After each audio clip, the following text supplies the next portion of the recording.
Oh, I've got to sort my hair out first. Hi, Clive Branson here. As you probably know, former world fishing champion and been around for a long time now. Got to be 50 odd years, maybe a bit more. Anyway, I've been writing my autobiography lately and put it down, and I've got to pick it up again. Even for me, it's interesting going back over old methods and techniques. And to be fair, I think a lot of these methods and techniques do tend to come back into fashion sooner or later, you know, catching more fish. Anyway, the reason I put this vlog together is that it's going to be a series of vlogs that I've been asked by a few anglers, you know, can I show them some methods and techniques that I use or I've used over the years. So that's what I'll be doing, but I'm going to combine it with my float manufacturing as well. Now, I'll go by the floats individually as I go through the vlogs, and I'll give you some background and some methods, and I'll show you how I make them. In fact, the first thing I'm going to show you today is my little machine. Cost me 100 quid, but I'll tell you what, it's worth it, worth its weight in gold, because you can shape any bodies with these balsa bodies, and that's how I make up the floats. I'll show you how it works. Quite simple. You know, you put the shape of the dowel in between it, you sandpaper it down to the shape you want. Anyway, I'll demonstrate this as I go through the vlogs. Oh, let's turn it off. Anyway, I'm going to also tell you a few stories that's happened to me over the years fishing, and hopefully you'll find it interesting. What I'd like you to do is subscribe, give me a thumbs up, thumbs down, or whatever, and leave your comments, because I'm going to try and make this as interactive as I can. And of course, these vlogs will be going in between my match fishing vlogs.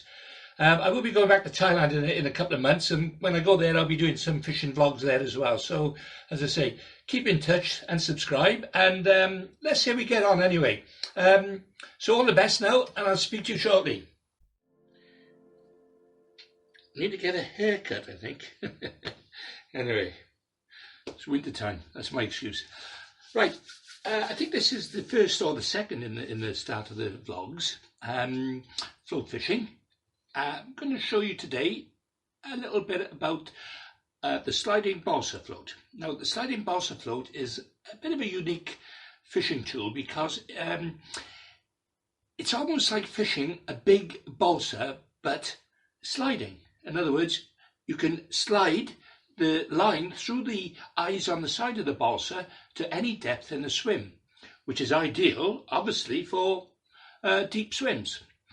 We can use these on places like the Severn, on the Wye in some areas, even use them on the Gloucester Canal in years gone by, in Ireland, and you know, there's a lot of fisheries throughout the country that the sliding balsa would work very well on.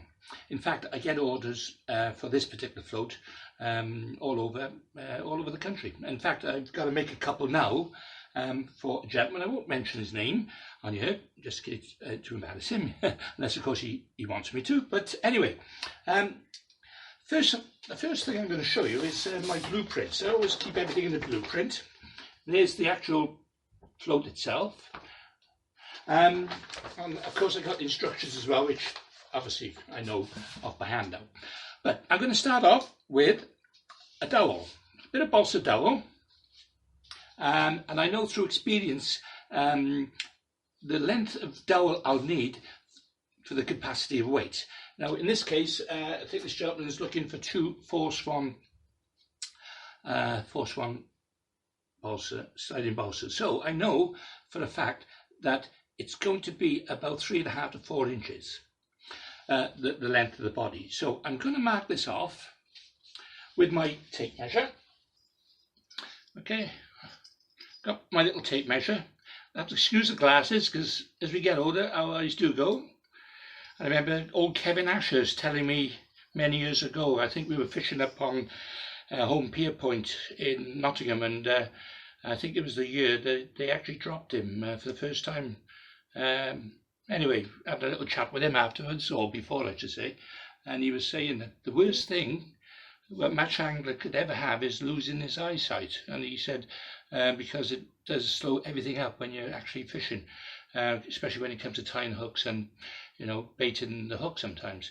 Unfortunately, I laughed at him at the time, and I shouldn't have. I said, "Oh no, it's never going to happen to me." But hey, here I am now, 65, wearing glasses. I tell lies with my age, by the way. Right, I'm just going to measure up now. As I said, about 3.5 inches is roughly a 4 swan shot balsa float. By the time I shape it, by the time I add the stem and the tip to it, it should work out about right. So I'll mark that off first with a pen. Just like that. Okay, and what I'll do, I'm going to cut that now with a small saw. I'm going to just put it on the bench. I don't know if you can actually see this. This is what I need to...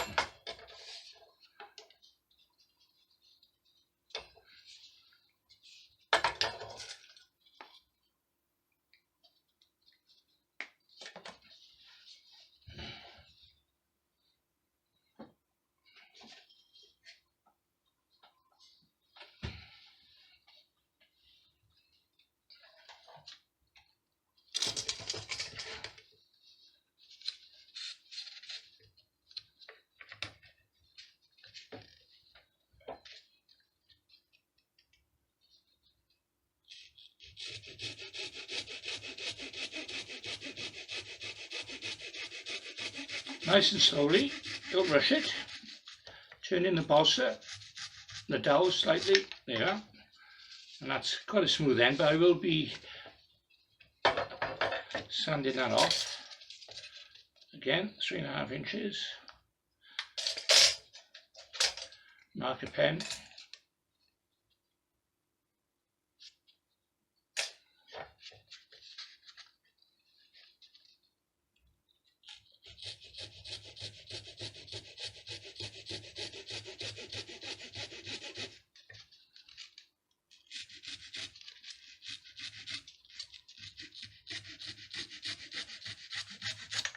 There you go. Put the balsa back.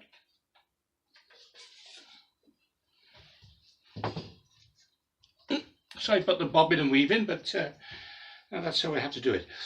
Okay, so there we are. We got 2 balsa dowels at this moment.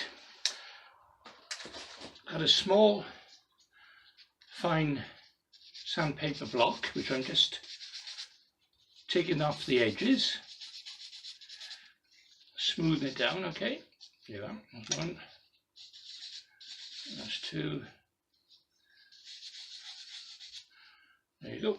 That's that. Now, I'm going to show you a very important tool that I don't know what they're actually called, but it's almost like a triangle. And this tool is used to get the center of, or the diameter of a round piece of wood or dowel. And in this case, all you have to do is to, if I can show you, put it in the center. You then run a pen down the line of the center, like so. There we go. And then go to a 90 degrees, do it again, and you're left with an X. And that is the dead center of the dowel. So you do it on both sides, because obviously this is where you're going to put the stem and the bristle at the top of the float. Okay, so there you go. Do it again with the other one.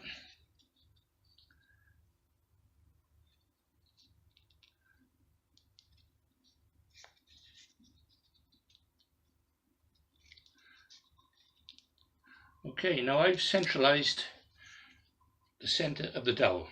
So that's what I'm going to make an impression with a small file, round file. Okay, before I put the stem in. So what I do, I just make a small indentation into the dowel, both sides, both ends. So now I know that if I put a pin right through the middle of that and it comes out through the other end, it's dead center. But in this type of float, I'm not going to actually run something right through the middle of it.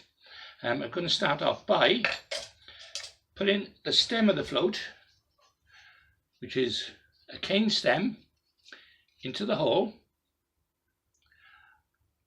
And by centralizing it, what I need to do is to twist and push, and with a steady hand and eye, and push it in slowly. And that's locating that directly into the middle of the dowel. Okay, as you can see. Right, now to secure this, I need to put a little bit of super glue. And what I do is put just a little drop on the point, then push this into the dowel slowly, and within a second that should fix itself. So that's the start of the stem.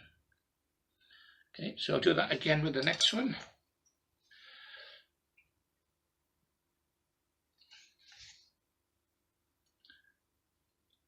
Yes, anyway, coming back to these balsa, they work extremely well, as I say, on flowing rivers. I mean, you could use them on still waters if you wanted. In fact, I did use something very similar on Langorse Lake once, very deep reservoir with big bream in it. Can't fish from the bank, you've actually got to go out in boats into the middle, and what we used to do is go out and anchor up. Now, you've always got to be careful about ground baiting from a boat, because a boat will drift, and if it drifts and you've thrown ground bait in, you haven't got a clue where the ground bait is and where the fish are going to end up. So, as a little tip, we used to have a string with a couple of plastic bottles, mark the bottles, and on the end of the one end we'd put the bottle, and on the other end we'd put a brick, or a heavy weight. And that heavy weight obviously would pull the bottle down in the water, and we'd know then where our ground bait's going to go, because we would more or less throw the ground bait around it. Then we'd fish just slightly off it on the boat. And of course, if the boat started to drift, at least we knew exactly where the baited area was going to be. And of course, we used to bait it up, usually the night before sometimes, just like you would in Ireland. And then when you go back, you'd go and obviously plumb up, fish at depth, and lo and behold, the fish are all ready there, ready to feed. And as I say, using this type of sliding balsa floats were ideal in those sort of choppy conditions when it was a bit choppy. Also, we used to fish sliding wagglers as well, which again I'll be covering the sliding waggler methods on a later vlog. But at the moment, as I say, I'm concentrating on this sliding balsa. So there you see, so far, I've introduced the stem into the body. I need to cut the stem now, and then I'm going to shape the body ready, almost like a pear shape with a shoulder on the top, before I introduce the actual the bristle, which is a nylon bristle. I used to use balsa, but this day and age with modern technology, these are just as good, easier to handle. They don't break as easy, and they're very colourful, very fluorescent, and you can see that out in the sun, and it's ideal. So that's what I use these days for making these types of floats. Right, now as far as the stem is concerned, I don't want to make it too short, I don't want to make it too long, so I'm going to give it about 6 inches. Okay, so I'm going to cut that now with a Stanley blade around. All you have to do is make an indentation, and then once you've done that, you can just simply break it off. And what I'll do, I'll just finish that off with a bit of sandpaper. so it gives it a nice smooth edge. Okay, so there you are. There's the basis of the sliding balsa. Now the next stage, I'm going to mount it onto the sanding machine, and then I'm going to start to shape it. Okay, with a modeling machine, I should say. Sanding machine, same thing. Okay. Okay, now I've got to the stage where I've got the body and I've got the stem glued firmly into the center. I'm now going to mount this onto the lathe, which is a better name than a sanding machine, which I should have called it in the first place, however. Right, so I'm going to fix this now to the base, very close to the bottom of the lathe, gripping it nice and tight. And now I'm going to locate it. I'm going to locate the top end into that little cross that we marked into the balsa. There, that's nice and tight. I'm going to now make an indentation where the bristle, the top of the float's going to go. I'm going to do a trial run to make sure it's running smoothly now, that it's all even. Yeah, that's okay. That's lovely. All right. Now I'm going to start to shape it.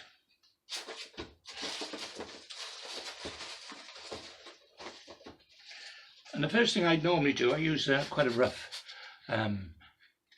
piece of sandpaper initially, just to get the main of the shape, and then I'll smooth it off with the smoother side. Okay, so what I'm going to do now, I'm going to shape it in such a way it's going to be like an elongated pear, and on the top I'm going to give it a shoulder, but on the bottom I'm going to taper it off, obviously for the aerodynamics of the float.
Okay, so there you are. There's the basic shape of it,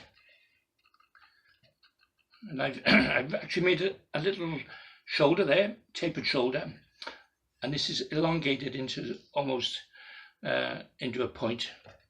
As you saw, I actually used the rough bit of sandpaper, then a smooth to make it nice and smooth, and I will finish that off by hand with a very fine sandpaper to give it an extra smooth skin, if you like. Okay, so there's the finished product. Let me just take this out so you can see what it looks like.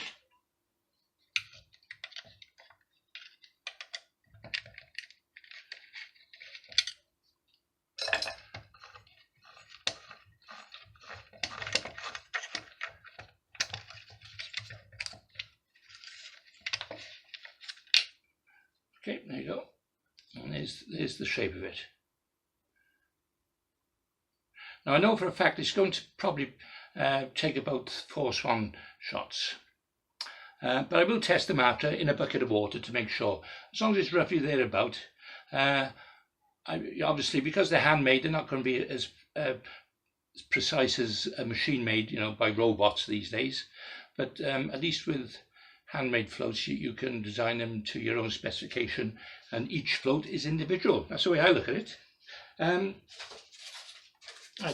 It's a nice bit of smooth sound. It's almost like paper in a sense, but I'll just smooth this off just to give it a nice and smooth surface to it. And this is,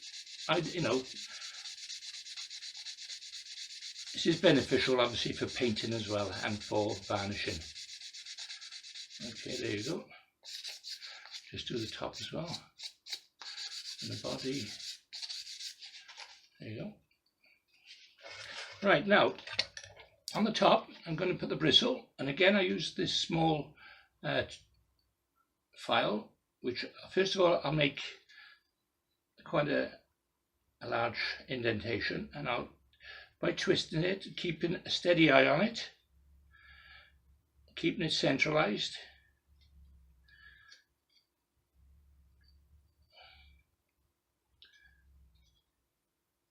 And that should, as you can see, the holes start to form.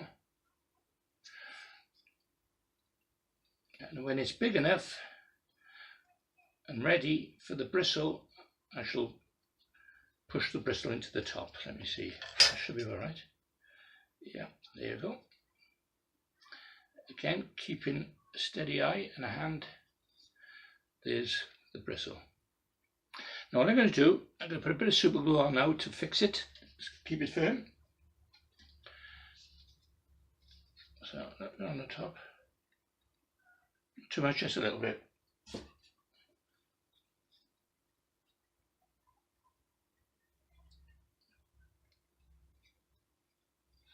And there you go. We're almost halfway through.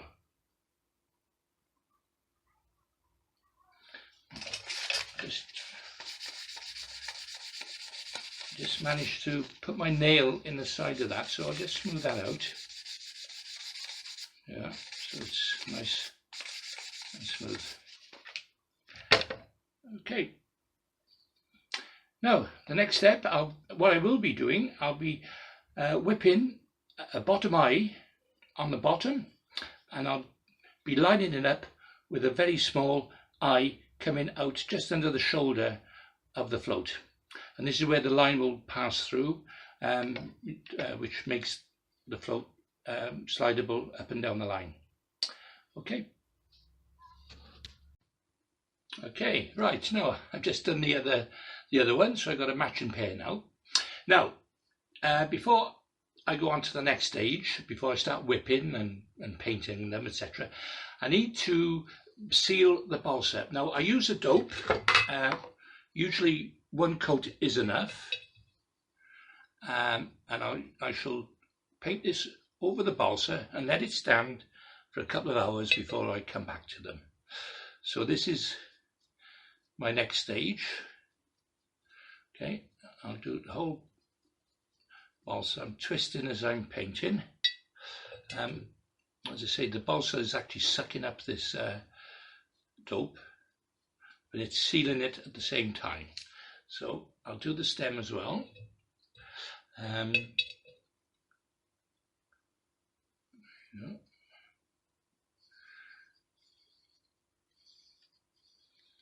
Now people quite often say to me, about making my own floats. Well, the thing is, I mean, the commercial floats that you buy these days, they're mass produced and they're cheap enough. I mean, a lot of these floats you actually get are coming from abroad. People don't know this.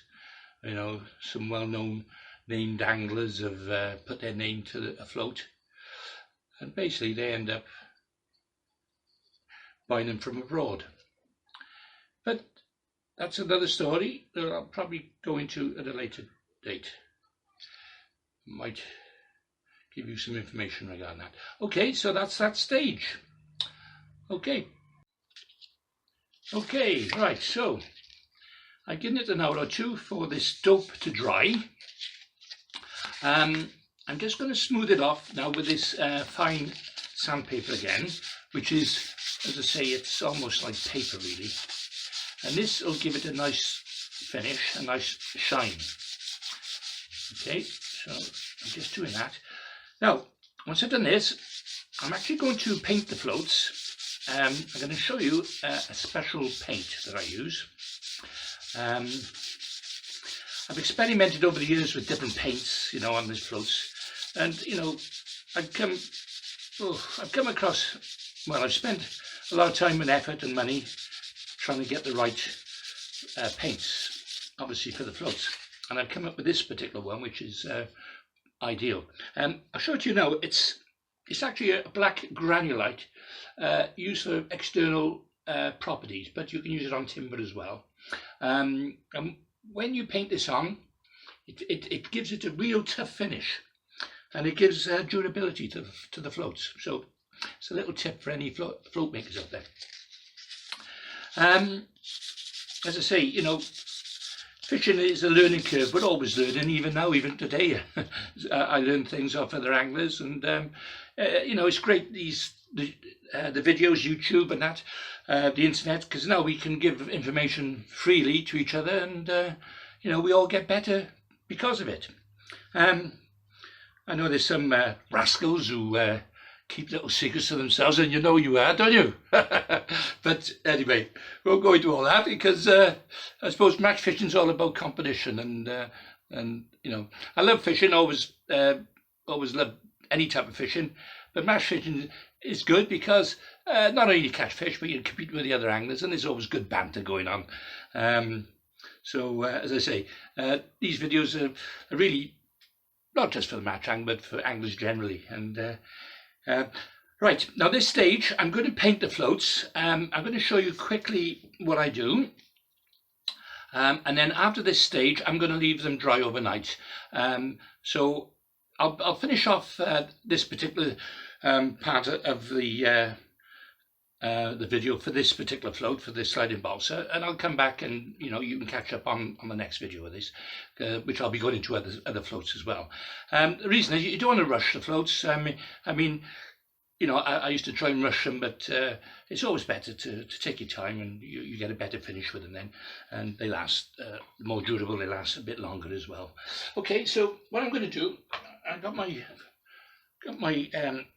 paintbrush, and I'm going to paint the body. I'm going to give it one coat all around. I'm just going to be very gently on the top there, because I don't want to give it too much. As I say, this paint's perfect because it's not runny, it's not actually stiff. It's quite a nice texture for painting floats. Yeah. So I do, I'll just put a little edge on it on the bottom.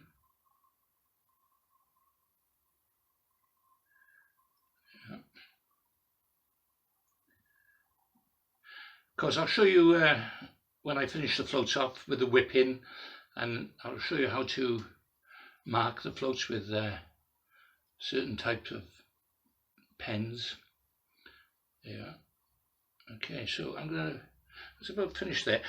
As a little tip, I've got these little flower pads. They put their flowers, flower arrangement. People use them, and I find them ideal for, storing the floats like that. So, that's a little tip there for people who are looking to store floats. If they're making them in particular, or even if you're making rigs, and you want to put them in line, you want to sort of keep an eye on your production line, so to speak. Yeah, because it's a funny thing, because I was talking to somebody the other week, and I was telling them that years before, British anglers never put floats on their winders. In fact, I think I was one of the first to introduce it into the UK market. And I tell you what happened. I was actually fishing in a European, it was a World Championships in Switzerland. And anyway, we were catching fish. They were, I think it was an Austrian guy next to me. We were catching fish, and I was out on a topper float, like an old topper float, an Avon float. And on the pole, he couldn't quite go as, the distance as far as the rod line was concerned. Anyway, you see what I was doing, and I looked right over my shoulder, and I thought, what's he doing? He's gone up the bank, gone into his hold all, and he's like fumbling around. Anyway, he comes back down, and he's got a rod already made up with a float already on it. Anyway, next thing I know, he's within a minute he's ready fishing and he's casting out on the same distance as me, and he gave me a bloody good run for my money. I tell you, I was lucky enough to beat him. But it just goes to show. And I thought after that, well, I know it's a common practice for us to do now these days, isn't it? Have rods already made up in their holdalls and floats and winders. But at that time, I'm going back to 30 years ago now, 25, 30 years, and anyway, it was a real eye opener. And I thought, well, there's got to be a way we can adapt that to the British market. And I thought, right, so I come back and I start experimenting with my stick floats and wagglers, and I put them on winders, and I even wrote an article in the angling paper about it. And next thing I knew, everyone was starting to do the same thing. God rest his soul, old Jan Porter. I remember him writing an article about it, and everyone assumed that he was the first one to actually put floats on winders. Well, maybe there's a universal consciousness. Maybe everyone thinks of the same thing at the same time. I don't know. Anyway, I'll leave you your imagination as far as that's concerned. But anyway, so these days, as I say, we do a lot of floats and winders, and we have floats, ledge rods in particular, are already made up in holdalls. So it's much easier for the match angler to go along then, and without any messing around, he can set it up within minutes. Me personally, I've come away from putting a lot of my floats on winders, although I still do it. But I try to set up a new rig if I can when I start off, because you've got less chance of breaking on knots and so forth, but that's my own personal view. Right, there you go, that's that float. So that's that stage now, and I'm going to put this to one side. I'm going to let them dry, and as I said, I'll come back and go through the next stage of making these floats. Now I'm going to close at this moment. Just thanks for watching. And please come back and, please subscribe, give me a thumbs down or a thumbs up, whichever you prefer. Leave some comments, and, because I want to try and, as I said, make it as proactive as I can, and get people's feedback on it. Anyway, nice to see you again, and I'll catch you again. Bye-bye.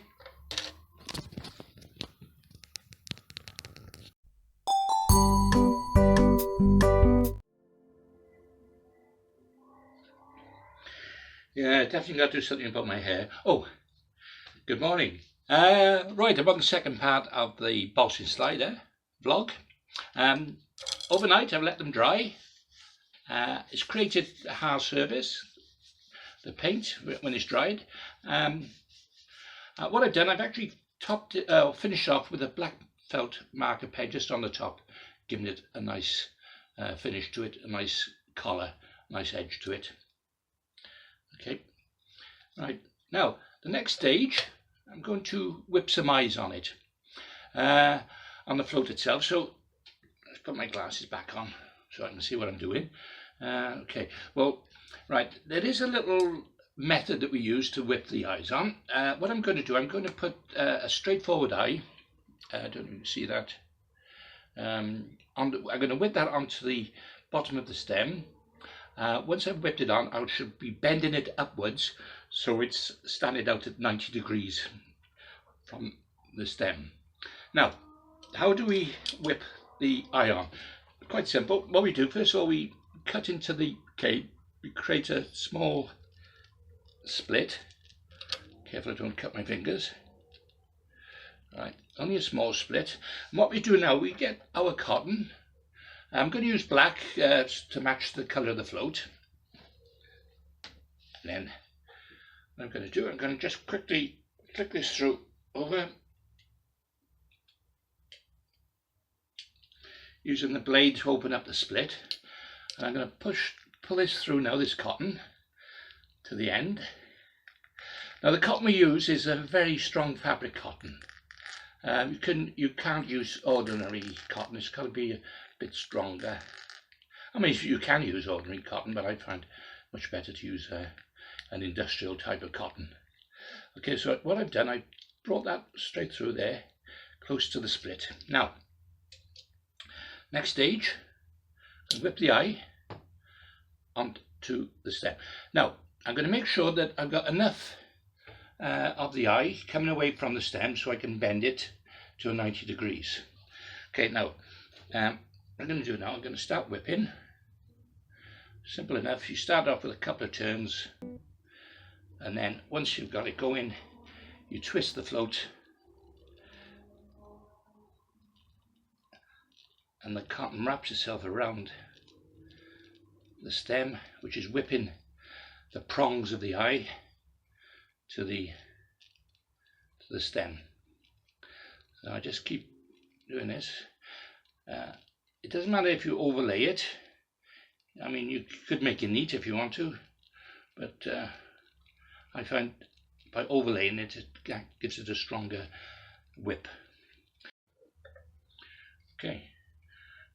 Now, when I finish whipping the cotton just above the prongs of the eye, I'll now introduce a small piece of cotton, and I've got a lighter colour here just to show you.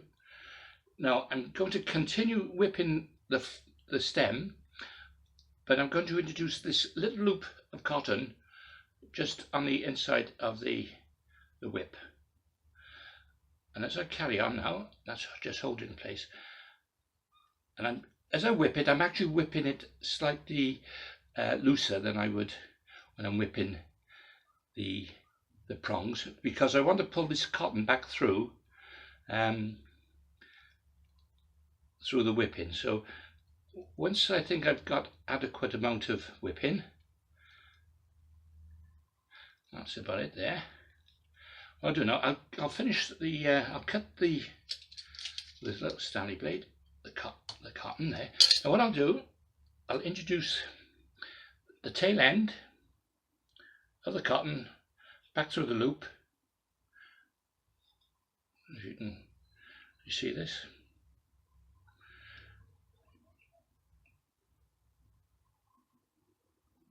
There you are. And now I'll pull the white bit of cotton back through, draw in the tail. There you are. That was quite quick. I should probably do that in slow motion. What I do now is just tidy up the whipping, by the loose whipping, by pushing it down and pulling on the tail end.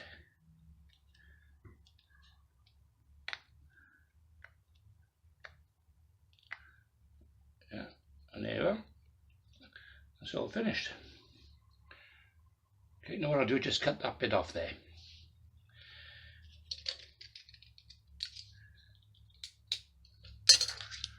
And there's your finished eye.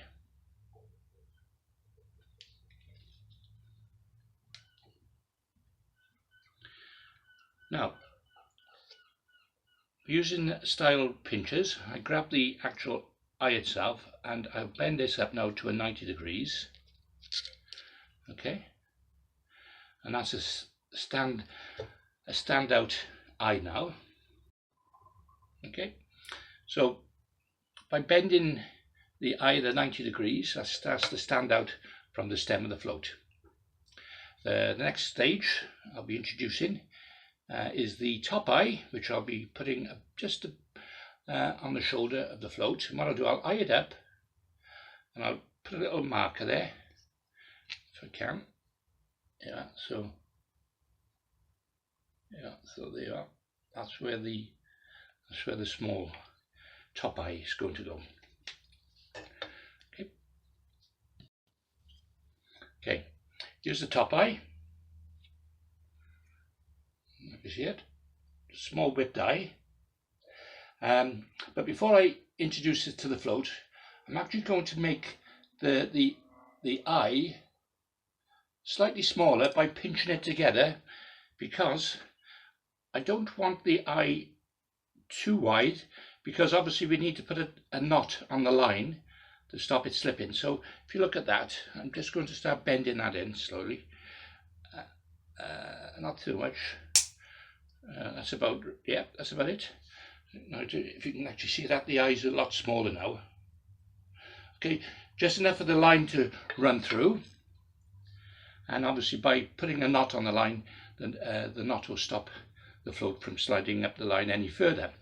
That's of course once we've determined the depth of the float. Now what I'm also going to do, I'm actually going to bend this now at a 90 degrees. Okay, so I've got another standout eye. Can I see that now? Okay, introduce a little bit of super glue on the top now. Oh, bit of shakes this morning. Okay, bit of super glue. Now I'll be eyeing this up.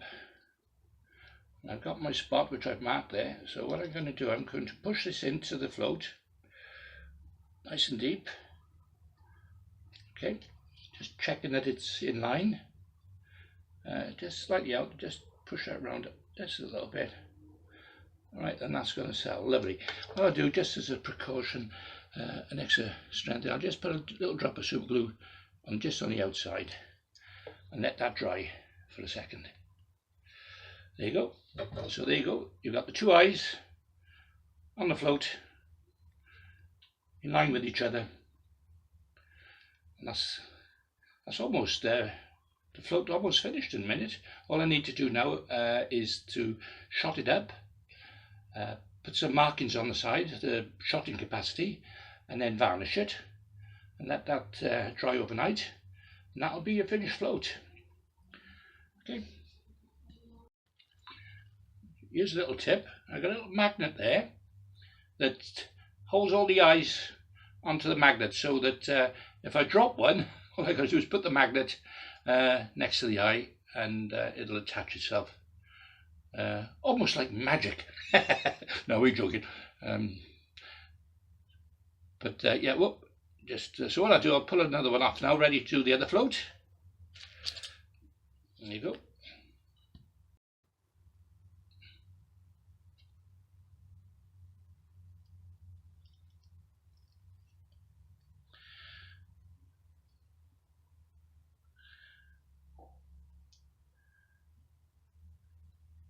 Yeah, it's winter time at the moment, as I'm making these vlogs.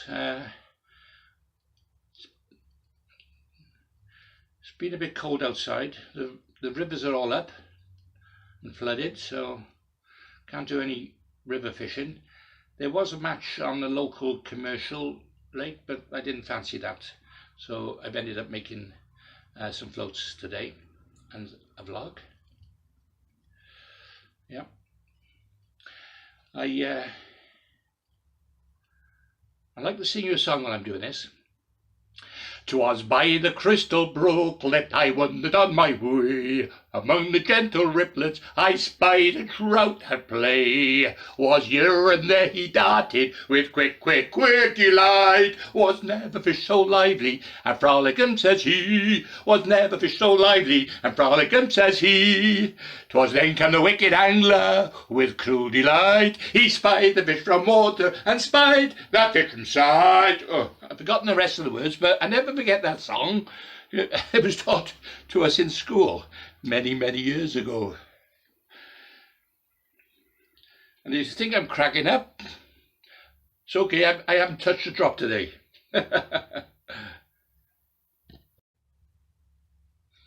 Yeah, you've got to have a bit of fun in life, haven't you, to be fair? I mean, there's a lot of boring people out there. I noticed a lot on the match circuits lately. I don't know why.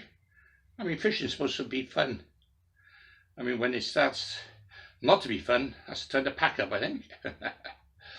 I don't know. Right, I'm just finishing off the second float. See if I can make a slightly better drop than the last one. But making these floats is time consuming.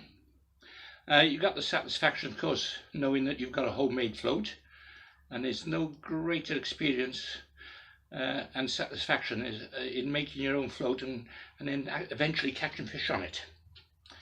As I say, if I had to do this for a living, I don't think I'd I'd make much money. I wouldn't be very rich at all because it takes so long to make floats. But hey, I enjoy doing it, and I don't mind doing it for the anglers out there. Because most of these floats you can't buy from the shops for some reason these days. You have to sort of get somebody to make them or make them yourself. So hopefully, you know, this video will give you an insight and perhaps encourage you to make some of your own floats. There you are. Again, let's bend this to a 90 degrees.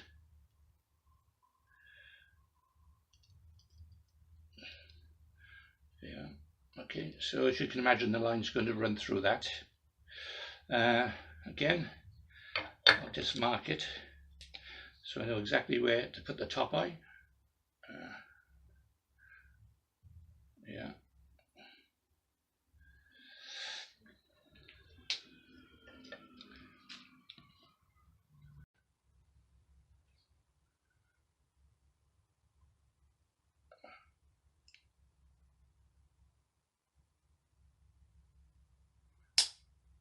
Yep, that's it.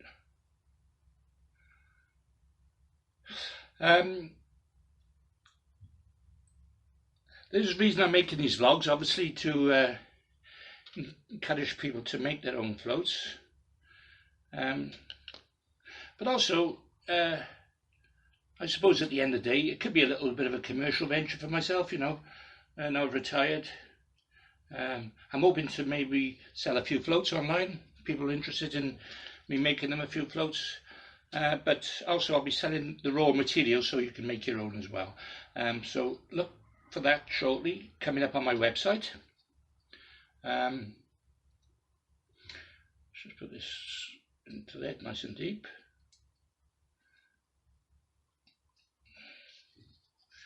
Just eye that up a second. Right, this slightly.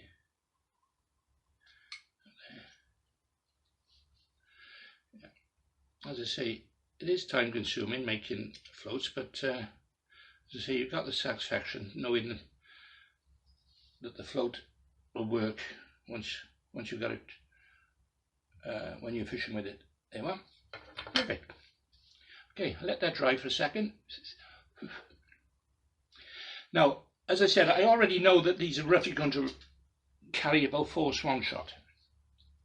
So what I'm going to do, while I'm in this process, waiting for that super glue to dry, which will dry pretty quickly, I'm going to also mark the float with the shotting capacity. And what I use one of these white marker pens. It's like a pilot pen, and give it a shake. It's almost, I suppose, like water paint, but it does dry, and of course you need to varnish over it afterwards.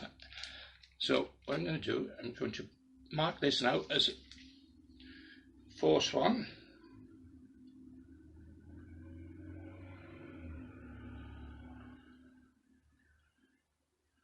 Okay, there we are. And the reason being, of course, once you've got a few floats in the tackle box, you want to be able to look quickly to find out which float you want. So whether it's 4, 5, 6, 7 or 8 swan shot. Okay, and I'll do the same with the other one. Let it dry, of course. Okay, so I got my varnish. I'm going to give it, first of all, I'm going to dab the printed capacity weight on the side. Okay, let that dry a little second, so that gives that little bit of extra protection. Yeah. Now, I'm going to finish the float off now by putting this varnish quite liberally, because as it dries, it'll actually dry evenly on the float, so it doesn't matter whether it goes on thick or not, but it will actually create a nice finish to the float. There you are. And hold that bit, because that's not what I'm going to do. do the whole float.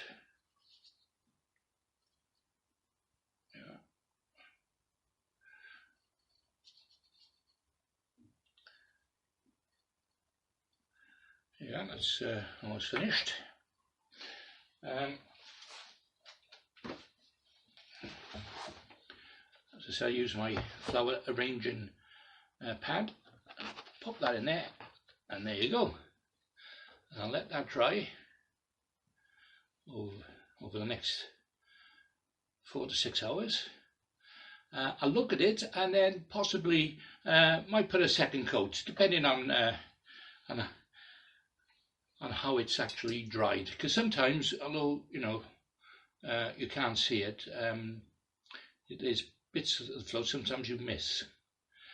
Now I know a lot of float makers actually dip their floats, and I tried all that, and I find that you don't need to do that because it's a bit excessive, the amount of varnish or paint that you use.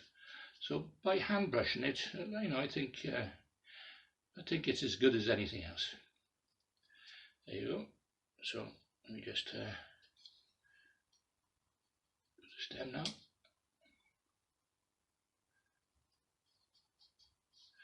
Right. Now I expect the next question people are going to ask is how do you actually shot these floats up? Okay. Well, besides shotting it, the float up, you also need to adjust and set the float in your swim. Okay, right, I put them to one side now. I've tidied my little workspace up. I've cleaned the floats, bit of turps on it, bit of water, and then stored it in water itself. You're either going to hate my blogs or you're going to love them, so I'll leave that up to you. Don't forget, thumbs up or thumbs down, doesn't matter, not that I care. Be nice if you give me a thumbs up. Right, now what I'm going to say, going to show you now is the actual shotting pattern. Now, if you can see that, the shotting pattern is usually done with a bulk, and then you have your 2 droppers. You set your float up the line, obviously whatever depth you think it is, and as I mentioned about plumbing, you plumb the depth and you adjust your float accordingly. Now, that's how you shot the float. I'm also going to now show you how to whip or how to put a sliding knot on the line. Okay, right, I've got a bit of line there just to show you, and we're going to now, this is our rear line, and now we're going to put a sliding knot on this line. And basically you need another piece of line which you cut, usually a slightly larger diameter than the rear line itself, and what you do, you create a loop first of all. Okay, now you almost it's as though you whip in the line against the other piece of line. If you can see what I'm doing there, and what I'm doing, I'll do that, half a dozen times or so, and then making sure that the one length of line is parallel with the rear line. Then you've created your loop. What you now do is put this back through that loop, push it tight, wet it slightly. There you go. And there you've got your sliding knot. Now, what I like to do is to tighten that up slightly and just cut it off about 1 inch or ½ inch either side. I'll do that now.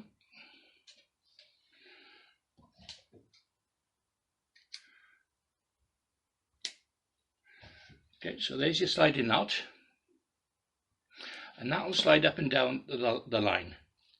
Don't know if you can actually see that. Just to show you again. Yeah, see? Now it's always a good idea to actually put 2 of these knots on the line in case, because one can slip, but if you put 2, It basically will stabilize the knots on the line without slipping each time you cast or strike. Okay. Okay, now if you've missed that, the marvelous thing about the internet and videos is that you can rewind it and play it again and again until you see how it's done properly. As I say, I've learned these methods over the years. There are other ways of using a stopper for sliders. You can actually use the little rubber stops these days. Well, I don't know if you can see that, but you place them on the line, and they're small enough to go through the rings of the rods, but personally I prefer to use the knots because not only are they smaller, but you can adjust them, run them up and down the line much easier, and you know, and these do tend to sometimes bulk or jam in the rings of the eyes of the rod sometimes, but hey, sometimes they work. So yeah, that's another method. I'll just quickly show you my shotting tube, which is a large jar, like a sweet jar. You can buy them from a lot of shops. I remember when I was in France back in 19 to death, many years ago, when I was sponsored by a company called Water Queen. And Water Queen were years ahead of their time as far as the British market was concerned with fishing lines, because I actually brought their lines over to the country, tried to introduce them into the marketplace, and the angler at the time just weren't ready for them. I mean, they were lower diameter lines, more supple, and well, in fact, they were 10 years ahead of us.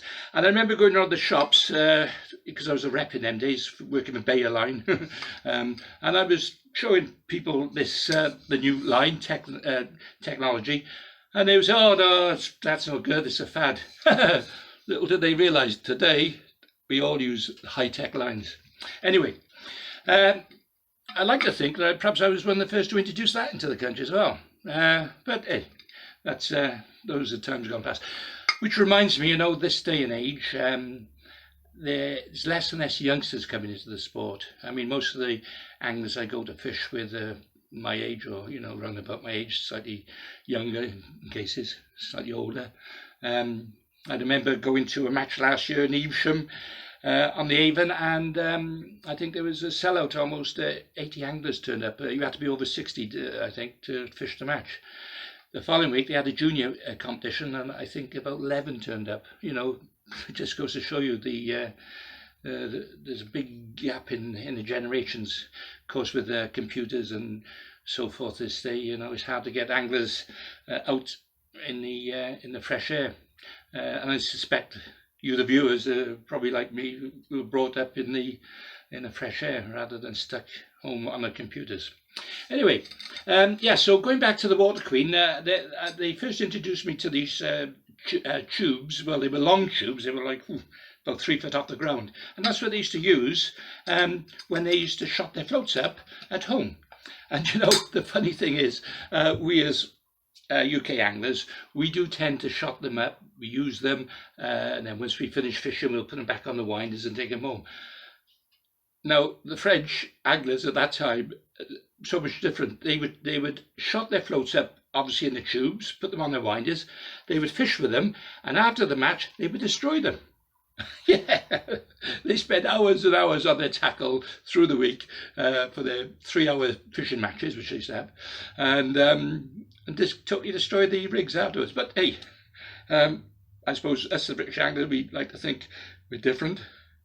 We think we can. Well, it's proved over the years, hasn't it? I mean, the World Championships now, England are always one of the favourites. And in my day, when the Welsh team first introduced themselves into the world circuit, we were fishing rods and lines, and we used to compete, and we've done quite well. So yeah, things change, and things got to carry on. Anyway, hope you enjoyed this vlog. I'll be doing some more now. I've got some more floats to make, and again I'll show you some methods and have a little banter. And I've got to apologise about my singing, but you know, sometimes it comes in my head and I just have to sing. Anyway. Hi, greetings and welcome. Clive Branson here again for my latest vlog. This particular vlog will be concentrating on a dart. I call them canal darts, but you can use them on any still water, even on running water, as long as it's not going too fast, of course. Now, the dart waggler, basically it's a float that was developed many years ago on the canals by the northern lads. It's weighted almost like a dart, and I'll show you exactly how it's constructed as we go a little bit further on through the stages of making the float. Now, I want to go back and tell you a little bit about this, because the first time I ever used this was on the Oxford Canal, and I was catching a few little fish on the far bank under a bush. Now, the problem was it was a bit too far on the 14-meter pole, so I thought, right, what I'll do, I had some of these floats in my box, and I thought, right, I know what I'll do. I set one up on a waggler, on a rod and line, and I managed to get across right under the bush, and thankfully it caught me a few chub, and I would come 11th in the First Division National. And that was, in them days, you were talking about 1,000 odd anglers. I was actually, I think I was second in the section, and you know, I just missed out on the major prizes there. But hey, it was a great match, and I can thank this particular float for that anyway. Right, no further ado, I'll show you exactly what you'll need to make this float. Okay, right, here we go then. Now, first of all, you need a dowel. Balsa dowel. The float is made of dowel. That's the basic construction. With the dowel, you will also need a brass rod. Now, this brass rod will be inserted in the base of the dowel. The dowel will be shaped into a fine tip, and on the tip, we're going to put a cocktail stick, a cane cocktail stick. Now, this float's quite easy to make, just needs a little bit of patience and a little bit of elbow grease, just similar to the to any other type of balsa float. Again, I could use the lathe, but instead I'm going to use it. I'm going to use sandpaper, and I'm going to gradually fine it down by using about 2 or 3 different courses of sandpaper. So, with no further ado, let's carry on. Right, the first thing I've done, I've measured out 6 inches of dowel, because I know that will give me about a 2 BB. By the time I put the weighted brass rod into the bottom, it should give me a capacity of 2 BB. That's a locking capacity of 2 BB. So that means I can use a couple of light dust shots down the line. I've also marked out 7 inches, which will give me a 3 BB capacity. Okay, and what I've done, I've used a marker pen, to mark it out, to give me a guideline for when I cut the float. And because of this, as a fine dowel, I will be using a Stanley knife to score it. And what I'll do is just twist it, keeping it a dead straight line. And as it gets through, up it comes, and it's quite a nice, neat cut. Again, I'll do it at the 7 inches ones. In fact, I got 2 of these to make, so I shall do this twice. So there's the first cut. There you go. And what I'll do to measure up, so I've got the same float, the same length of float. Yeah. Again, scoring the balsa and gradually cutting into it until it's off. Okay. Okay, now I've got my 2 lengths of dowel, balsa dowel. I shall just sand off the edges to give a nice flat edge to each side of the dowel. Yeah. The reason being, of course, is so that we can actually insert our brass rod on one end and the tip of the float, which will be the cocktail stick, as our antenna for the top of the float. Okay, yeah, so that's all about reasonable size there. So I'm making two times 3 bb, 1 times 2 bb. Now, again, because the dowel is quite small in circumference, I could use the special adapter for making the center, or I can visually judge it myself, which I think I'll do that in this case. So what I'll do, I'll make a small pen, felt pen, so that's a rough in the middle there, as you can see, same that size, so it gives me a guideline for when I make the indentation with a file. Okay, so that's that. So what I'll now do, I'll make a small insertion, keeping a steady hand, keeping it level. Okay, that's the one end and then the following end. Now on the one end I should be making a larger indentation, and on the top end I'll be making a smaller one, because obviously that's where the bristle of the float's going to go. There you go. Right. What I'll do, I'll just put the bristle in first, just to make sure it's even. Yeah. Okay, and the bottom end, when I've started the indentation, I shall gradually start to make this slightly larger. By using a file and twisting, I shall gradually start to make this hole slightly larger. Doing it gently so as not to split the balsa. There you go. Just giving it a little, so you can see, just need a bit more.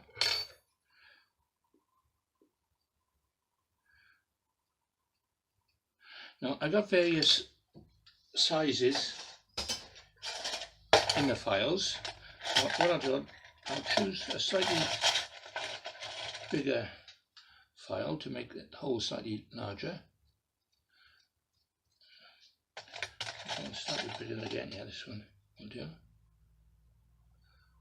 Okay, so just by working away slowly, as I say, because all the floats are handmade, you can you have to change little minor details sometimes on the float. For example, this one, I can see that I'll have to smooth off the edge with a bit of sandpaper, just to give it a nice flat surface on the bottom. There you go. Just test the brass insert. Yeah, we're getting there slowly.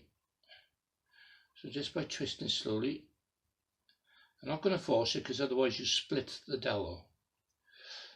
Okay, but it is going in very nicely, so keep working away at this now, making the hole slightly larger by increasing the strength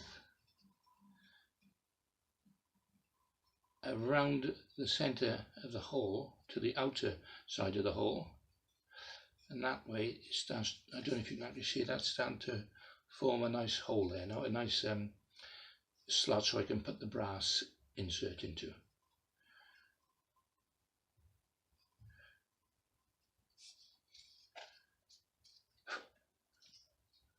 There you go.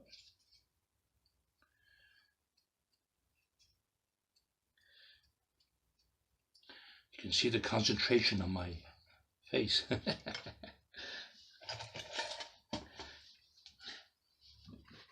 There you go. Right, let's smooth this off a bit.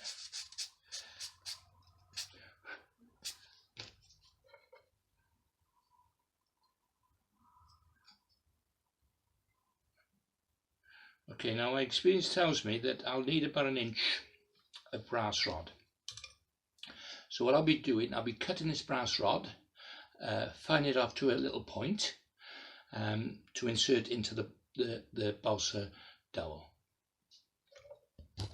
Okay, I'm just about to cut the brass rod, so I'm going to cut about 1 inch, which should be sufficient. Okay, there's my brass insert now. And of course, once this goes into the float, we'll glue it in with super glue. And I'll show you the attachment later. It'll be a simple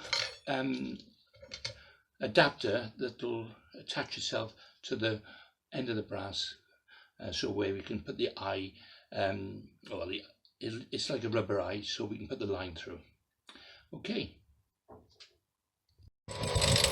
Okay, here is my little grinder, and this is what I use to basically sharpen or grind down the brass insert. I'm trying to make it into a little point. Watching my fingers, of course. Okay, so that's like a little point there now.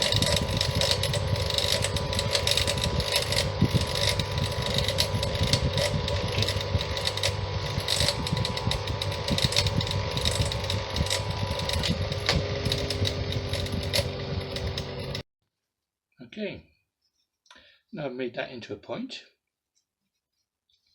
and I've made the hole in the bottom of the balsa, the dowel, and now place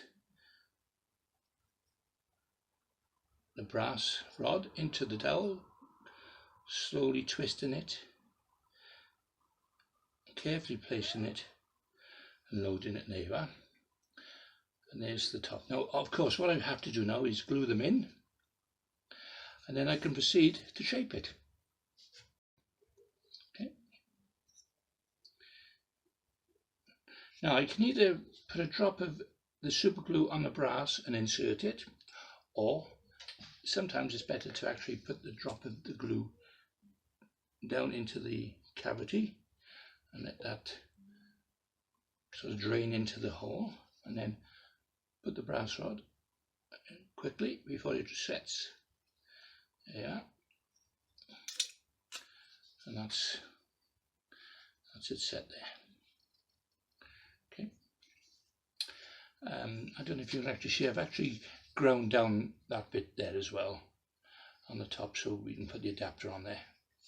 Okay. Now the same with the cocktail stick on the top. Okay, pick out a nice straight piece of peacock,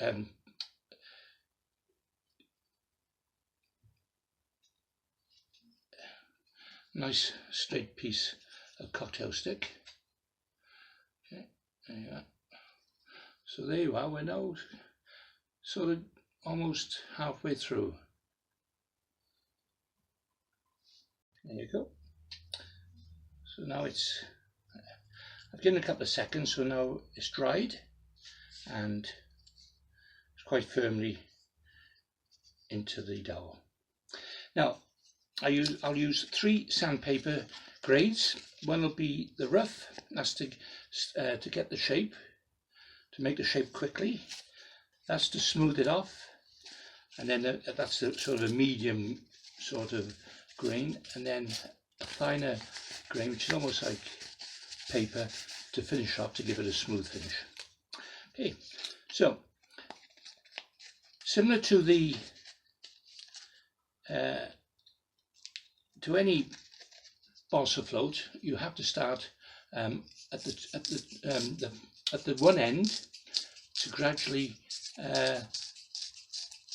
sand it down to a point. So in this case, because it's going to be on the tip, we gradually start to twist the balsa in the sandpaper We start off on the top and gradually work its way down, so we create almost like elongated pear,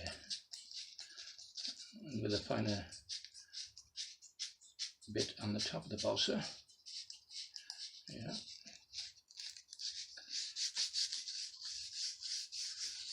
So as I said, it's just a bit of matter of elbow grease to get the shape.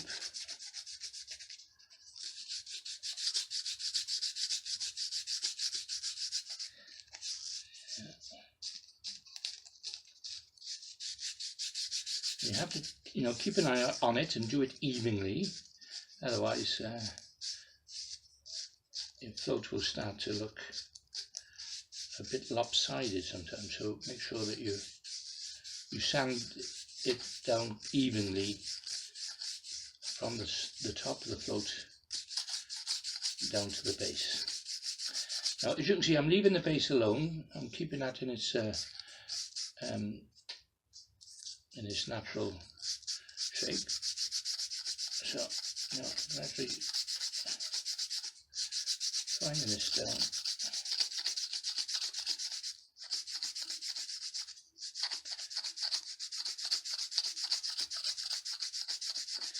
Yeah, so anyway, I'll have a little chat about these floats because it's going to take a couple of minutes. But these floats, I remember fishing down on the Taunton Canal once, and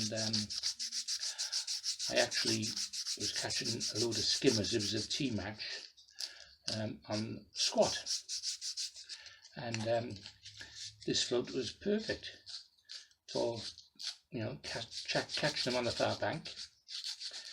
I ended up third in the match. I remember I had 15-pounder skimmers on the squat. Oh, another time I remember, thinking back now,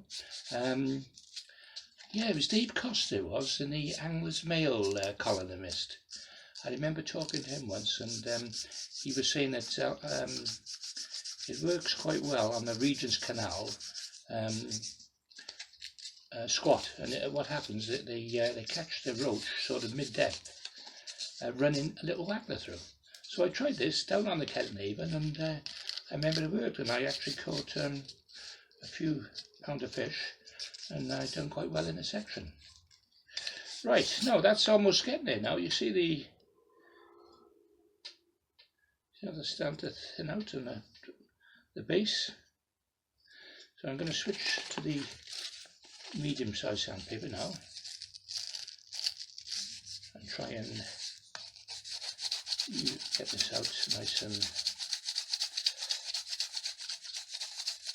even now. I think making these type of floats does come easy, but it takes a bit of practice to get it right, because I remember the first couple of floats I made, I was making a bit of a botch of them, but now with a bit more experience, I know, obviously not to rub it down too fine, because otherwise you'll end up snapping the dowel.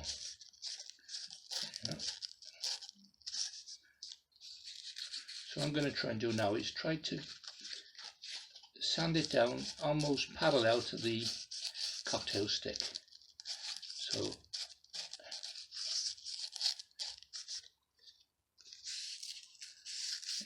we're getting there slowly.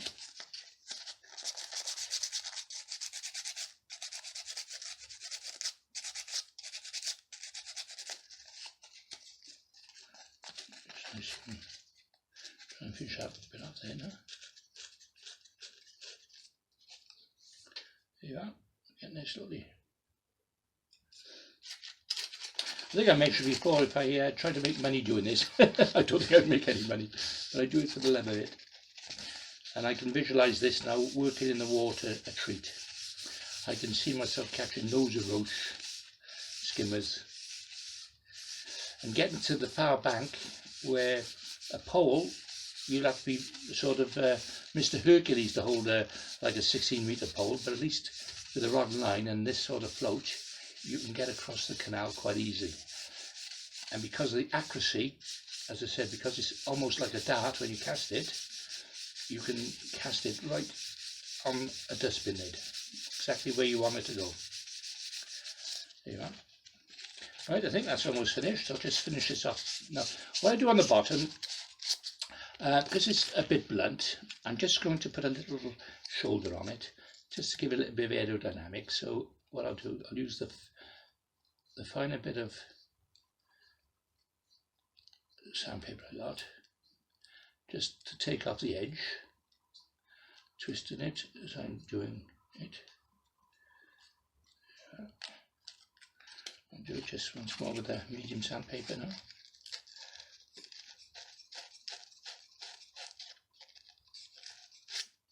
Yeah, just taking that edge off it, and there you go, the finished float. And that should be a 3BB. I will test it in some water though, just to make sure. You know, you can tell the balance on the float because it's obviously got all this weight in the bottom of it, and if I try to balance it out, it'll be right on the bottom end of the float like that. Look at that. Is that balance?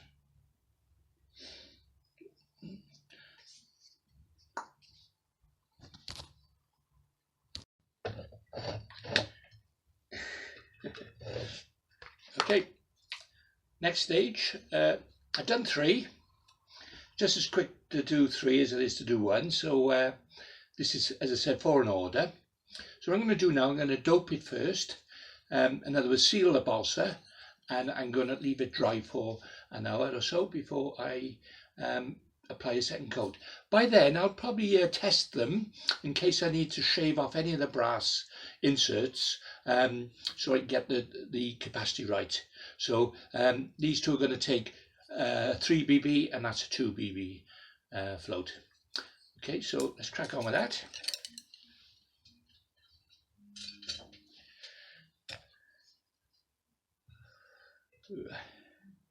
Yeah, just recently there's been people on the social media, and chatting away about certain things, and somebody mentioned about sponsorship. What can you do to get sponsorship in fishing? Well, I'm probably lucky in that respect, because I've had sponsorship, because obviously becoming a world champion and writing articles and so on. Whether I got sponsored by the right people or not, I don't know. But anyway, for the average angler, to get sponsored, there's only really 2 ways, to actually get sponsored. You could join a team, of course, that are sponsored, and there's a few of them around these days. But sponsorship is not full sponsorship. It's not where you get everything bought and paid for, which I've had in the past. Generally, you can get trade or discounted tackle and bait and so on, by fishing under a banner of a team. But to get individual sponsorship is a different thing. In my experience, what you would need to do is obviously be very good at catching fish. Making sure that you're in the papers on a regular basis, and people start to recognise you and note you as a good angler. There's the match fishing route, of course, where you can, if you're successful, you get good results, then that sort of sponsorship will come along automatically, because you'll be seeked out and asked if you'd be interested in sponsorship. But as I say, it is very difficult these days. Well, it always has been difficult to get sponsorship. I know that, even being a world champion sometimes. I've been turned away at the door a couple of times myself. So yeah, it is very difficult. I suppose at the end of the day, it's all about dedication. If you enjoy your sport, hey, why do you want to be sponsored? Sponsor yourself. That's what I do these days. I produce my own floats, my own ground bait, and I do coaching, days coaching. I can write articles, but I'm just happy to do that on social media now. At least I'm not governed. I can write and talk about anything I want. I'm not beholden to anyone. So, if a tackle comes under scrutiny, then I'm the one to say, well, it's either good or bad, and I've got no repercussions on it. So yeah, very difficult getting good sponsorship deals. But you can keep trying, try and catch that record fish or win that big match. You never know. You never know. Right, I've just finished doping these now, so I'll leave these to stand for an hour or two, and then come back and join me. Okay, I've let them dry. I'm just going to smooth them down. So I've got a nice finish to them. I'm using a very fine sandpaper. Well, it's almost like paper really, but it does give it a nice finish. So I'll just finish doing that. Yeah, that's good. The next stage I shall be painting the tips white because we're going to eventually put a fluorescent blaze on the top, and you have to have a white background for it to stand out. So it's a little tip there for you people. If you try to put any blaze or fluorescent colour on top of any other colour, it just won't stand out. You need the white background for it to basically stand out a bit. So I'll be doing that in a minute. And then I'll be painting the floats black. Once I've done that, I shall test the capacity in a glass jar of water. And if need be, to get it dead right, I can shave off the brass base inserts so I can get them dead right. There you go, that's that. Next stage now, some white.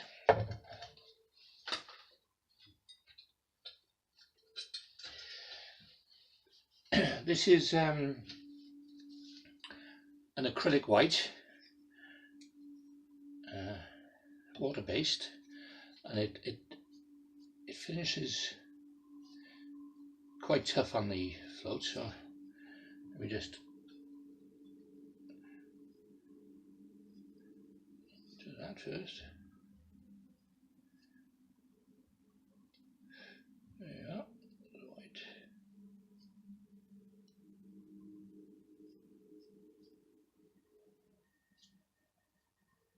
One.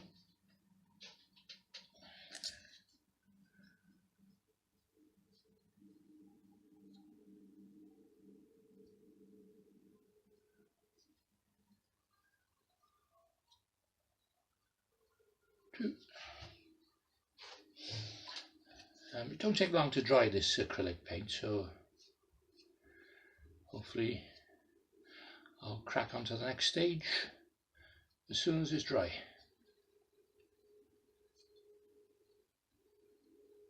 There you go. Come back. Okay, right, they've dried a bit now, so we shall now be doing the base. As I say, I use this paint, granulite. It creates a lovely finish to the float, nice hard surface. And it's like a matte colour, so it's quite good.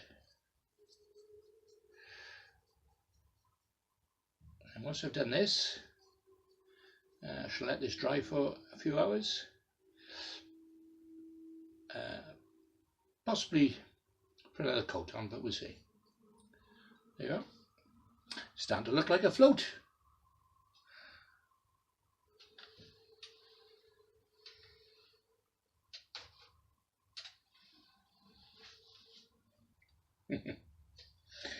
Okay, I've let them dry now for an hour, put a second coat on, and I've just rubbed them down.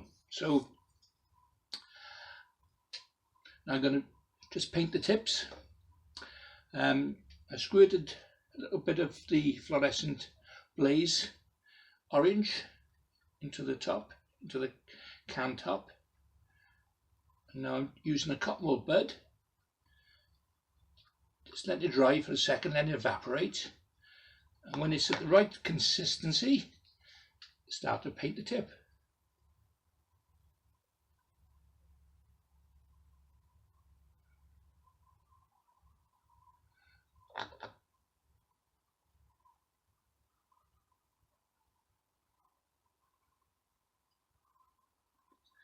There you go. Voila. Now I will touch the edge off with a little black felt pen to make it nice and neat. So there's a straight line around there, but apart from that, we're getting there.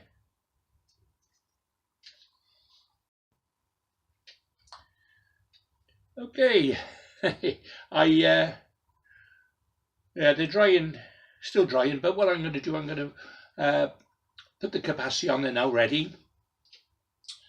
This is the 2BB.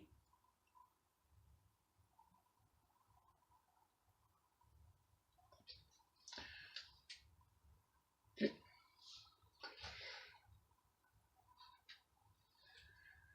What I do, I rest it on my knee so it's easier to write.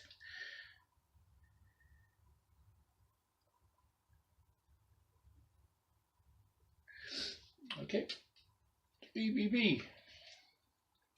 Okay, the next stage, once it's dry, I'll be varnishing it. Then we shall be testing the floats, and I'll show you how to put the adapter on this type of float. Okay, well here we are at the shotting stage, just testing the floats. Right, basically I've painted it. Let's recap on this now. Cocktail stick into the dowel, fine-tuned it by sanding it down to a point, brass insert into the bottom, marking the float with the pens for the capacity. This one's a 3BB. Varnishing it to seal it, obviously doping it, painting it, then varnishing it. And there's the finished float. Now I'm just going to quickly show you the shotting capacity. Now what we do, how we attach the float on the line is with a rubber adapter. Now this one is holding 3 BBs. So basically, if you put the float in without into the water without the BB, it will stand quite proud. Once you put the shot on it, it then sinks to the, yeah, let me show you that better, by going like that, there you go. So that's the shotting capacity, and that's all ready to go.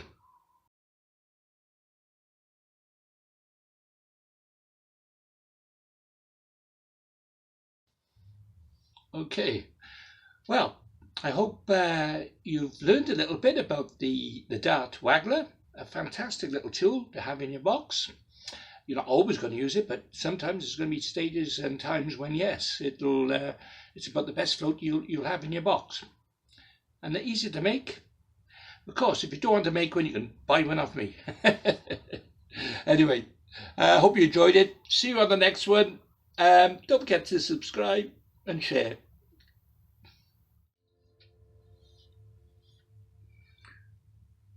Oh, you caught me combing my hair. Well, you've got to look nice for a video, haven't you? Anyway, welcome. Greetings and welcome again. Right, today I'm going to make an Italian whip float. Now, I just had a couple of orders through for these nice little floats. You can buy these in the shop. I know that many years ago, I think it was Italian companies were making them because they are Italian floats. The French also make them. I haven't seen them freely available in the shops. I think a couple of the manufacturers are starting to produce them now and again. But the Italian whip float, Now, it's a float that we don't use that often, but it does come into its own, especially if you're looking to catch bleak, gudgeon, either on a canal or on a river, either up in the water, down in the water. It's a lovely little float. In fact, I probably got about a dozen different sizes, ranging from 25 gram, 50 gram, 75 gram, 1 gram, 1.5 gram, all the way up, all the different sizes. And they come in useful for different conditions and for different type of fish. I first discovered this float when I was in Italy fishing on the on one of the rivers, not the Arno, but it was a river very close to there, in Florence, and we were practicing, and we happened to stumble across the Italian team. Now, the Italian team in those days, back in the 70s, were one of the best teams in the world when it came to bleak fishing. They were so fast, and they had methods and techniques far advanced than any other team. I mean, the closest ones who could probably catch them was the French. Robert Tess, for example, he was quite good at it. But probably the best angler ever in the history was probably Bassi. No, Bassi has won the world championships 3 times using this type of float for bleak fishing. Of course, in them days, used to count points for the fish as well. So obviously, the more fish you got, the more points, and you'd end up, obviously having high marks and possibly winning the competitions. But even so, it's a fantastic float. I'll show you how to make it. I'll show you what goes into it, and I'll also show you the shotting patterns and how to fish it. So no further ado, let's crack on. Okay, right, the first thing is dowel. First of all, we need some dowel, some balsa dowel. I buy it as long lengths.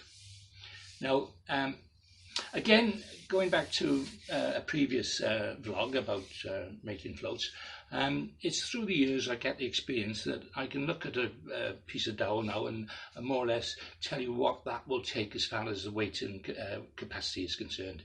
So I think this customer's ordered, let me see, he's ordered a 0.25, half a gram, and 0.75, which is 3/4 gram. So that's 3 sizes. So I know for a fact that, let me get my pen, I know that a half a gram is going to be about 1.5 inches.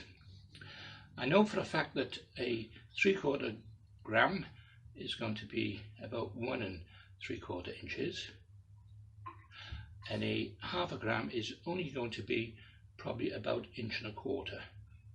So there are. I've marked out my three sizes of floats, and what I'll do, I'll cut them, and the easiest way to cut thin balsa, thin dowel, is with a Stanley blade. So what I'm going to use, I'm just going to just cut this dowel by simply scoring the dowel as I turn the dowel around the balsa. The blade is cutting into it slowly. Now, once I've got more or less halfway through, I shall just snap it off. And again, I'll be sanding that down to make a nice finish. So that's my, this will be my 3/4 one now, so yeah, that's about it there. Actually, I probably miscalculate that slightly, because as I look at it again now, I know more or less the size. Yeah. Okay, next one, and then now for the half a gram one, which would be about there. Yeah. Obviously, I'll be testing these in the water anyway to make sure they are what they say they're going to be on the side of the float. There you go. As simple as that. Okay.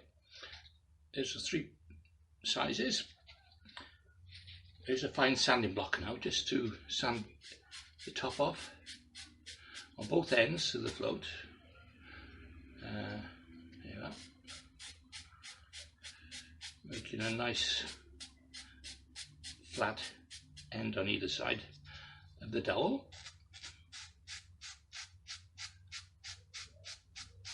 There you are. Just concentrating a little bit on this before I start bantering away, talking. Yes, I've been using these floats quite a lot on the River Wye recently, getting some good weights last year and this year. I've had you know, a couple of high figure doubles, £19, £20, you know. I've won a few bob fishing for bleak using these floats. Proof is in the pudding, as they say. Okay, right, I'm going to start off with the 3/4 gram float. Now, what I'm going to do, what I need for this float is, first of all, the bristle. Then I'll need a little wire stem base that will go onto the bottom. Now, unlike the larger float where you can determine the center of the dowel, in this scenario, what we need to do, I'm just going to get a better finish on this if I can on both sides with a bit of sandpaper. Yeah. Now, in this case, in this scenario, what we do, or what I do, I should say, I don't know what anybody else does, I use a small pin, okay, a baiting needle pin, as good as anything like that, and I have to locate the center by sight. Now, what I normally do, I either put a little marker in the middle with a little marker pen, so it gives me an idea, and using my fingers as a rest, I'll actually try and put a little hole in what I consider to be the middle of the float. And I think it's about right if you look. See? Okay. On both sides. Yeah. Now, look, drop C again. What I'm going to do now, I'm going to use the needle and I'm going to make a hole in the balsa, keeping a steady hand and eye, turning it, making sure it is in the center, and I'm going to indentate a small hole in the middle. Okay, now I've centralized the two holes and I punctured them with the needle. I'm ready now to put the wire stem base. So by slowly pushing into the indentation, into the float, I've now set the wire stem. So what I'm going to do, I'm going to put a drop of super glue on the end.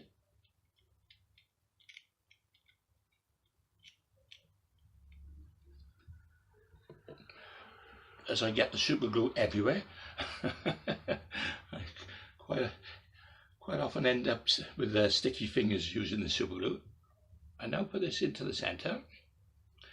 Okay, and I'll push that in, hold, count to 3, and that should be set. Now what I'm going to do, I'm just going to nip that off now with a pair of nips, tin cutters, probably about 1/4 inch. There you are. Okay, so there you go. Now I've got my base.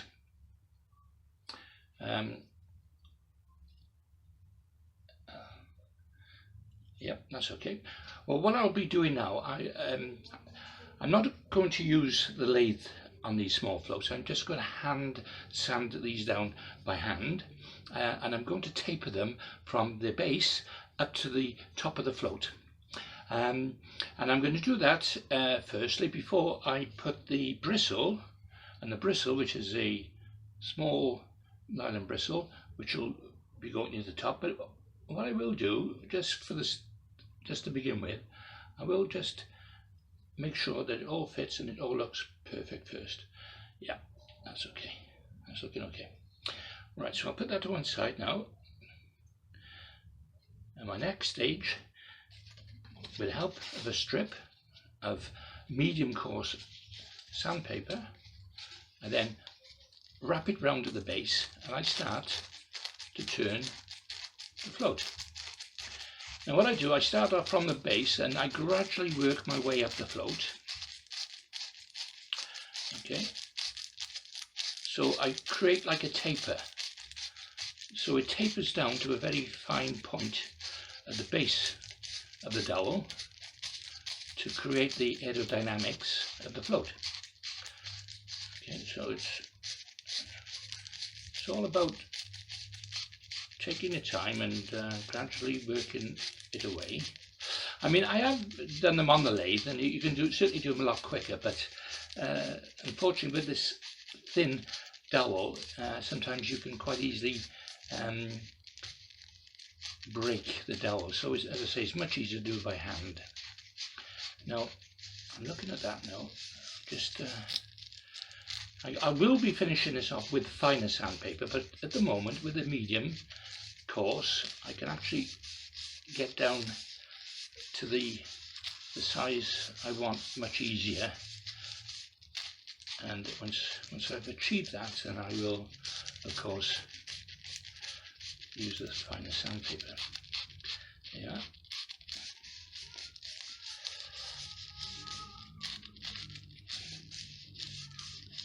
Was by the crystal brooklet. No, I won't start that again. Sorry, you don't want to hear me sing it all the time. Yeah, so as I say, fishing this particular float on various venues certainly works well. It's a simple float, really, when you think about it. I think they call it a pencil float, or be known as the pencil float. I call it the Italian whip float because obviously that's where it originated from. And as I mentioned, some of the great Italian anglers in the past have used these to great effect. And I will show you, well, if not show you, but I will explain how they're used and how by shotting them in a certain way, it's a float that you'll never have to bring or retrieve out of the water without a fish on the end. And I'll explain how that works, obviously a little bit later in this video. Yeah, use these in conjunction with the whip, by the way. That's why I call them Italian whip floats. There you are, just get a nice little taper on that now. Right, I don't know if you can actually see that developing. Yeah. So it's starting to create like a point. So I'll just finish off with a bit of smooth paper.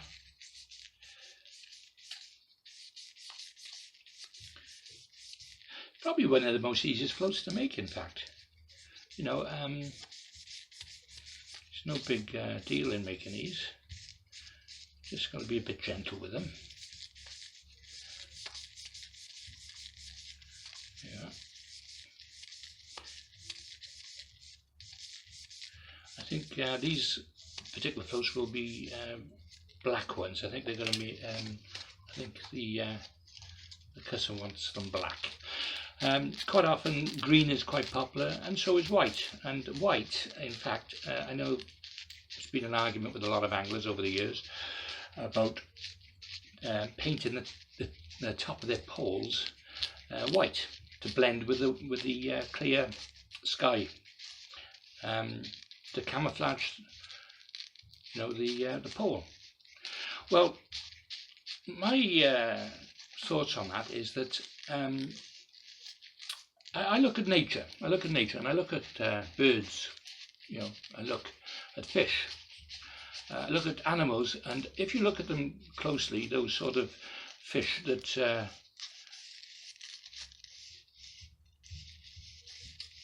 they have to have some sort of camouflage against predators. And basically, if you look at those sort of fish and birds, they have I think there is a reason why they have an underbelly white on their body, and I think it's to camouflage against against the sky and against predators attacking them from underneath. So to me, it makes sense to actually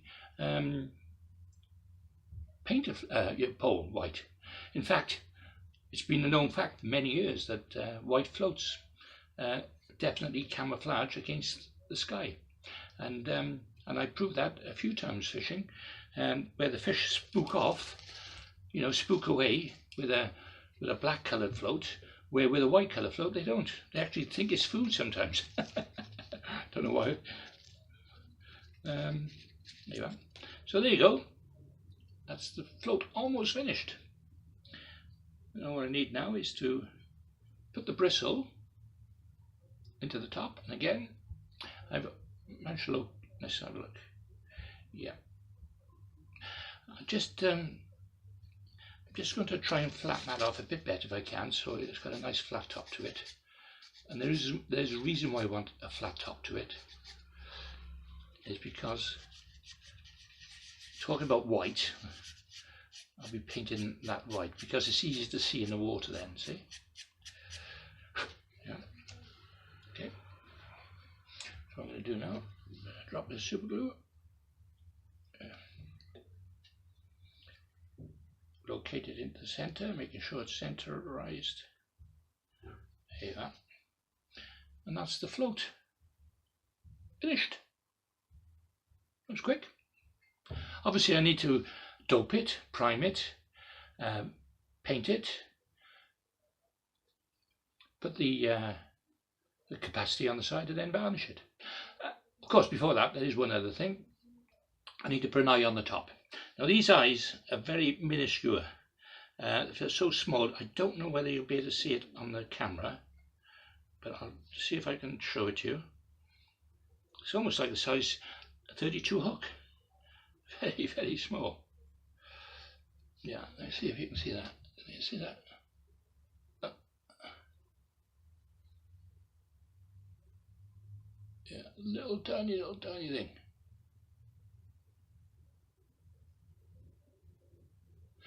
Anyway, that will be going into the top of the float.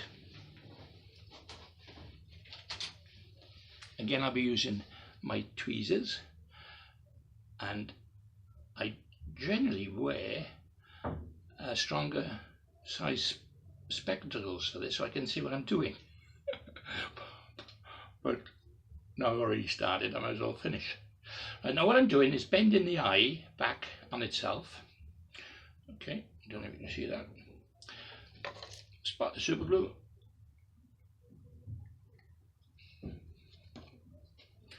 And that's going to go, I'm going to locate this right on the top, on the shoulder. I have to be careful, because if you're not careful, you'll pierce the whole balsa and it goes right into the other side of the float. So let's do that again.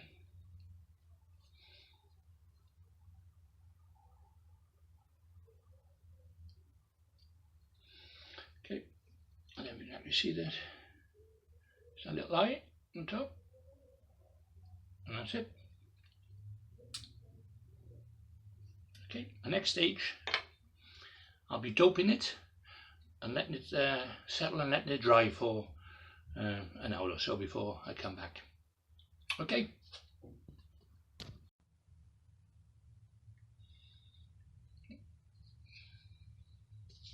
I better drive you mad with my bloody hair. Anyway, I'm going to call that a day now on this part of this video, whip floats. Come back and see the next part, which will be following shortly. I suppose you just got to have a steady hand and a steady eye to make these floats.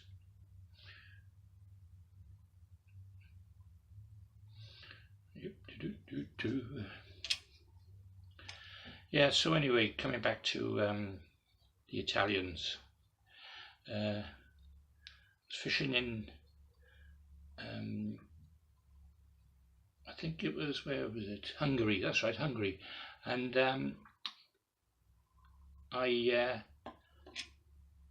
when we used to fish the World Championships, we used to take our own bait, our own maggots across.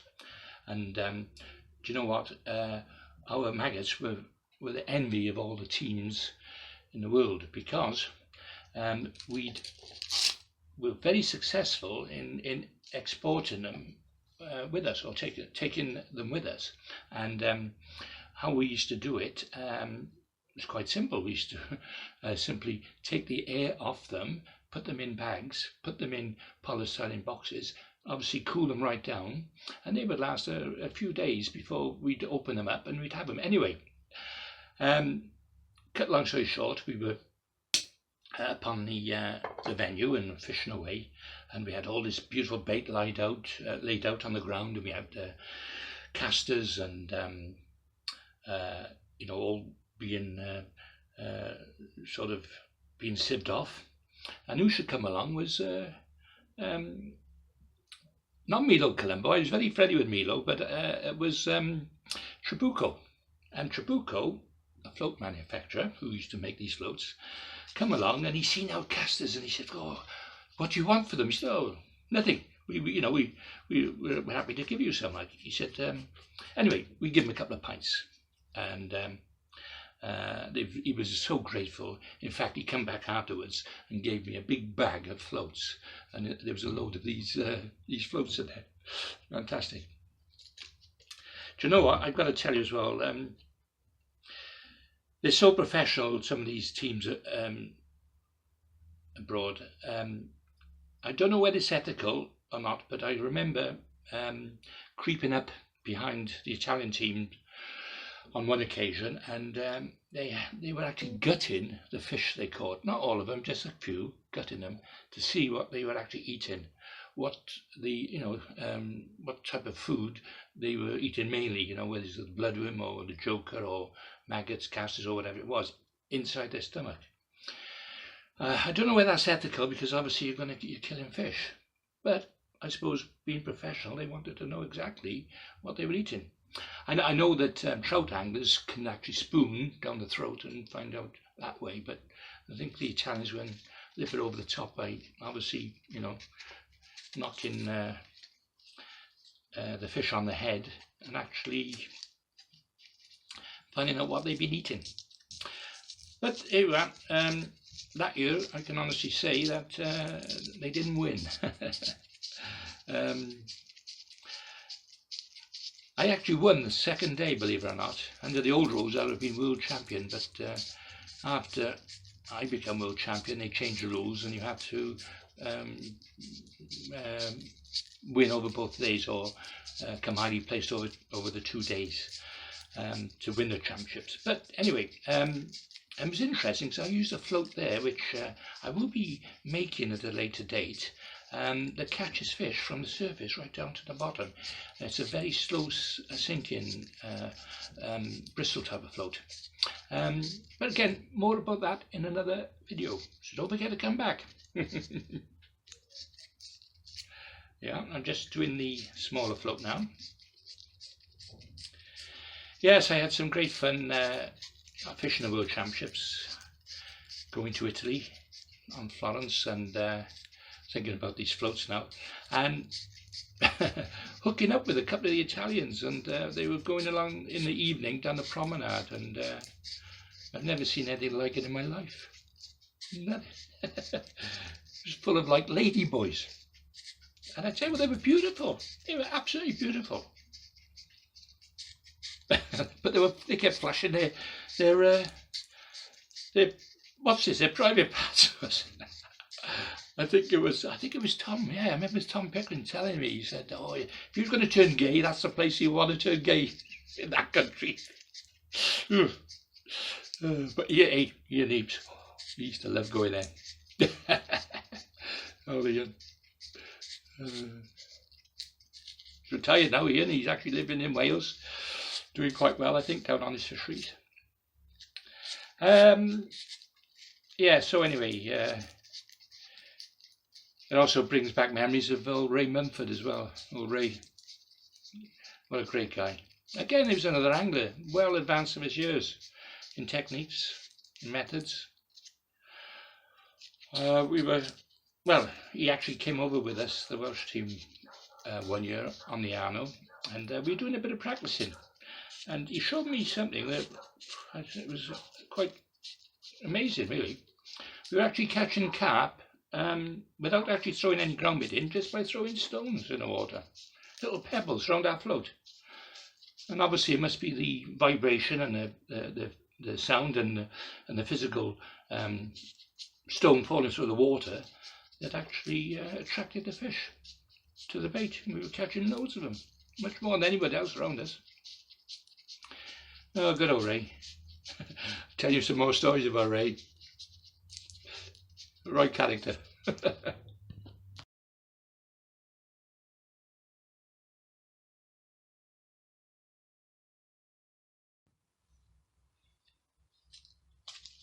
Okay, the smaller float now, I'm just about to finish off. This is the smallest one in the range of the whip floats. As I said before, it's not 25 grams, 0.25 or 25 quarter of a gram. There you go. Just going to introduce a very fine bristle. Yeah, I see, very fine, into the top. There you are.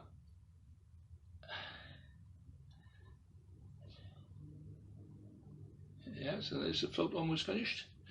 What I'll do, I'll just put a bit of super glue, glue it in. All right. All right. Quite often when I make these floats, I usually put the white bit on the top first before I actually do any bristle work on the top. But in fact, yeah, I'm going to leave that for a second because I'm going to show you the best way to do that, because rather than try and paint round the bristle, you're better off putting the white colour on the top before you even, put the bristle in. So I'll leave that for a second. I've already done this one, so unfortunately I'll have to sort of paint around that one. But generally I wouldn't do it that. I would paint the top first before putting the bristle in. Anyway, okay, let me put that by there. I'm just going to do the next one, which is the half a gram one. Right, let me just get a better flat surface if I can. Yeah, I suppose it's all about eye coordination, isn't it? And when you do these small floats. And as I said before, obviously computer generated floats these days.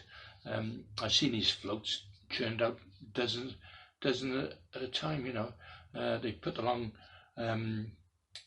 dowel in a machine and it sort of tapers it and it just pops out on the other end.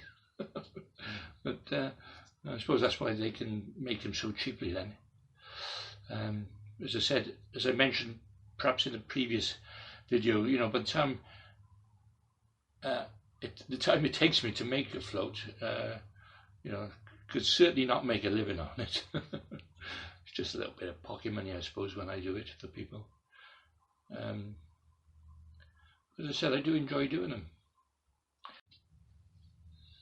Okay, right, I'm just going to show you now quickly. I use a cotton wool bud, dipped in a bit of paint, white acrylics, and I'm just going to put a little bit on the top, like that. Okay.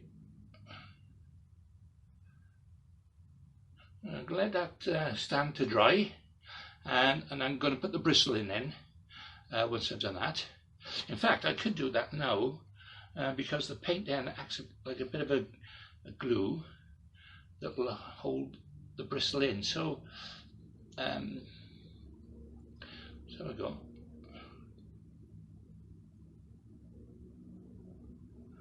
There you go. Okay.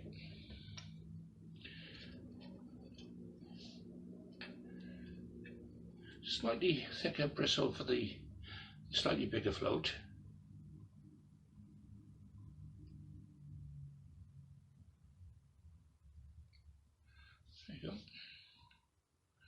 Okay, put that to one side to dry. Now, obviously, I've got this one now which I didn't paint, so I shall try and skirt around that if I can.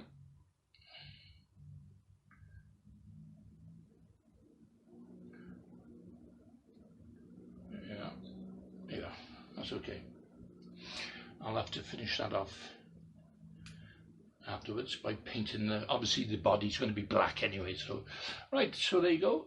I'll just put them to one side and let that dry for a minute, and then I'll put some dope on it. That will seal the pores, if you like, in the wood and create like a barrier, so ready for painting.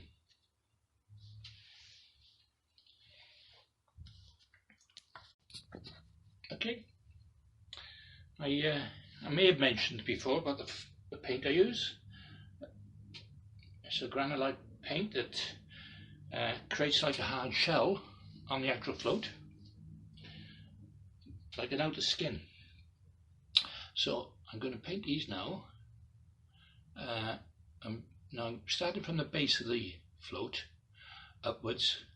The reason being is that I want to be extra careful when it comes to the top of the float, because as you remember, I've painted it white on the base, on the very top of it, so I'm going to use small strokes which should colour the float, but without the bristles of the brush going onto the white. So there we are.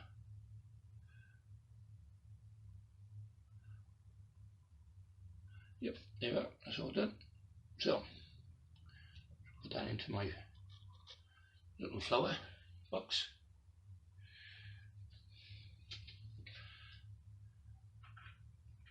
Same again here, start off from the base.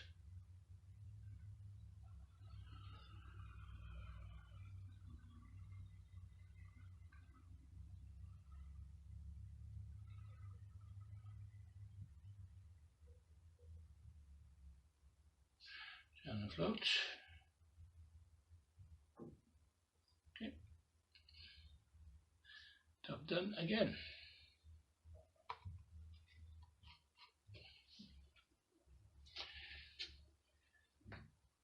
And now for the baby one.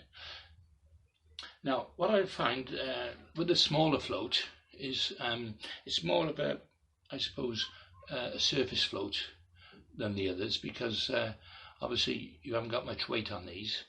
But ideal if you're bleak fishing and you know, and you're catching fish on the surface.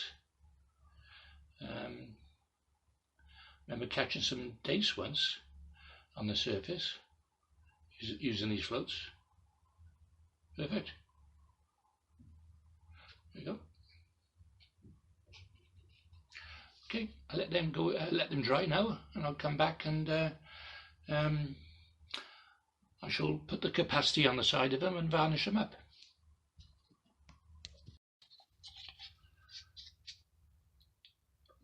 Okay, what I've done, I've actually let them dry overnight, just so that they're 100% dry, and it's created, as I said, this nice tough coating.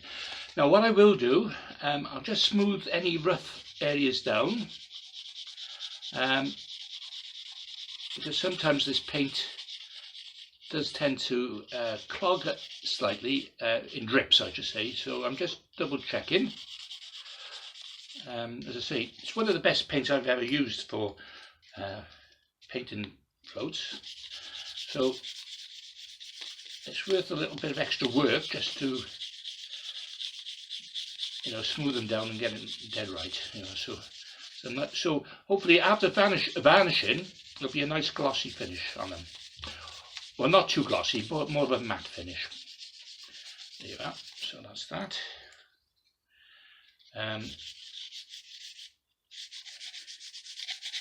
But they're almost finished now, these floats. As I said, all I'm going to do then is to mark the capacity on the side of them, and then I will varnish them over, and they'll be ready for use. There you are. So let me just double check now, make sure Yeah, a little bit of touching up by there. It's okay. There's okay. There.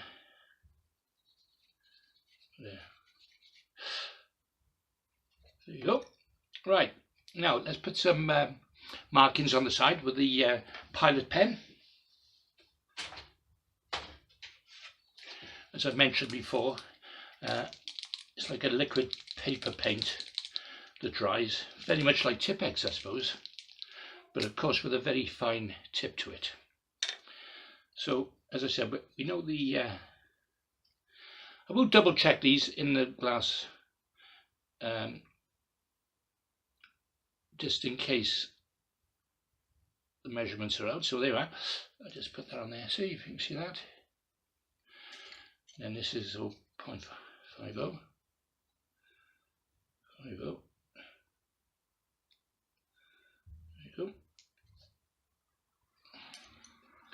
And 0.2.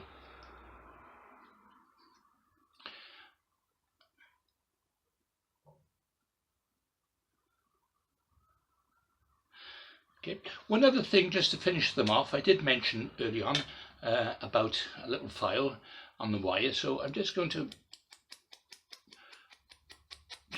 smooth the edges around. So obviously when we put the float rubbers on, they'll go onto the wire stem smoothly. Yeah. A little point, put a little point to them.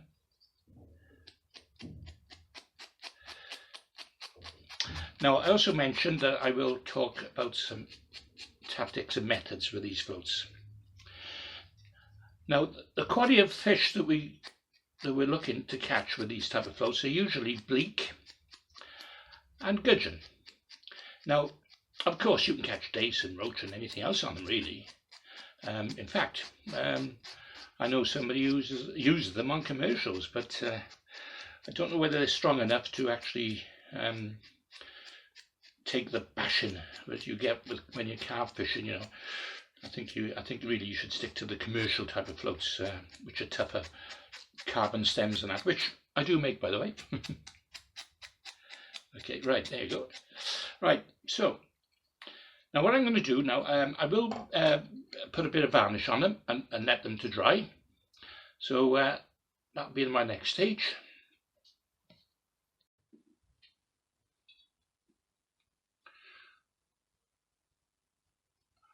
Again, I'll be putting the varnish on quite liberally, making sure that I don't actually cover the eye on the top. Otherwise, if you do, it's just a simple matter of piercing the varnish in the eye with a small pin anyway, so it's no big deal. Okay, so there's the one float.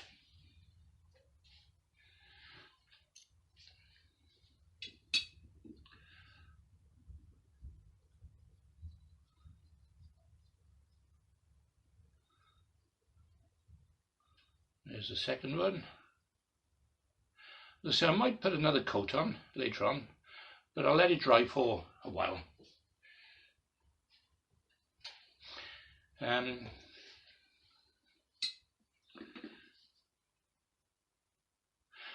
Right, if there's any questions anybody wants to ask me, then feel free to put them in the comments below.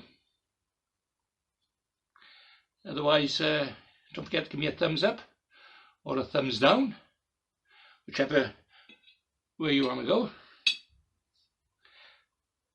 But what I'd like you to do is share it, of course, with your friends. Share the channel, because obviously the more subscribers I get, obviously the more hits I get, which will be beneficial to me.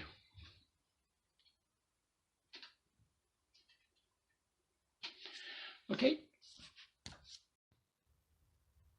Okay, now I've come to the part of the video which I know a lot of people have been waiting for, and that's the methods and techniques that we use using this float. Right, as I mentioned before, bleak being the dominant species of fish in a lot of waters these days, a lot of anglers actually go for the match anglers.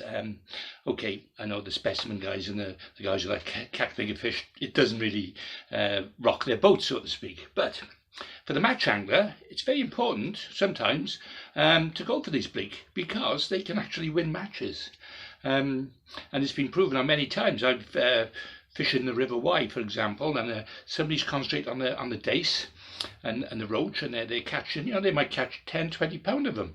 But I tell you what, if you concentrate on the bleak, and I know they're only small, usually about 30 to a pound, you can normally catch more of them than you catch the roach, and end up with 20, 30 pound. I think the records on the Wye by Adrian Will, I think he might have 50 odd pound, I think. Anyway, but some huge weights to be caught catching bleak.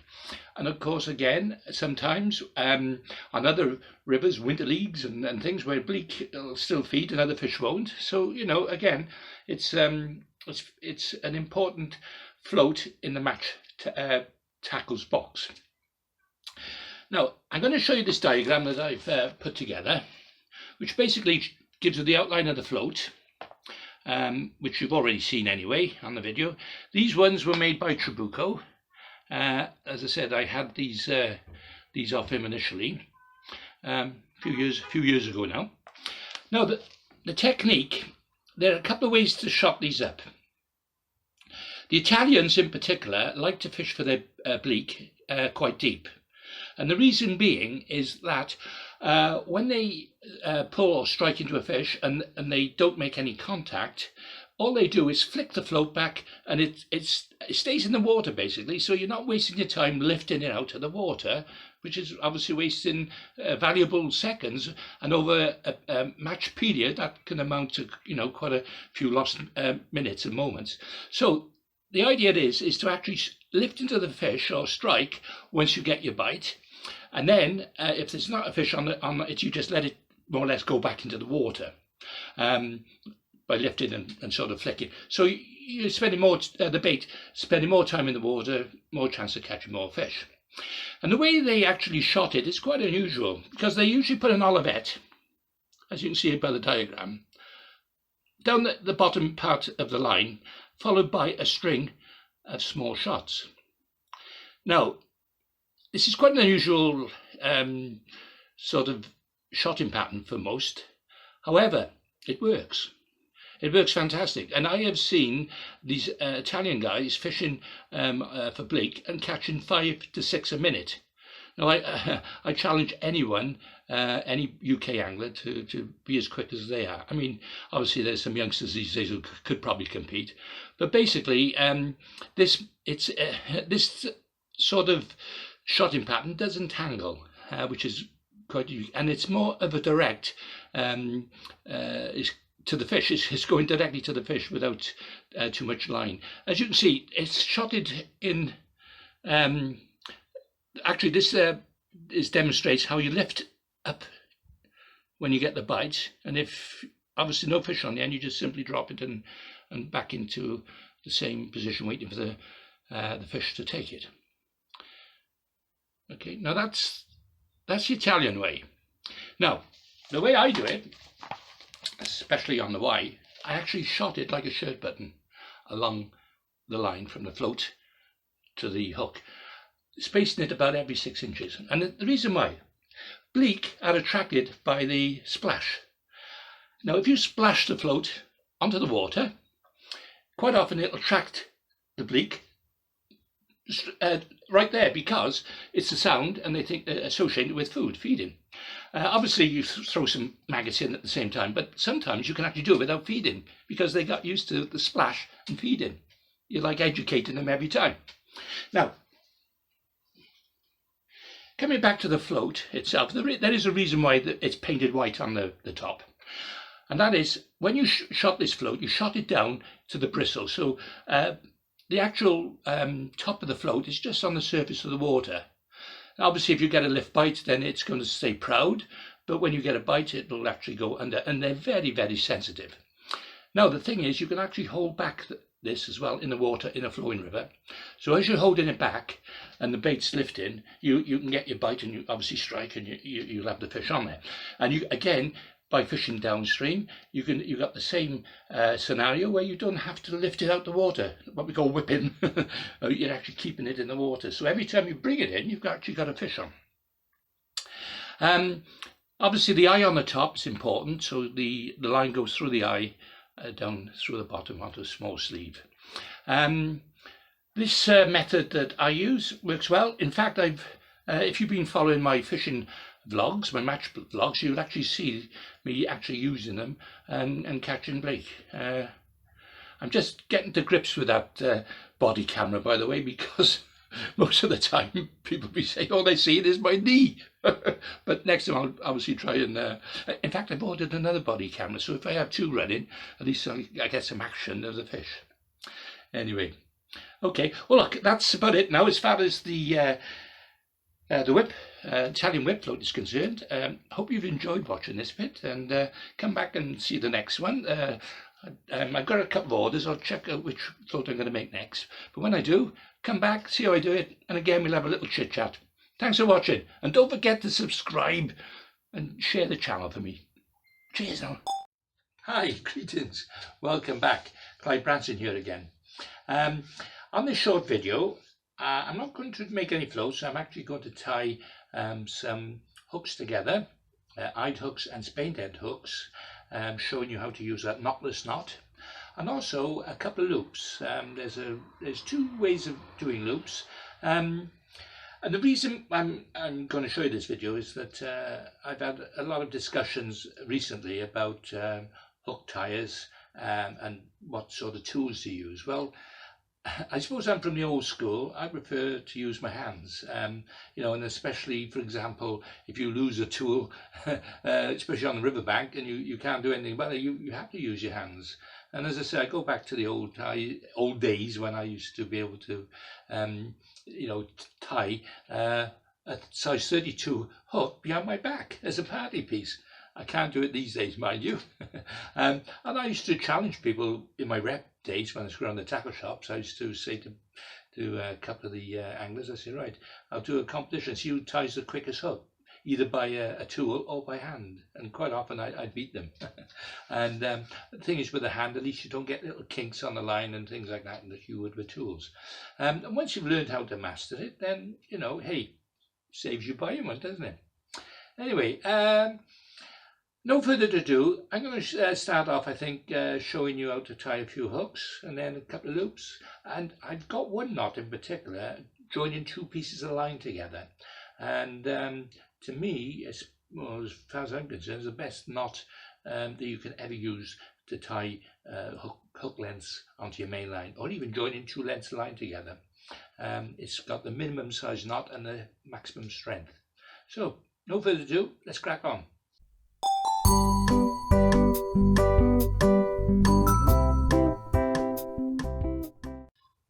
Again, you form a loop in your hand. There's two ways to do it. Now, the quickest way is simply to grab the loop, make a long loop, and simply bring it back on itself and simply push it through the second loop that you formed. And if you do that twice, wet it, bring it up, and there's your loop ready for attaching your feeder or another loop or whatever means you want to do. So just cut this off a second. Okay, now that's quite a strong loop. It's a very strong loop, but to make that knot even stronger, there's another way of doing it, and I'll show you. Let's cut this bit off. Right, so you get your line, you form your loop again like last time. Now, instead of going through once, what you do, you bring the loop back on itself, you twist that loop, you grab the loop, and the second loop, you bring it back through the loop that you've, the first loop that you formed. Okay, if you do that, pull it tight together. See how that's now the knot closing up on itself. Now that knot, just push that knot there, is a smaller knot, and it's actually a lot stronger. Through tests, through spring balances, I've tried this knot over the years, and I found that this knot is actually stronger than the other loop that I created. Now, it might be a good idea to actually rewind this and look at it a couple of times, because you may have missed a little bit of the action. But it's basically forming a loop, creating the loop, bringing it back through itself, and then pulling it tight. And again, yeah, just pull that tight. Very strong loop indeed.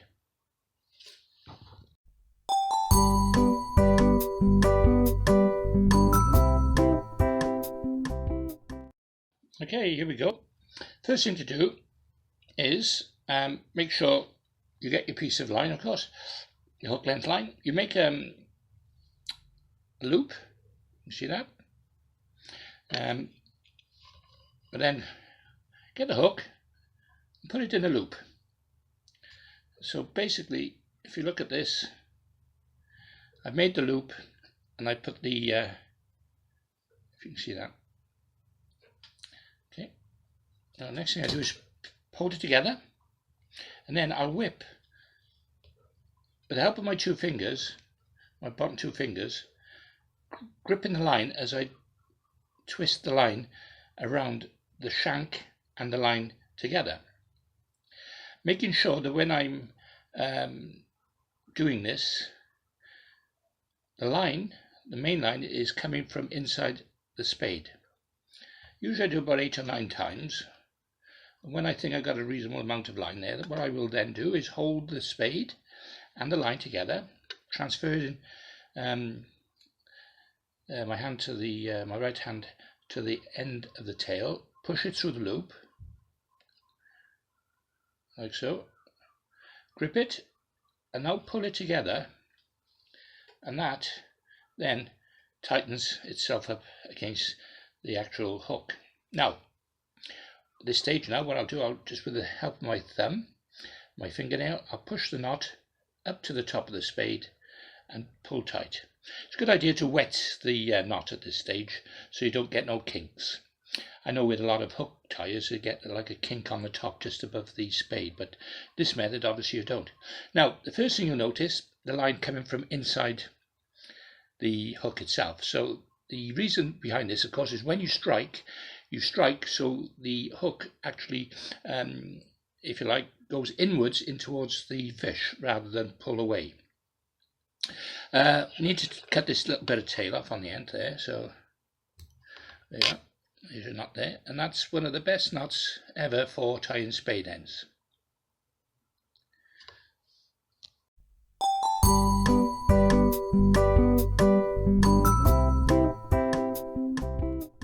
Okay, now I'm going to show you how to tie an eyed hook, which is almost basically the same sort of principle.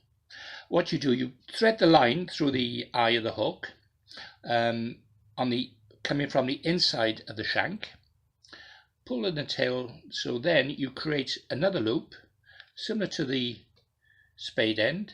Okay, so you've got your loop on the shank of the hook. So again, you pinch it together, and the use of your fingers, I don't know if you can learn to do this, but it's quite simple after a while. You then twist the line around the shank. In this case, you don't need as many twists, usually half a dozen is fine. You then bring the tail back through the loop and you push it tight, and again use the thumb and the nail, push it up to the top of the hook, and again just by cutting a little bit of line off the tail off. Okay, again you're left with the hook and the line coming from inside the eye. Again, ideal, so when you're striking, you're hooking into the fish.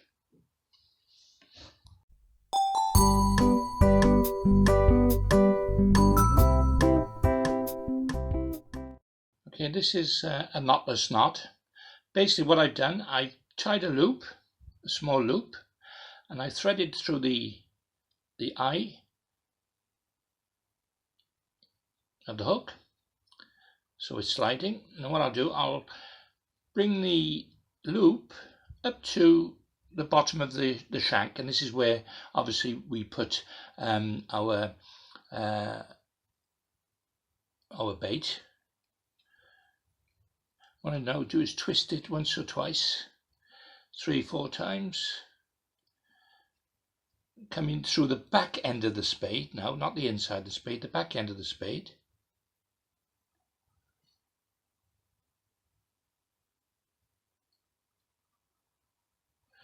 Pull in tight so the line is coming from inside the hook, and there you've got your loop, and this is what we call a knotless knot. By loosening it, the knot, you can slide the hook up the line or down the line for your hair rig. So that's about it. This is very popular now on commercials. Now I use these on rivers, especially if I'm fishing luncheon meat, pellets and so on. As I say, so it's rewind the video so you can see exactly how it's done again. Making your loop, of course, either way that you've already seen on the video.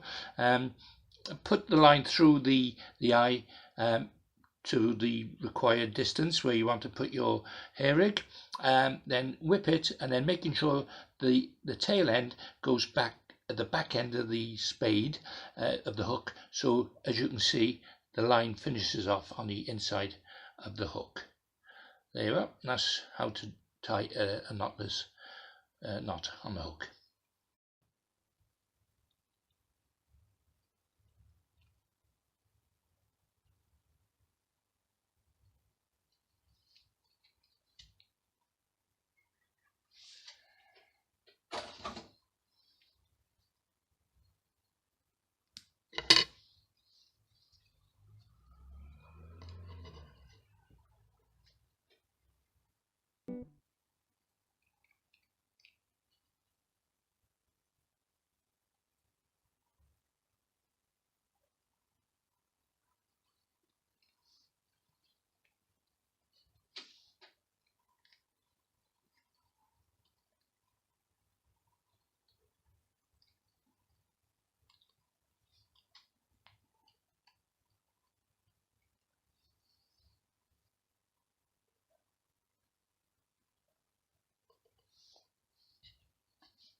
Okay, this is how I do the boat rig for the feeder and for lead fishing.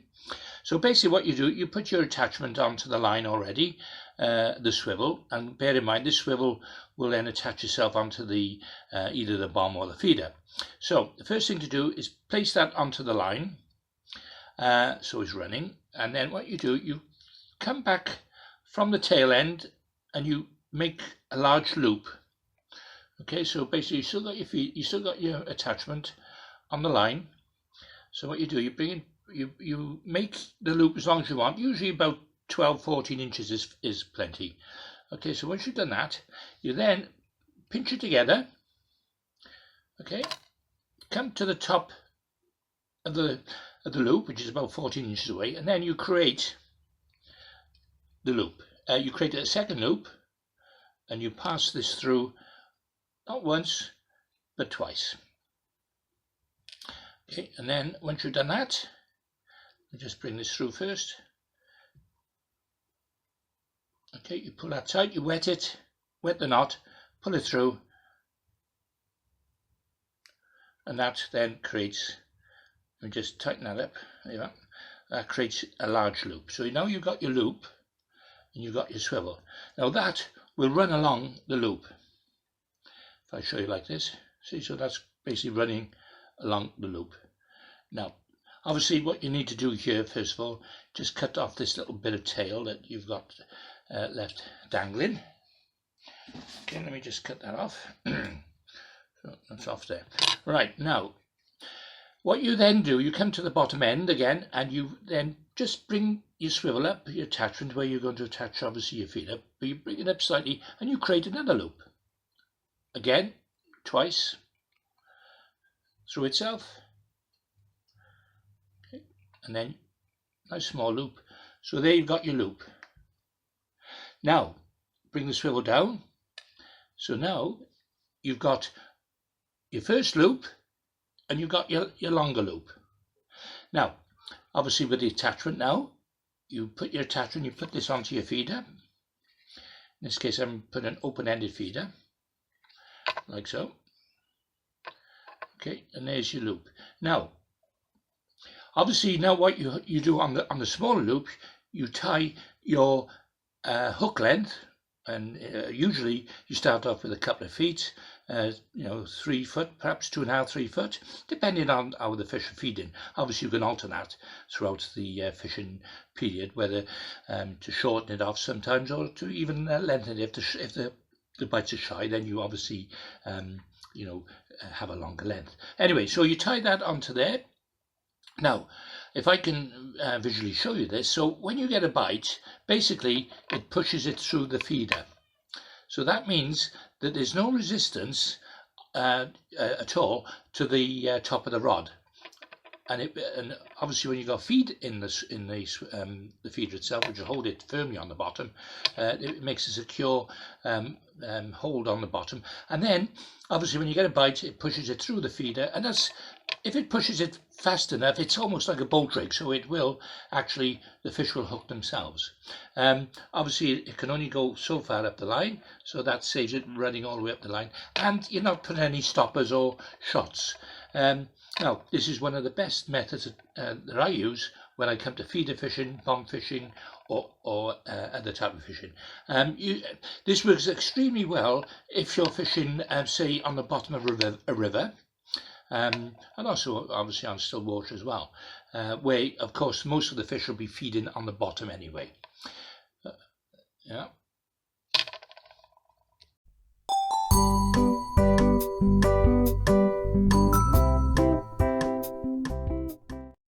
Now, this thought I'll show you quickly for attaching a fixed feeder or a bomb or whatever you're going to use.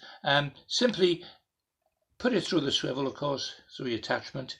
Then you hold the one line and you twist with the other hand, and using your fingers, and you twist this line around the main reel line. Okay, then you pull that tight, you bring it back, and it forms a little loop on the top of the swivel. So you simply push this through the loop,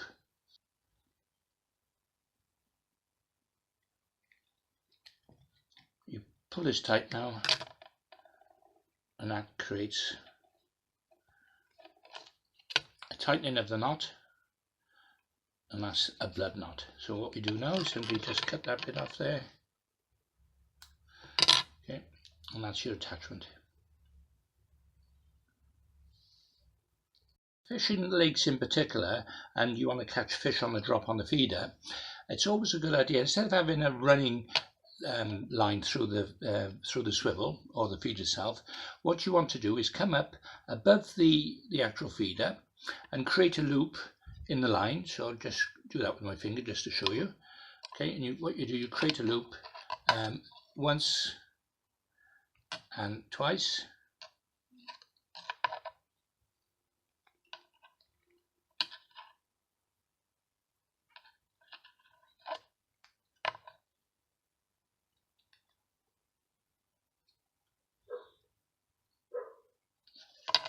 Okay, so as you can see now, we've got a loop above the feeder, and on this loop now we shall put another loop which is actually attached to a hook length. Now the reason I do that is so that if you're fishing on the drop and you're using floating maggots, for example, to create a slow drop, then this is ideal, because you can fish depending on how long your hook length is. Say for example you're fishing a 3-foot hook length, well, you can actually get a 3-foot drop, and quite often. And with this, what I like about this sort of attachment is that once you get a bite, you're actually pulling directly from the tip of the rod, so it before you actually pull the feeder sometimes. So if you can imagine, after casting and retrieving it, and you get a bite and you pull it, you're actually having contact straight directly to the tip of the rod. Okay.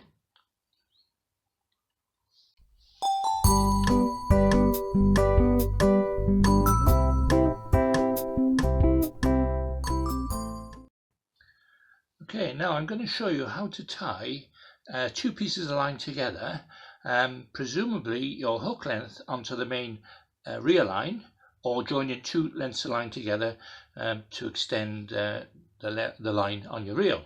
Now, the first thing to do, you have your two lengths of line. Okay, so this is presumably this one's to the reel, and this is your hook length, or the extra line that you want to add. Now, simply put them together parallel. Okay, so you've got two bits of line, one going that way, one going that way. Good idea is to wet it so the line actually sort of sticks together. Now, all you have to do is create a loop and pass the line, the hook length part of the line through, or your extra line, once and twice. Okay, and then pull that together, wet it, pull that together slowly, and there you are. You created a very, very strong knot. Look at that. I'm pulling it really hard there. Now all you have to do is obviously just cut off the little bits of tail. If I can just show you now. Now this knot, to be fair, it was shown to me by a legend. Kevin Ashurst, many years ago, showed me this knot, and it's absolutely fantastic. I use it all the time. As you can see, it's the smallest knot you can possibly get. It's perhaps one of the strongest knots, and I use this all the time to attach two lengths of line together. As I say, he showed it to me once. Prior to that, I always used to use loop to loop and the various knots like half blood knots and blood knots. But this knot is fantastic, and I've used it ever since, over 50 years now, and as I say, it's never ever let me down.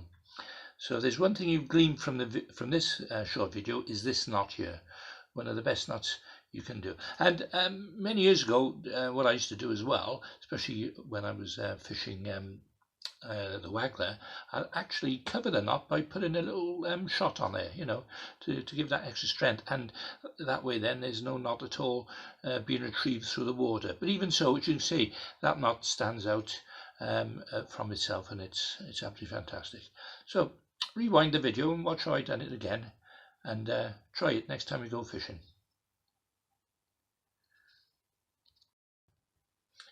This one is a typical blood knot. So two lengths of line, you basically make two loops. Okay,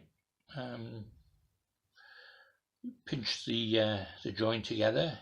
You then whip the line around the one side of it, usually 3 or 4 times. Pass that back through the loop you just made. So you tighten that up slightly. Yeah, and now you're left with the other loop, or the other piece of line. So again, you create some more whips around the line, and you bring this back through the second loop. Okay, pull it tight. It's always a good idea to wet these knots as well when you're doing it, of course. Yeah. So you pull that together, and that's a blood knot. It's quite a nice strong knot. Just tighten it up like that. Again, very small knot. It's ideal for for joining two lengths of line together. Again, just snip off the ends.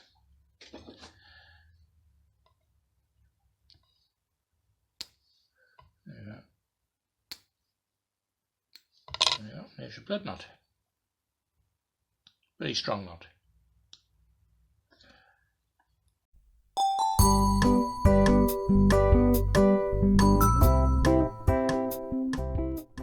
Okay, this one is a sliding knot.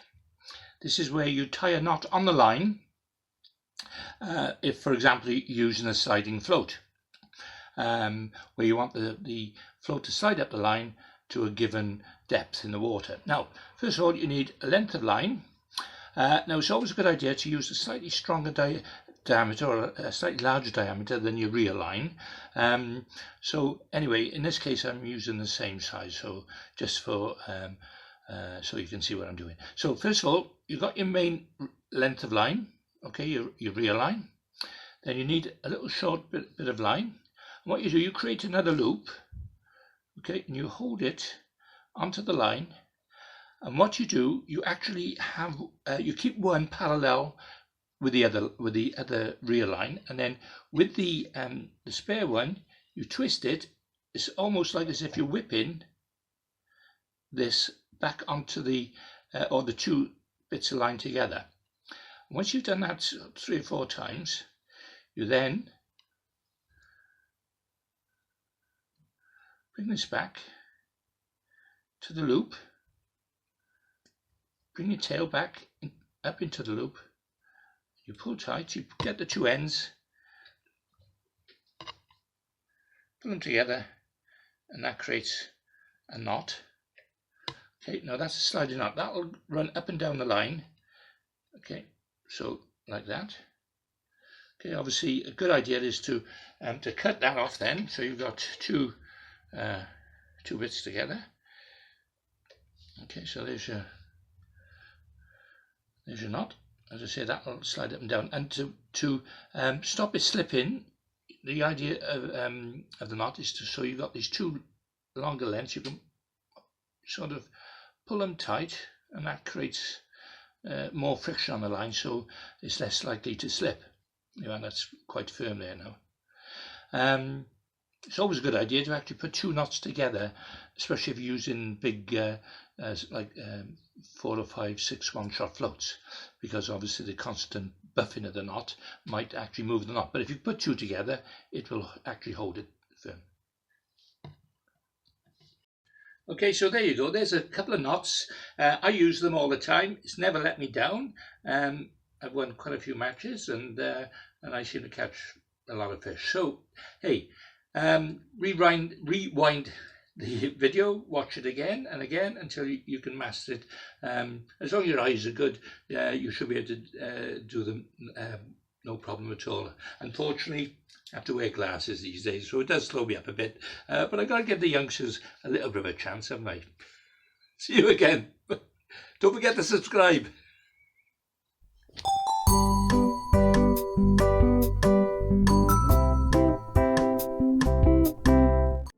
Hi, greetings and welcome again. Clive Branson here again. I'm on to my 4th or 5th vlog here now. This one I'm going to be covering is the Peacock waggler. Now, the Peacock waggler, or Peacock in particular, was only introduced into the country just after the war, probably due to restrictions, who knows. But anyway, when they made their way into the country, a few of the northern lads, people like Benny Ashurst and Billy Lane and people like that, cottoned on to the idea of making floats out of these out of this material, because prior to that they used to use balsa or even crow quills and things like that. But now they found the Peacock, because it comes in longer lengths, and I'll show you a long length now. Yeah, that one's almost 2 foot long, and because they come reasonably straight as well, and they're easy to easy to cut and easy to make a waggler float out of. But the good thing about these, of course, is that they're constructed in such a way that they've got quite a hard sort of outer skin to it and a very soft pith inside. So it makes cutting and inserting inserts like eyes, float eyes and adapters quite easy. Today I'm going to make a 2-swan Peacock waggler, a straight waggler. In the next vlog I'll be showing you how to make an inserted one. They're quite easy to make, really, to be honest with you. This particular one, first of all, I'll need to cut it to the capacity of float. Now, I know through experience that about 11 inches, 10 or 11 inches should produce a 2-swan capacity float. Now, To cut a peacock, there's a couple of ways to do it. You can get one of these hot wire cutters, run on battery, and you can actually just place it on the peacock itself, and it will actually burn through with a straight line, which is okay. It's okay. It takes a little bit of time to do, but I found with a good pair of scissors, it'll do just as good. And you can cut it up. We've got quite a nice edge to it as well. And what I like to do, you can actually shape it as well and finish off with a bit of sandpaper. Anyway, I'm going to crack on now and show you how to make one. As I say, the most simplest floats in the world to make. Once you've acquired the peacock, there's a couple of things you need to do. Is to rub it down with a bit of sandpaper just to get the edge of the where the feathers were. You can actually buy peacock with the feathers already on it, but I would recommend and suggest that if you are making some floats, buy them already stripped and bleached. Once you've cut the length of peacock, as I said, about 10-11 inches will give you a 2 swan shot capacity. Although it all depends, I suppose, on the diameter of the peacock, but most peacocks, when you buy them, peacock quills I should say, in the base are usually about the same diameter, and I suppose if I measured them, it would measure something like about 1/4 inch. Anyway, now the next question is, how do we actually attach these to the line? Of course, we will need some sort of eye in the base of the float. Now there's a couple of alternatives. The old way used to be inserting a little bit of cane and then obviously gluing it and then using an adapter. And adapters, yeah, show you what an adapter looks like. There you are. That's an adapter with some shot already on it. And that will just plug onto the cane and away you go. The other alternative is to whip an eye on. Instead of using an adapter, you can actually whip one of these eyes on, which they're like a safety pin, like the bottom end of a safety pin. And by whipping that onto the cane and inserting that into the peacock, that's another way. But all those ideas are good, but the best idea, of course, these days with technology, you can buy them already made up, small plastic ones. You see that? And it's like a spigot, and you can actually push them in to the peacock and glue them. And that's my preferred way of assembling a peacock waggler. Okay. Now, once I've cut the length of peacock off, which in this case is about 10 inches, and I know for a fact that that would have a capacity of holding 2 swan shots. So once I've done that, all I have to do on the edge is to smooth it off and create like a round dome to it. Okay, you could have it flat, of course, but I like to put a little dome to it for when it comes to colouring the actual float itself. Now, on the base end, of course, we have to use some form of attachment so that we can fix it onto the line. And the best way to do it, in my opinion, are small plastic spigot float eyes. And these are available, you can buy them. They will be available on my website shortly. And what we do now in the next stage is we actually make a small hole in the center, centralizing it into the peacock, into the soft pith. Once we've done that, we're now ready to maneuver the spigot very, very slowly and twisting slowly, keeping it level in a straight line into the peacock itself, so that once it's fully inserted, the actual float eye, plastic float eye, is nice and parallel There you go. And what I will do, I will actually grab the bottom end and squeeze it together, because, as I say, because it's soft, it'll form a nice seal, and not only that, it actually makes the float look quite parallel then, see? Yeah. Okay, now after that we now introduce the super glue.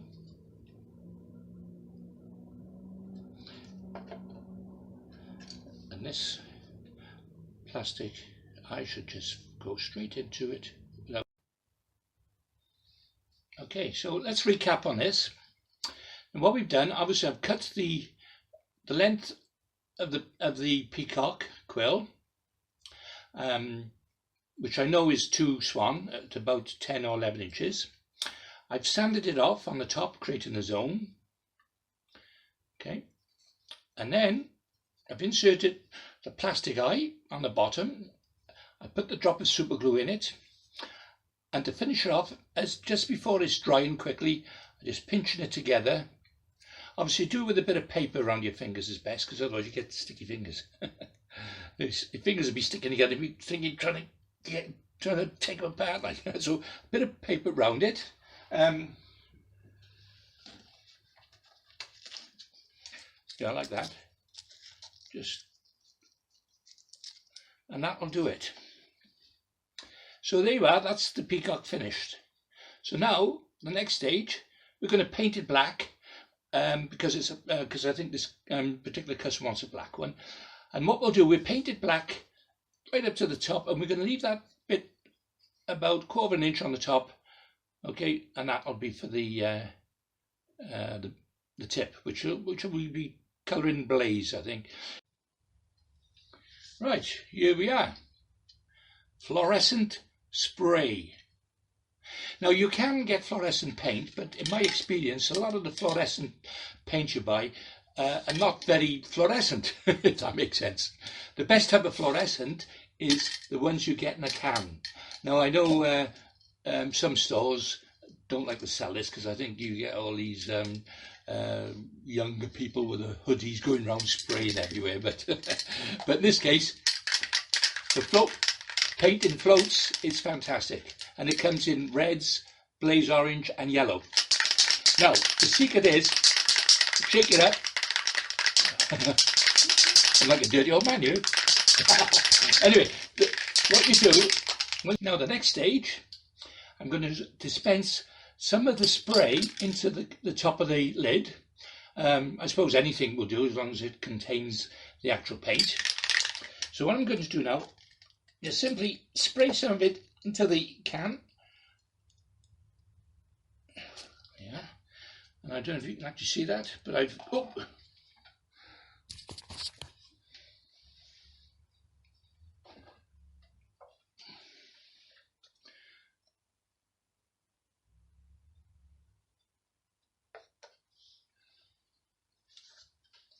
And then I will paint the top of the float.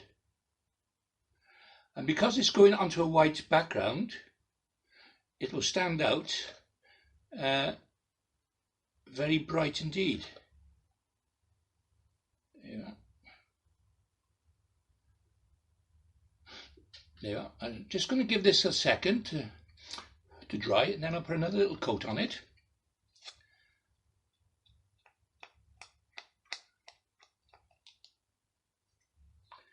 Bear in mind it's still a bit runny, so if you give it a second, it will start to congeal, start to stiffen up a bit, and then you can put your colour on again.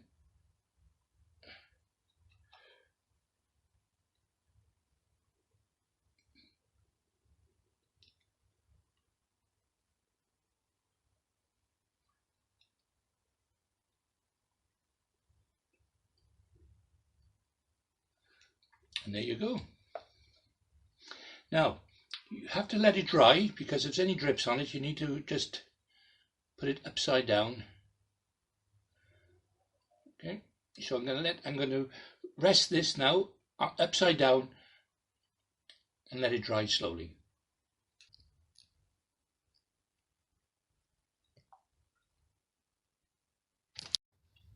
Okay, okay. Right, the next procedure is to paint the actual peacock. Now, some people prefer to keep it in its natural colour, so in that case, all you have to do is varnish it. But in this particular case, we're going to paint it black.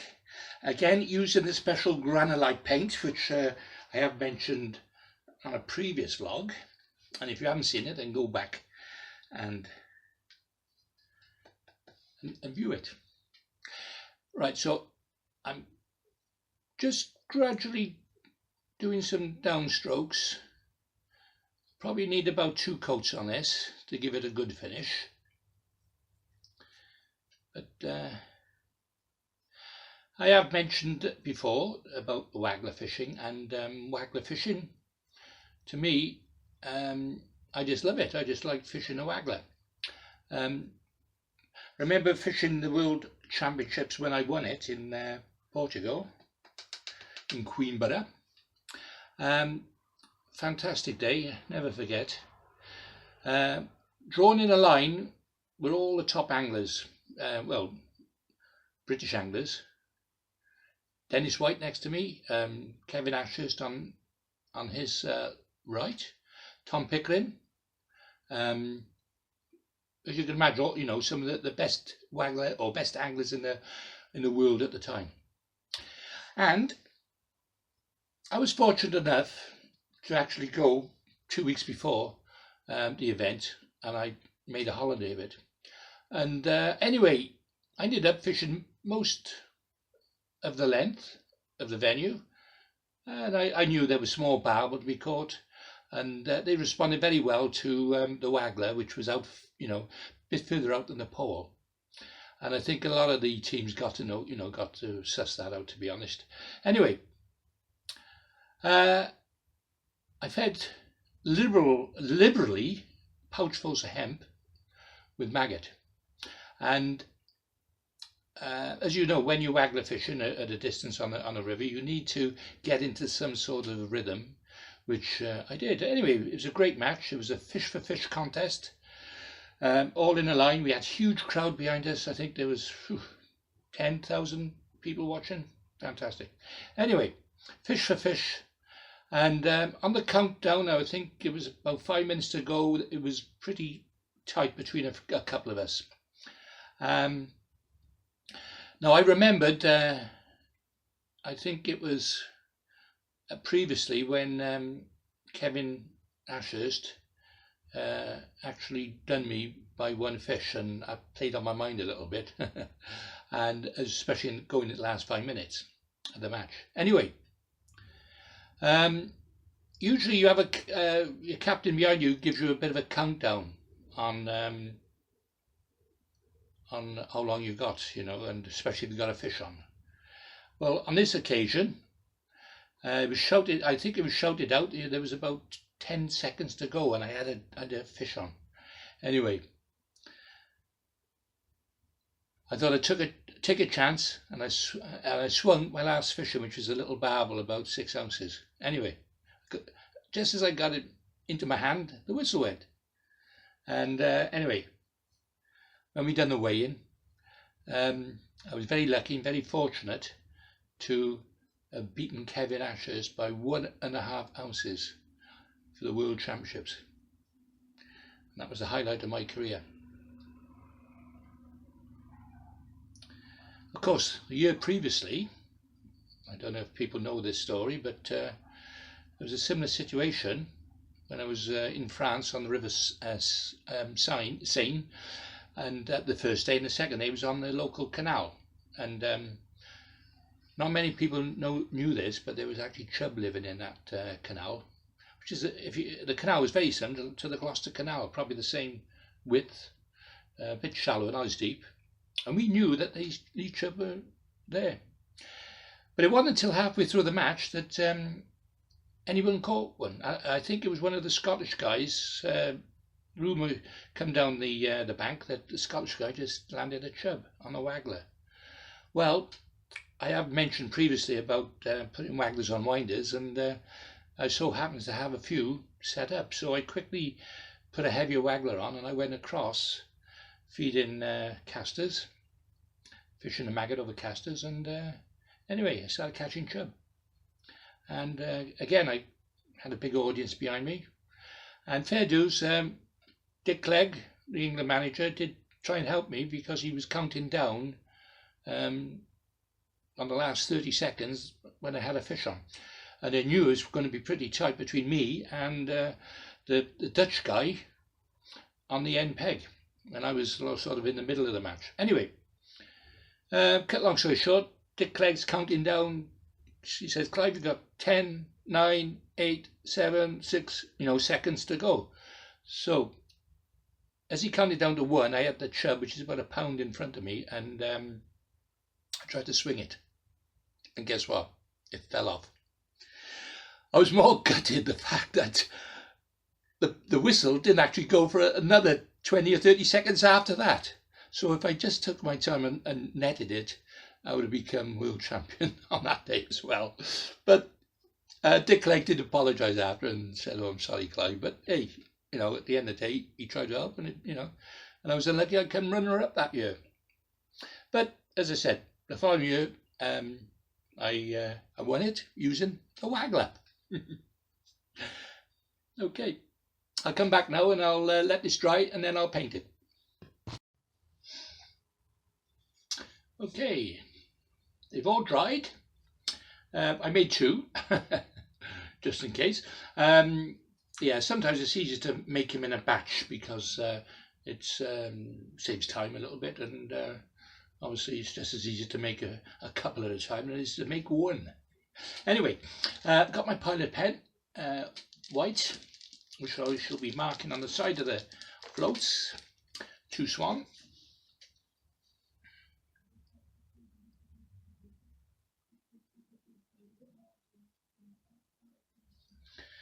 There you go, 2 swan, 1.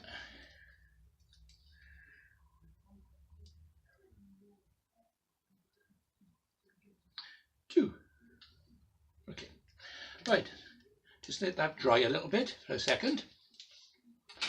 And now I shall be varnishing. I shall put a coat of varnish over, leave it to dry for maybe 4 hours, and then come back and finish it off. And that will be the finished peacock. Okay, the next stage is to varnish. And what I like to do with these peacock wagglers is to perhaps do a couple of coats. This is the first coat, which I'm going to let dry for an hour or so. Then I'm going to give it another coat and possibly finish up with a third coat.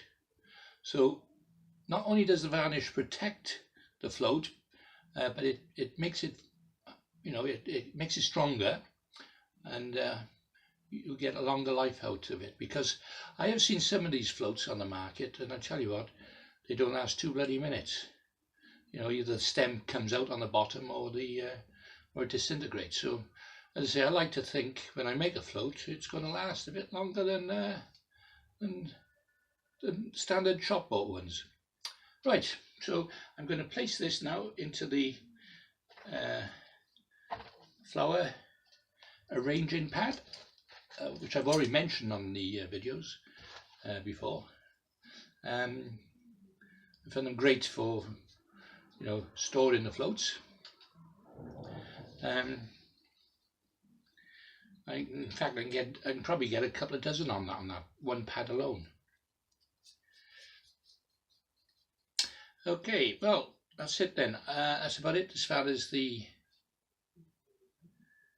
straight peacock waggler is concerned. I hope you've enjoyed our little banter, a little talk, and also how I make peacock wagglers. If it's something you haven't done before, give it a go. They're quite simple to make. I mean, if you're going to start making any floats at all, try the peacock, because they're about the easiest ones to make. You can buy them in kit form anyway, which hopefully I might have a few on my website soon. My bloody hair, gotta get my hair cut. Anyway, Nice to catch up again. See you in the next vlog. Next one I'll be talking about the Peacock step waggler and insert waggler. Okay, catch you later. Don't forget to subscribe and tell your friends. Hello, greetings and welcome. I hope you enjoyed the last video, the straight Peacock waggler. Now, in this vlog, I'm actually going to show you how I make a triple inserted Peacock waggler. It's a step waggler, in other words. And the reason why this particular float come into fruition, it was an idea picked up from the Austrian anglers way back when we fished in the World Championships in Plovdiv. Which is in Bulgaria, by the way. Anyway, the fact was that these Austrian anglers are quite masters at waggler fishing. They designed wagglers that were basically aerodynamically shaped, loaded, and with flights in them, and they could cast them 50 odd yards, meters or more. Fantastic, I thought. But looking at these wagglers in a closer detail, what we did find was they were very into their step wagglers. And the reason being is obviously with waggler fishing, because it's on a slow drop, what you find is that you can catch fish at different levels and different layers of water. And with a step waggler, it gives you this same bite indication on a slow drop, but at the same time, you can colour each step a different colour. So if you're fishing in a multicoloured background, you know, trees and bushes and a clear skyline, it actually shows you bites on the drop. But I'll explain that a bit more as I go into the video, because obviously I haven't got a diagram here somewhere. Yeah. Let's see. There we are. You might not be able to see that. 3 steps to it. So, and the shotting pattern is quite interesting as well. It's usually a bulk down. Sorry about that. I just farted, by the way. Anyway, there's 3 elements to this float. 3 items of Peacock. First is the main body Peacock, which I'm actually making a 3 AAA waggler. So the first thing I need to do is to cut off from a long length of Peacock a short piece of about 8 inches. Then on the top of these wagglers, top of the Peacock, as it becomes thinner, I then cut off a finer bit. This is going to be for the middle insert, and then on the very top of the Peacock quill, you have the finer, smaller diameter as it tapers off. So the idea is to cut 3 pieces, and these have got to be cut again and glued together. Now the process is quite simple. Before I put the base in, what I'm going to do is just sand it off. Get rid of the bits of feathers which are still attached to the inside of the quill itself. Yeah. And when that's nice and clean, that's about it. As you see, it doesn't take much rubbing down to there's another way you can get rid of the feathers on the quill, and that is with a small lighter. And you just run the lighter along and it'll burn off the feathers. But I don't want to do that, because knowing my luck, I'll burn the bloody place down. Right, okay. So now I've sanded that down, I know I'm going to put my base, my plastic eye in the bottom, just like I would the waggler. So I'm going to make a little indentation there, but on the top I'm going to make a slightly bigger indentation so I can insert the next piece, a peacock, which, yeah, use that bit there. Now what I've got to do, I've got to push in slowly, and I will super glue that in. Okay, so that'll be the next stage. So what I'm going to do, I'm going to actually, I'm going to super glue this in now. So by the time I cut the other piece, it should be ready for insertion. So here we go. So this is going to go down into it, hold it nice and firm, pinch it together. And it's a good idea as well, if you can, I don't know if you can see the way the inside of the quill is actually matching. I don't know what you would call that part of the quill, but that's like the inside strengthening part. Okay, now when I've done that, I should just fine that off a little bit to get rid of some excess feathers around it. I say this is a bit fiddly, but as I say, these type of floats, they do work marvellous in when you're fishing on the drop. And I will show you the shotting pattern on this, because the shotting pattern where we put a bug down the line and then we put our dropper tails below it, which gives us a nice drop. Right. Okay, what I'm going to do now, I'm going to cut this bit. This will be the next part of it. So, yeah. So now what I've done now, if you can see that, I've created the second step. Just find that down a bit more, because I can just see a few little bits of feathers still sticking to it. Okay, it's getting better, yeah. Okay, now I'm going to make another indentation into the top of this middle part of the quill. There you go. And then we shall put the top part of the quill in that, like so. There you are. So as you can see, now we've got a 3-step quill. What I'm going to do, I'm just going to cut a little bit of this off, because I want to even it out so we've got a nice, that's about it, I think. Yeah. Right, I'll just take the edge off that. Okay, so there you go, you got a 3-step quill. Now what I'm going to do, I'm just going to put a bit of super glue on that now, so to fix it. Amazing, isn't it, super glue? You know, technology's come a long way, and I tell you what, this super glue has got to be one of the best inventions ever for float making, certainly for a lot of other applications. Now, what I'm going to do, I'm going to sand this down so we've got a nice smooth quill.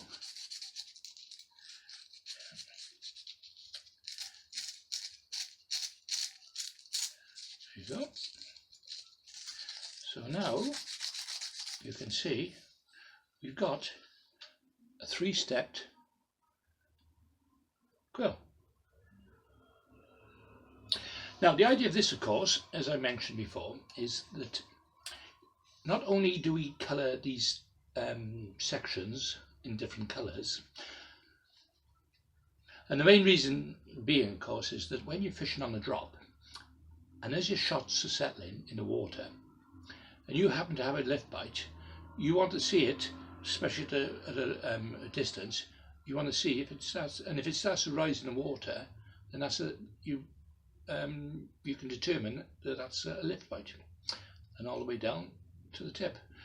That's where you would normally set the float, because if it didn't settle in the water and it's only settled on the second step, you know you've got a bite. There's a fish on the end. And the same if it didn't settle completely onto the second section. Again, you've taken a fish that's taken the bait high in the water. Okay. The final stage now is to put the insert in. As I said, I've already started the indentation dead center for the plastic eye to go. So now, as the peacock, we start to twist very slowly into the base, and as we do, it starts to embed itself into the quill itself. And there you are. So all I'm going to do now is to try and straighten this up, and I'm going to put a bit of super glue on it, and that should do it.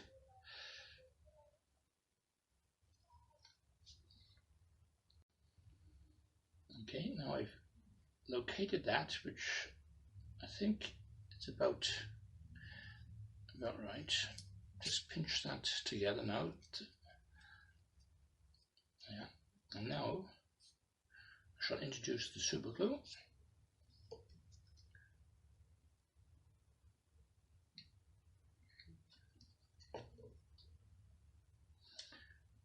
Making sure I try not to get too much super glue on my fingers. Yeah. Again, I'll use the back end of this paper to seal it together.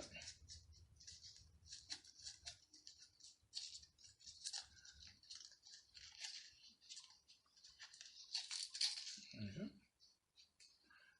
That's it. So now I've got a 3-step waggler. The next stage is to paint it.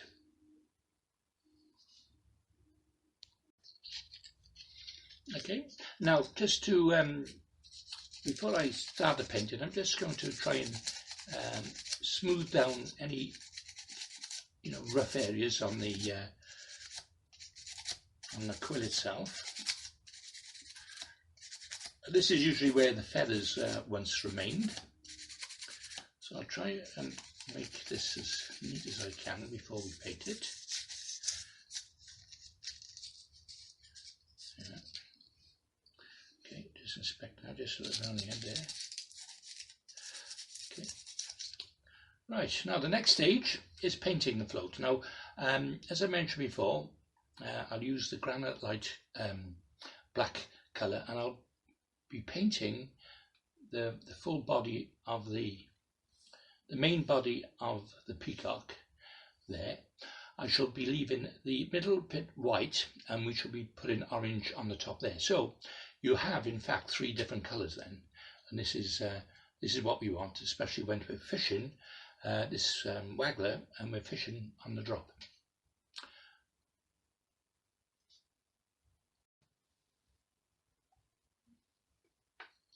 Okay, you're just going to paint it now. So I'm going to start off on the top of the float, and I'm just going to go over the joint, so that gives it a bit more strength.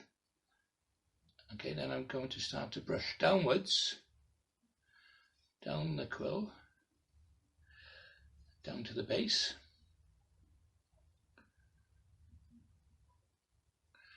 And at this stage, once I've done this, I'm going to put this to one side and I'm going to let it dry. And once it's dry, I shall then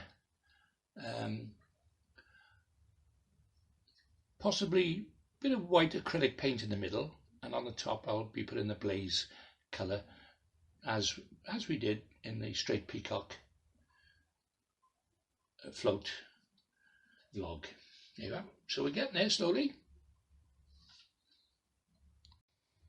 Okay, now the next stage, I'm going to dispense some of the fluorescent spray, if you like, into the top of the lid, or any container would do, because what I want to do is capture the spray, because we're not going to paint, we're not going to spray directly onto the top of the float, because it just won't work. So what we do is capture the colour, the blaze colour, or in this case. And what I'm going to do, I'll just show you. I'll just put some in here now.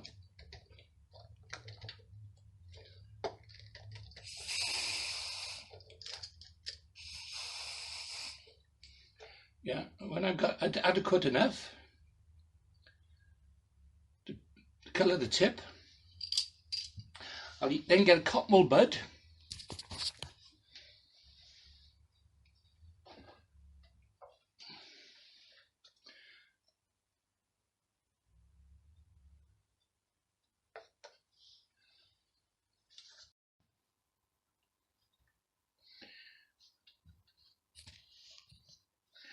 Okay, just had a quick break then.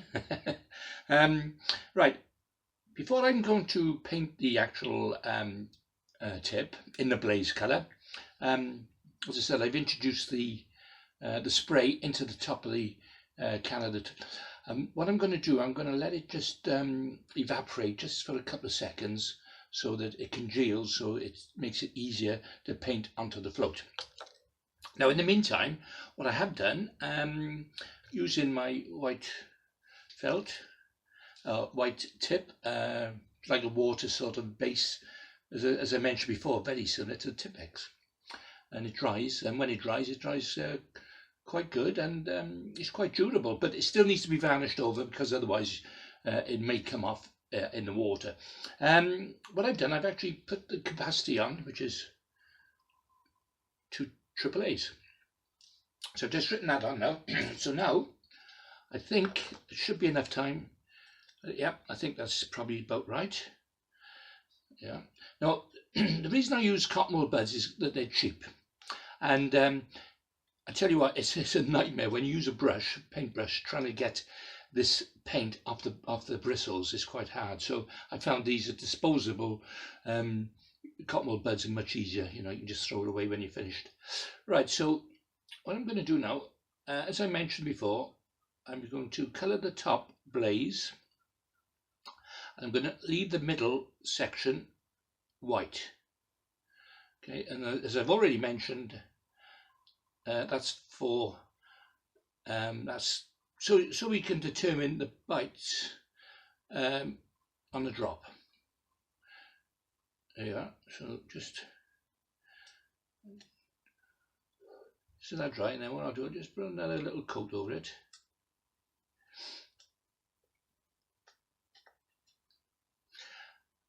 And once I finish this, then I'll let it dry, and I'll varnish it.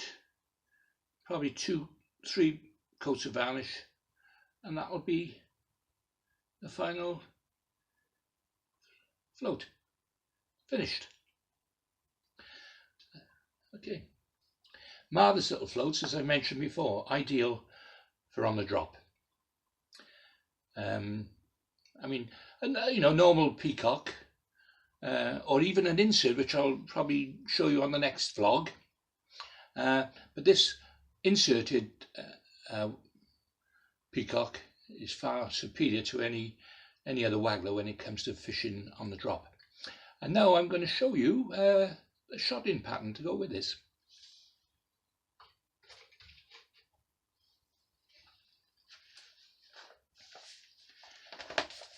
Now I'm going to bring this up to the camera, but I want you to look. As you can see, I've set the float at what have I set it at? Oh yeah, 10 foot, and halfway down, or 6 foot down I should say, I put a bulk, and then I put 2 number 4s and a number 10. Now the idea of this, of course, is when you cast the waggler, you would feather it like you would any other waggler off the reel, and if you haven't seen that, you can see that in some of my vlogs that I've done earlier.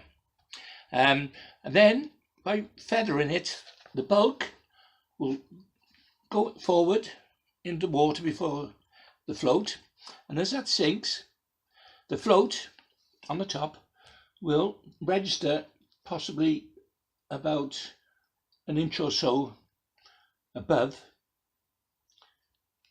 the first step. Now as the droppers on the line start to drop one by one, the float will gradually come down in the water, settle in the water until eventually it settles just with the tip showing. But if you get a bite in the meantime, obviously it's going to keep the shots up, the fish are going to keep the shots up, and the float's going to stand quite proud in the water. That's when you know you have a bite and you strike. Again, I'll be covering all that later on in some of my other blogs. Anyway, right, it's only a short vlog, this one. Hope you enjoyed it. Next time I see you, hopefully I'll have my hair cut. That'll surprise you all, won't it? Thanks for watching, and don't forget, subscribe, share, and I'll see you in the next one. Hi, welcome back.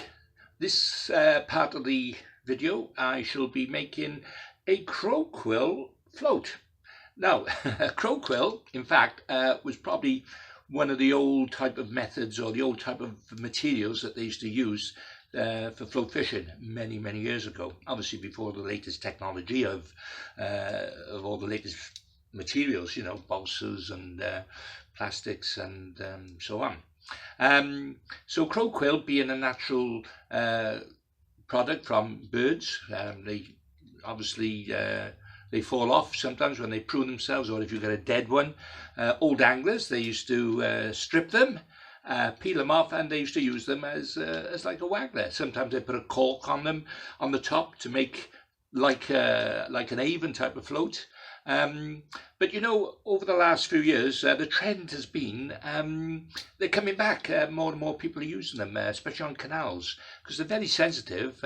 Yeah, you can shot them right down to the very fine tips, and they're a very good float.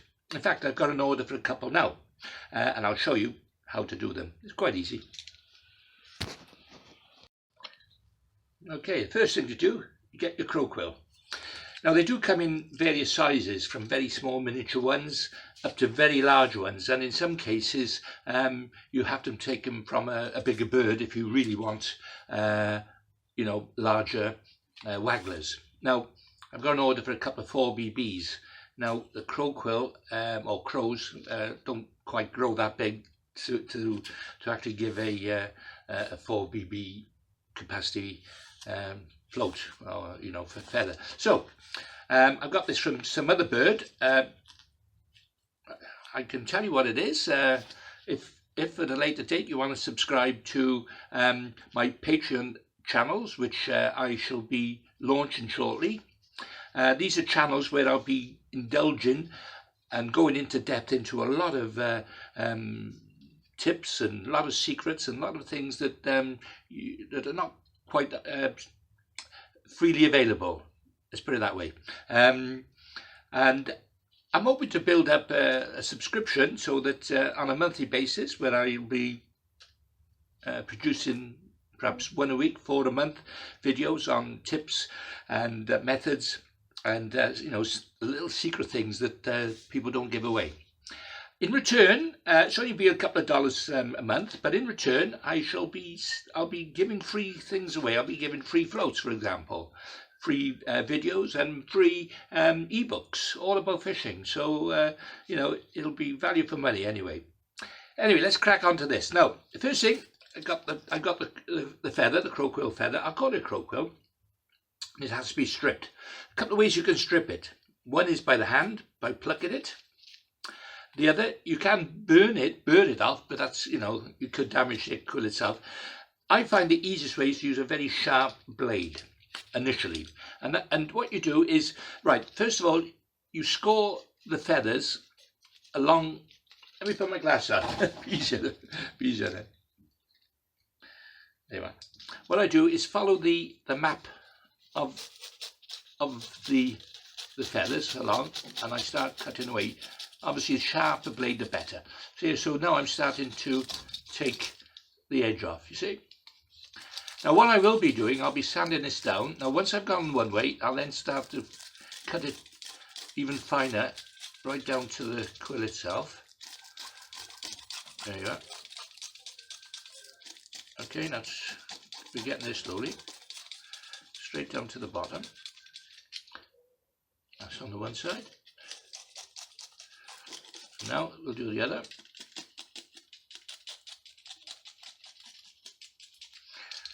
You know, it's just a matter of a bit of elbow grease really to get out. Be careful you don't cut it too fine, because you'll cut into the actual quill itself. So what we do is just, yeah, as I say, it's a little bit of elbow grease really. And when you get to the top end of it, the very fine end, put your finger against it when you take the actual feathers out, or the what would you call them? I suppose the feather part of the quill. Yeah. Okay. So I'm getting there slowly, and once I've got right down to the quill itself, I'll be sanding that off.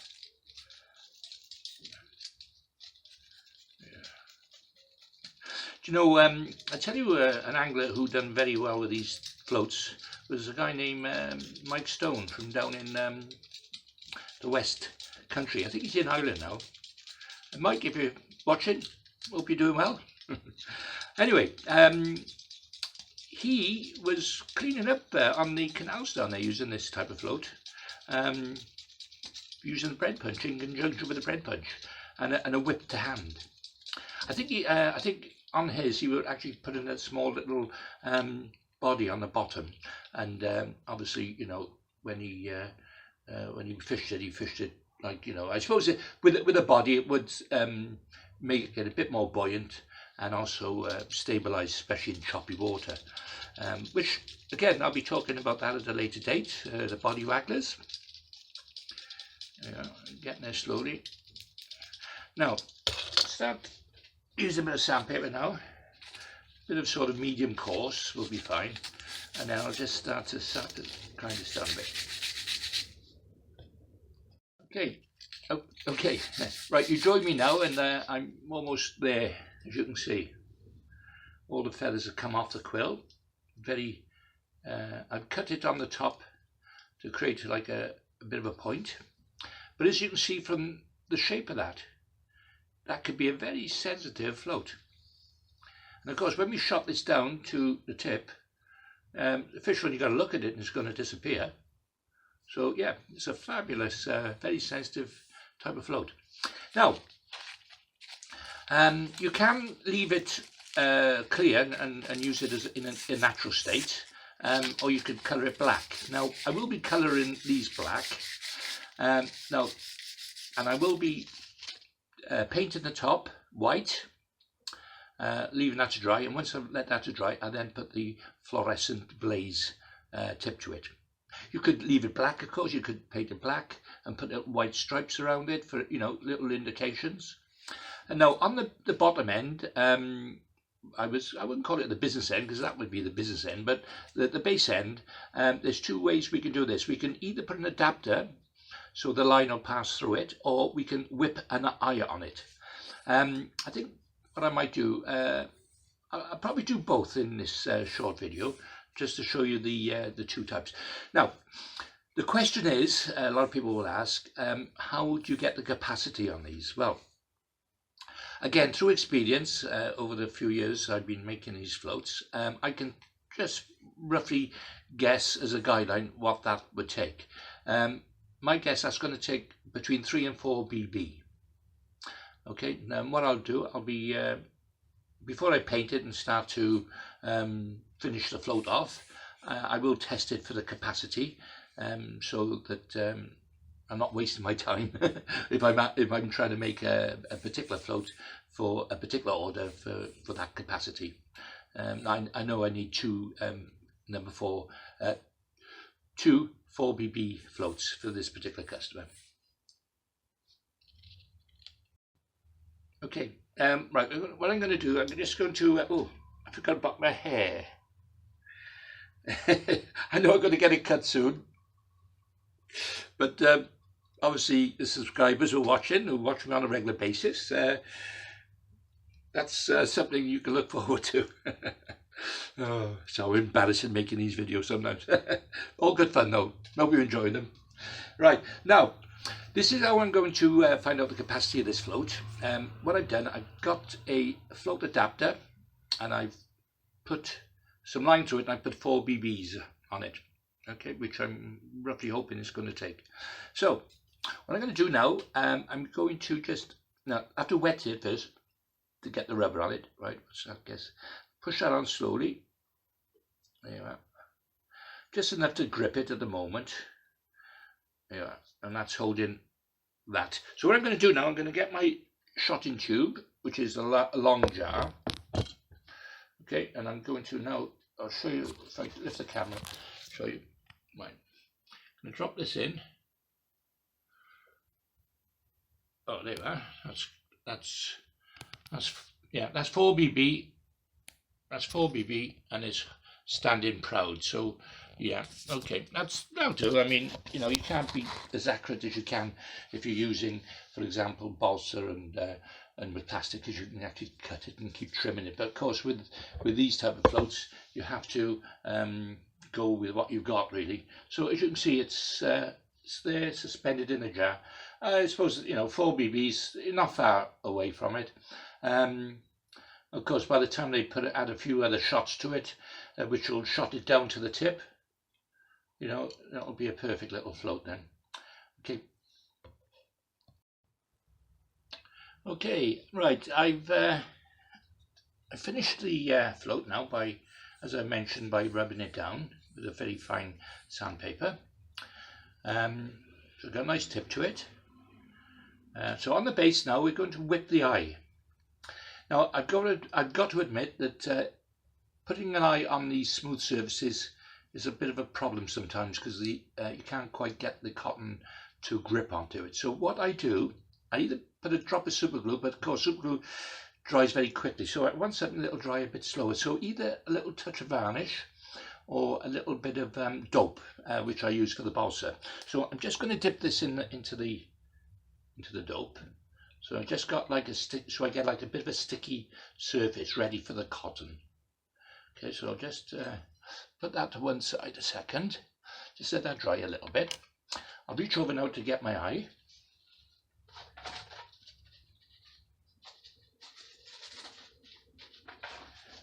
And there's my little packets of eyes. As I said, they're actually like a safety pin, and I suppose many years ago people would use the end of a safety pin. So there you are. See, okay. So what I'm now going to do, now I'm going to probably get a bit of a sticky hands doing this, but I'm going to place this on the bottom in the position where I want to whip the eye. So basically there. Okay, and I get my cotton. Now because I'm going to paint it black, I'm going to use black cotton. So the first thing to do is to form like a loop, just to start the whipping off. Unlike the balsa or cane, where you can actually put the cotton straight into the balsa, it's going to be a bit more difficult with these. So what you do, you place the loop, okay, like a sliding loop. So there. And then once you started it, as I say, it's a bit fiddly, but once you've got it, you've got to go in there. Okay, now I'm going to start to whip the eye. Now you don't have to be at this stage too neat with the whipping, as long as it attaches itself to the eye. Okay, so I started it off now, and I'm just starting to whip the eye onto the quill itself.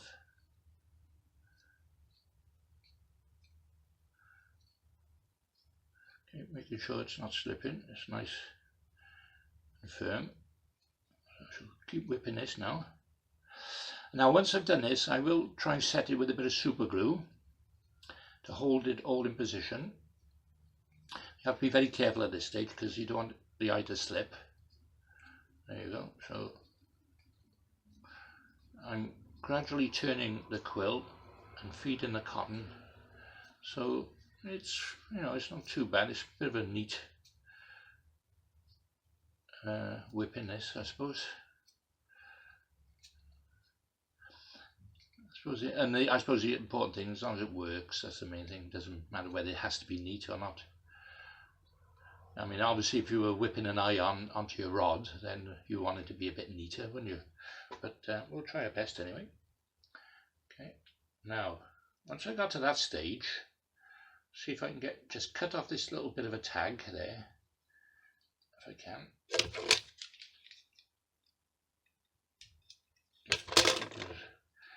Because it's in the way, so I just whip over that slightly. Yeah, I'm keeping the cotton quite tight, and I'm using a good quality thread as well, by the way, not sewing cotton. This is a good quality thick thread. Now once I've done that, now I need another piece of cotton, which in this case I've made it red just so that you can see it, and I'm going to just place this on the whipping or inside the whipping very slowly, just a few times. Yeah, and what I'll do now, just keep on whipping, but I won't whip tight, I'll whip quite slack. Because the idea is I'm going to put the end of this black cotton back through the loop of the red, and I'm going to pull that through so it's nice and neat. So there you go. Yeah, so I've got it to that so far now. So what I'm going to do, hold it all together with my thumb, cut that bit off, put the black tail now back through the red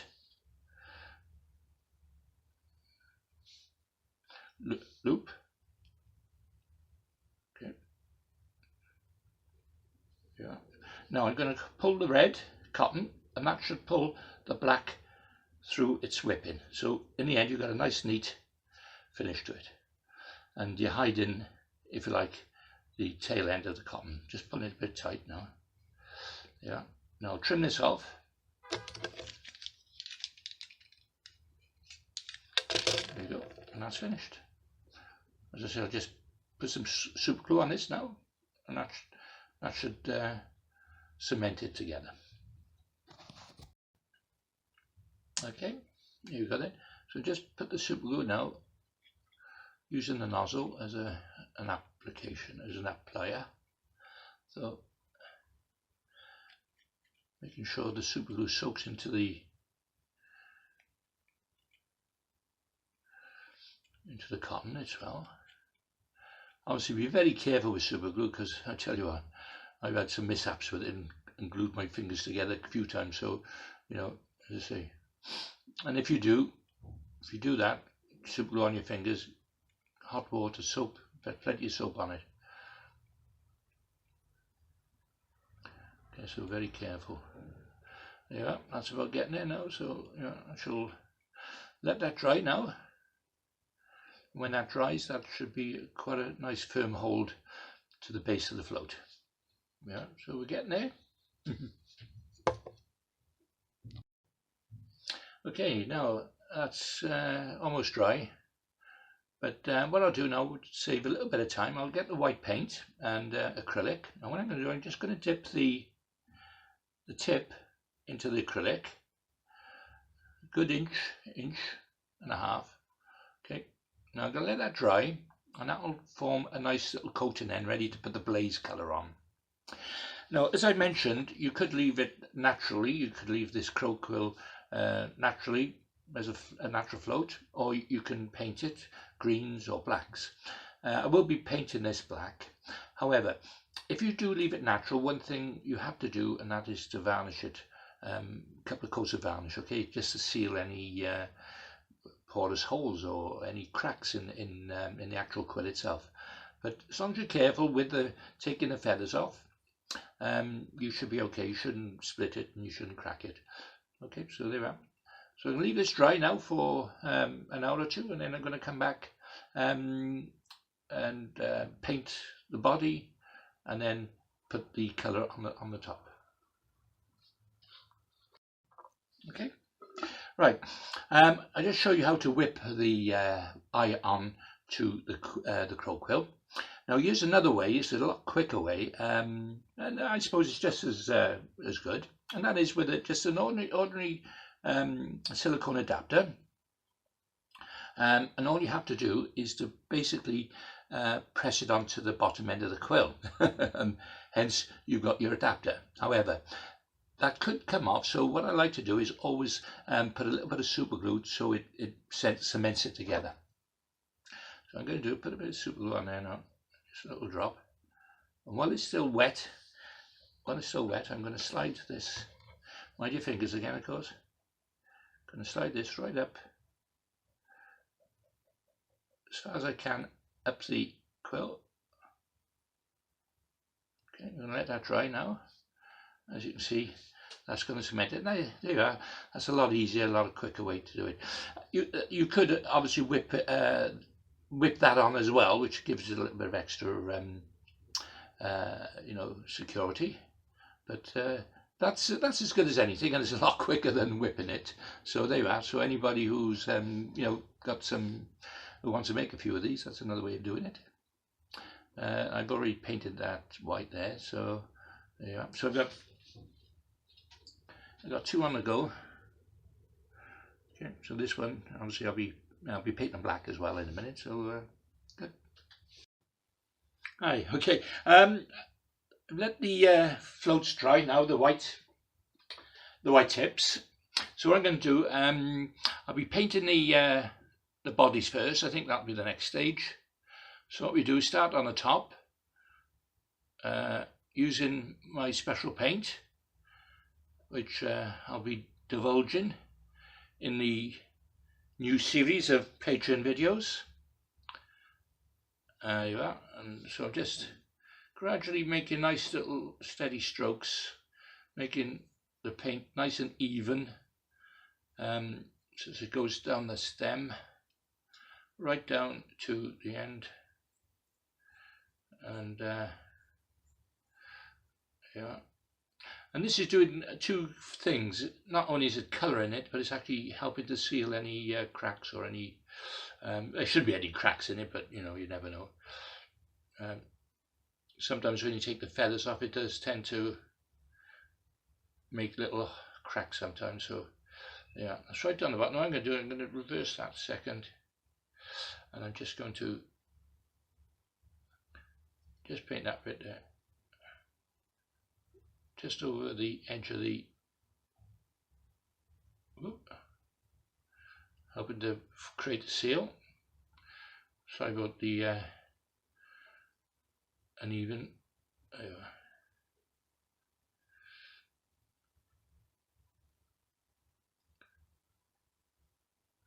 Okay, there you are. There's the first one. I shall hang this up by upside down with a pin.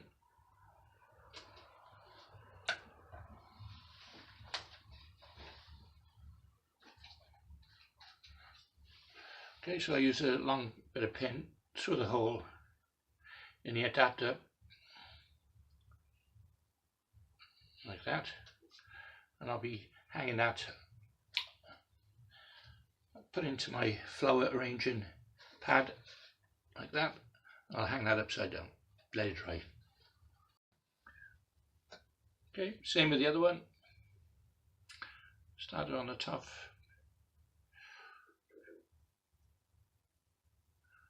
Trying to create a straight line if I can. There you are. Now proceed to paint down.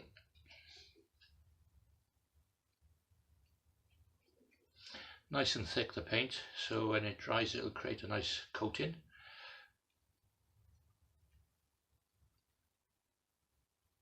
I think I prefer natural myself, but you know, some people's prefer having a coloured float. So I think I might have mentioned before about white floats blending in with the sky, which is always a good idea.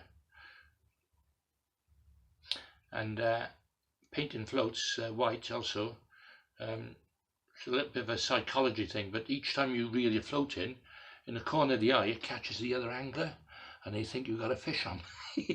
So sometimes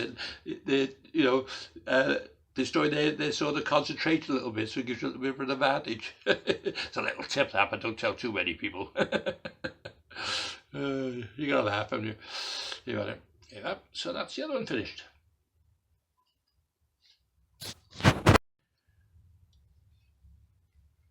Anyway, talking about psychology with fishing, there's some great stories. Got to tell you this one. Many years ago, when I was a youngster, I was mixing some ground bait on this on the river it was, and it was a bit windy at the time. And I never get Jerry Bailey. Don't know whatever happened to Jerry, but he was like a senior angler, and I was just a junior. And anyway, we mixed up the ground bait on the bank, and anyway, I started throwing little knobs of this ground bait in, and of course the wind caught the ground because it was a bit dry, you know, and it sort of went in the air. And at the same time, I shouted out to Jerry. I said, "How are you doing, Jerry?" And as he turned round, some of the dry ground bait just flew downstream and went in his eyes. Well, he turned around, he said, "Hey, you son, you Clive," he said, "I've heard of some tricks," he said, "some tactics in fish," he said, "but beats it all. I never forget. Oh, Jerry. He was a good angler, Jerry. From the Midlands. Don't know whatever happened to him. Anyway, got to tell you another story about the about feeding. I remember a friend of mine, Ken Ornsey, another one who don't fish anymore. But he was obsessed about the feeding. You know, he'd only put a couple of half a dozen maggots or casters in, and if you ever knew Ken, he was successful. He won matches everywhere. He went on the Bristol Avon, and he'd win a match using like about quarter of a pint of maggots or casters. It's as though he just didn't believe in feeding. Anyway, but I could always beat Ken, always beat him on the next peg, because I would get my catapult and I would feed, and I'd be feeding nothing in the pouch, but he'd think I was feeding all the time. Of course, he used to put him off, and okay, I don't know whatever happened to him, but that's another tactic as well. Psychology, you find all the, you think the angler next to you find all this bait in, so they start feeding it. Next thing, they've overfed their fish. Anyway, keep that to yourself. Don't tell anyone.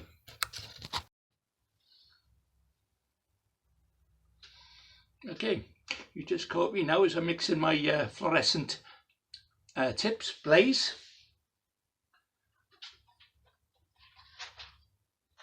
So now they've dried. I'll get the pin out. Right, now, as I probably mentioned in a previous video, the special paint for the tips.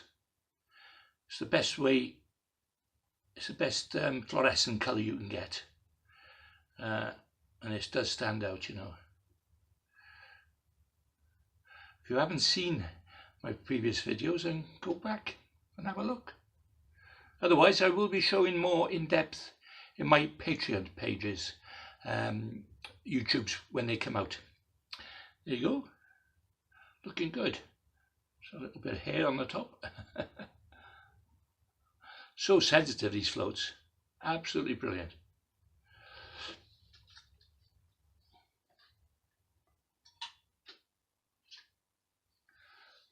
Right.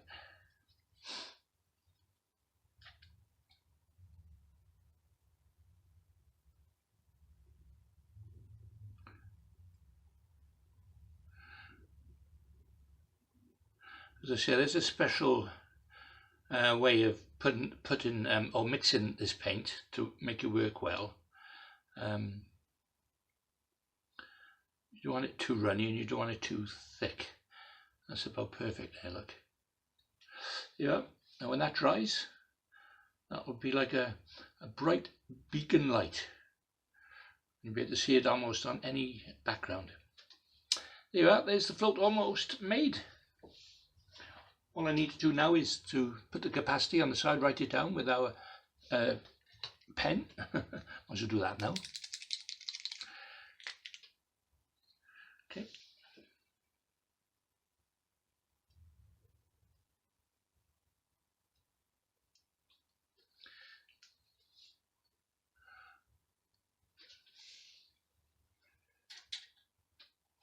My next job then is to varnish them, of course.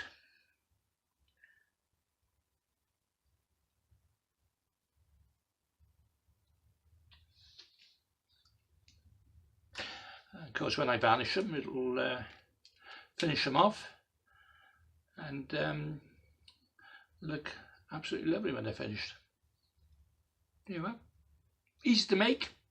All you need to do is to acquire the quill itself. Again, I'll be going into more detail in my Patreon pages. But you can make these from nothing. Just go over the local park and find a couple of quills, and you can make these floats dead easy. Anyway, hope you enjoyed watching. I'm going to varnish over them. You don't want to see that. You've seen that before. And I'm going to let them dry, and then I'll be shipping them out. Anyway, hope you've liked what you saw on these and the previous videos. And if you do like them, share and subscribe. Because the more subscribers I get, the better for me. Okay, tight lines. Hi, greetings and welcome. On this video I'm going to make a traditional float. I've just had a request now for a couple of avens, the old topper floats we call them. Now this float's probably been around for a long time and it's probably accounted for a lot of fish caught on the rivers, especially the deeper type of slow moving rivers like the Bristol Avon, and I know it works very well on stretches of the Wye, for example, and the Thames, and well, I think probably all over the country this float has actually caught lots and lots of fish. It was synonymous with the name topper because topper, I suppose, was very successful with it on the Bristol Avon for many years, and I can remember sitting behind him as a young lad and catching on this float, and you know, I was quite amazed the way it worked because it's almost like an instant setting float. You know, you cast out and because it's bulked down, it settles very quick in a deep swim. And you can control it, and because of the shape of the body and the shoulder, and because it's made of crow quill and it used to be made of cork, but now these days they're balsa, and I think Topper ended up making them out of polystyrene. But for today I'm going to make a couple with the balsa and crow quill. Now again, they come in two different types of styles. You get the standard oval shape, which I'll show you there. And then you get the reverse shape. Then the other type of shape is the like a reverse pear.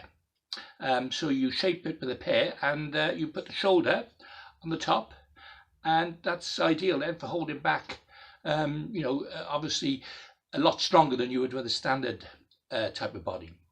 However, today I shall stick with the standard bodies, and that's the floats I'll be making.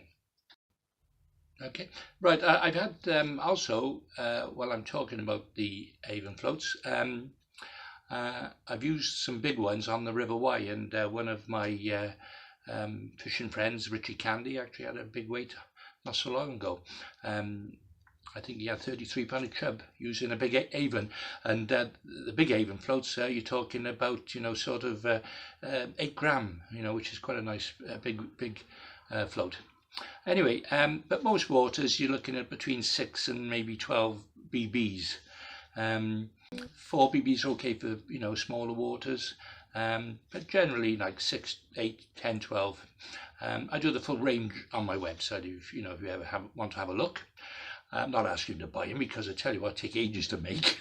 Never make any money making these floats, but even so, they're enjoyable, and you know, they do go back to the old Billy Lane days, because I think Billy Lane used to use them as well. You know, you talk like pre-war, and because I suppose, you know, crow quill, which I've already made a video about crow quills, where as wagglers, you can actually use them for, or they used to use them by, as I mentioned on that video, by putting a cork body on them, and it becomes like a crow quill topper float. Okay, sorry about the glass. What I'm seeing, can't see myself. Anyway, there's a couple of things you need to do to prepare yourself for the Avon floats. First of all, obviously you need the crow quill. Then you need the body, and you shape the body, and you've got to strip the actual feathers off the quill. You then you have to insert them inside the balsa, and then you whip them to finish them off. And I'll show you show them step by stage as I go through this now. Okay, so the first thing to do is pick out a good quality crow quill before you strip it. Obviously, depending on the size float. So I'm making a couple of 6 bb's and a couple of 4 bb's, a couple of smaller ones. So we shall see how we get on with those. Okay, so when you choose your quill, as I said, there's a couple of ways you can pluck this. The old method used to be, you know, sort of plucking it away little bit by little bit, making sure that you don't damage the float, of course, the quill itself. Do them in small sections is best, all the way up, and then you get a nice clean pluck, if you know what I mean. Right, just be careful you don't bend or break the quill. See how we're starting to get there now? We're getting there slowly. Now, Now that actually went too far, so I need to cut that bit off, otherwise that'll and don't forget we'll be varnishing the floats anyway, so if we make any cuts into the quill, that'll be fine. Right, so as I said, that's the one way of plucking the feathers, and the other way is, as you can see, I'm holding the knife already. A nice sharp blade, and perhaps I'll use the other side, and basically if you just trim it down, trim the feathers off like that, and then eventually you'll end up sanding it down. I say when you get to the very top of it, don't be too worried if it bends and breaks, because you won't be going that far for the float. So there you are, I'll just sand that down now. Just a little bit of medium sandpaper will do, and then just, as I say, work at it, getting all the furry feathers off. The furry feathers. Yes, so this also reminds me, the Avon float, of like pole fishing almost, because with the fog down, you know, it's like instant fishing almost. And what I do like about this is they're easy to cast as well. You can lob them underarm, sidearm or overarm.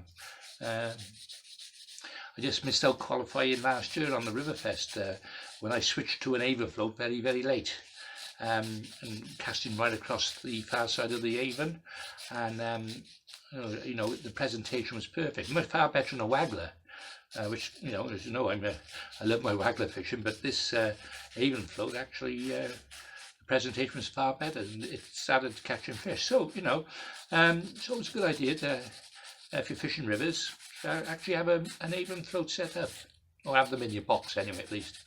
There you are, I'm just getting there now. It's just starting to clean that up.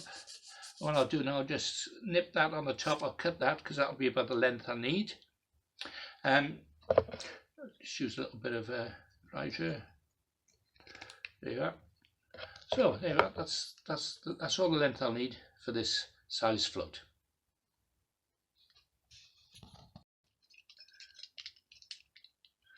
I just caught me in the middle of doing another one. Just making a couple together. So as I say, it's much easier when you make a few together.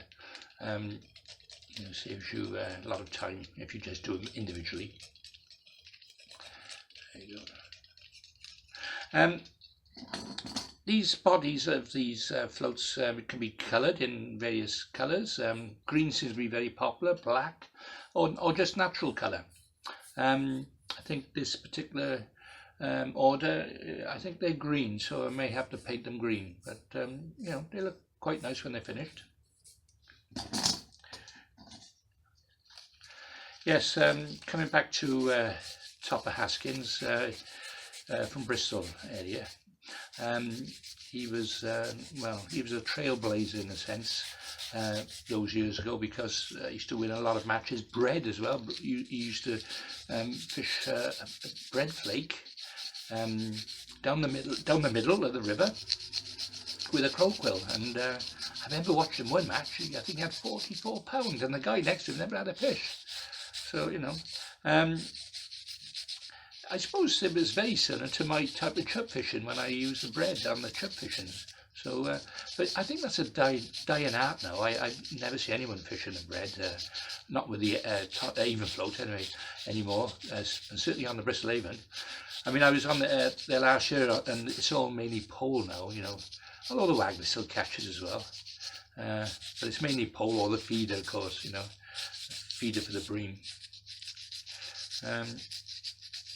It's a great venue, the Avon, because it's over the, like, I suppose 30-mile length of it, which runs from Bath, or Chippenham, Bath, down through well, down through Fries, and all the way down to the centre almost. It varies, the depth sort of varies, you know, you get fast, shallow, you know, sort of runs, and then you get the deep stretches. Newbridge is one that I fish a lot, and I will be making some videos on pole floats soon, shortly, and I'll also tell you a little method I used that won me the South of England Pole Championships, using a float very similar to the Avon, but it's actually a pole float. But hey, I'll talk about that at a later date.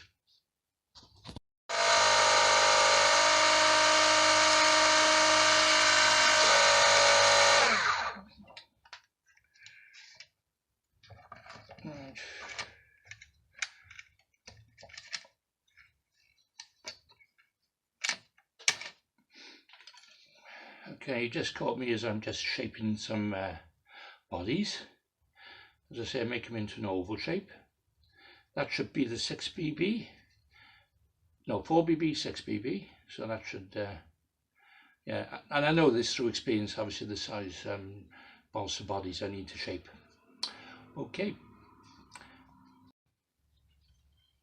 Okay, the next part is to, although there's a hole already drilled, I need to enlarge the hole. So by using a fine drill, I basically just work away at it, bearing in mind that the crow quill is larger on one end and thinner on the other end. So so basically we need to shape the inside of this body larger on the top and narrower on the bottom. So you do that simply by working away, and you keep testing it as well. So basically, if I just put the quill now inside the, yeah, oh, well, just about there now, almost, I think, yeah, with a big push. Yeah, getting there slowly. Yeah, now what I'll do, I'll put a little bit of super glue there to fix it. So let me just get this out, put a little drop of glue. Okay, yeah, just to cement it. So push this up to about there. There you are. That's lovely. So quite easy to make, really, once you've you know, once you've shaped the body and you've made your you strip the quill, and you simply make the hole slightly larger and you fit the quill inside. So there you are. As I say, this is going to be the 4BB. The 6BB will be slightly larger, so I need slightly bigger quill for this one, for that one.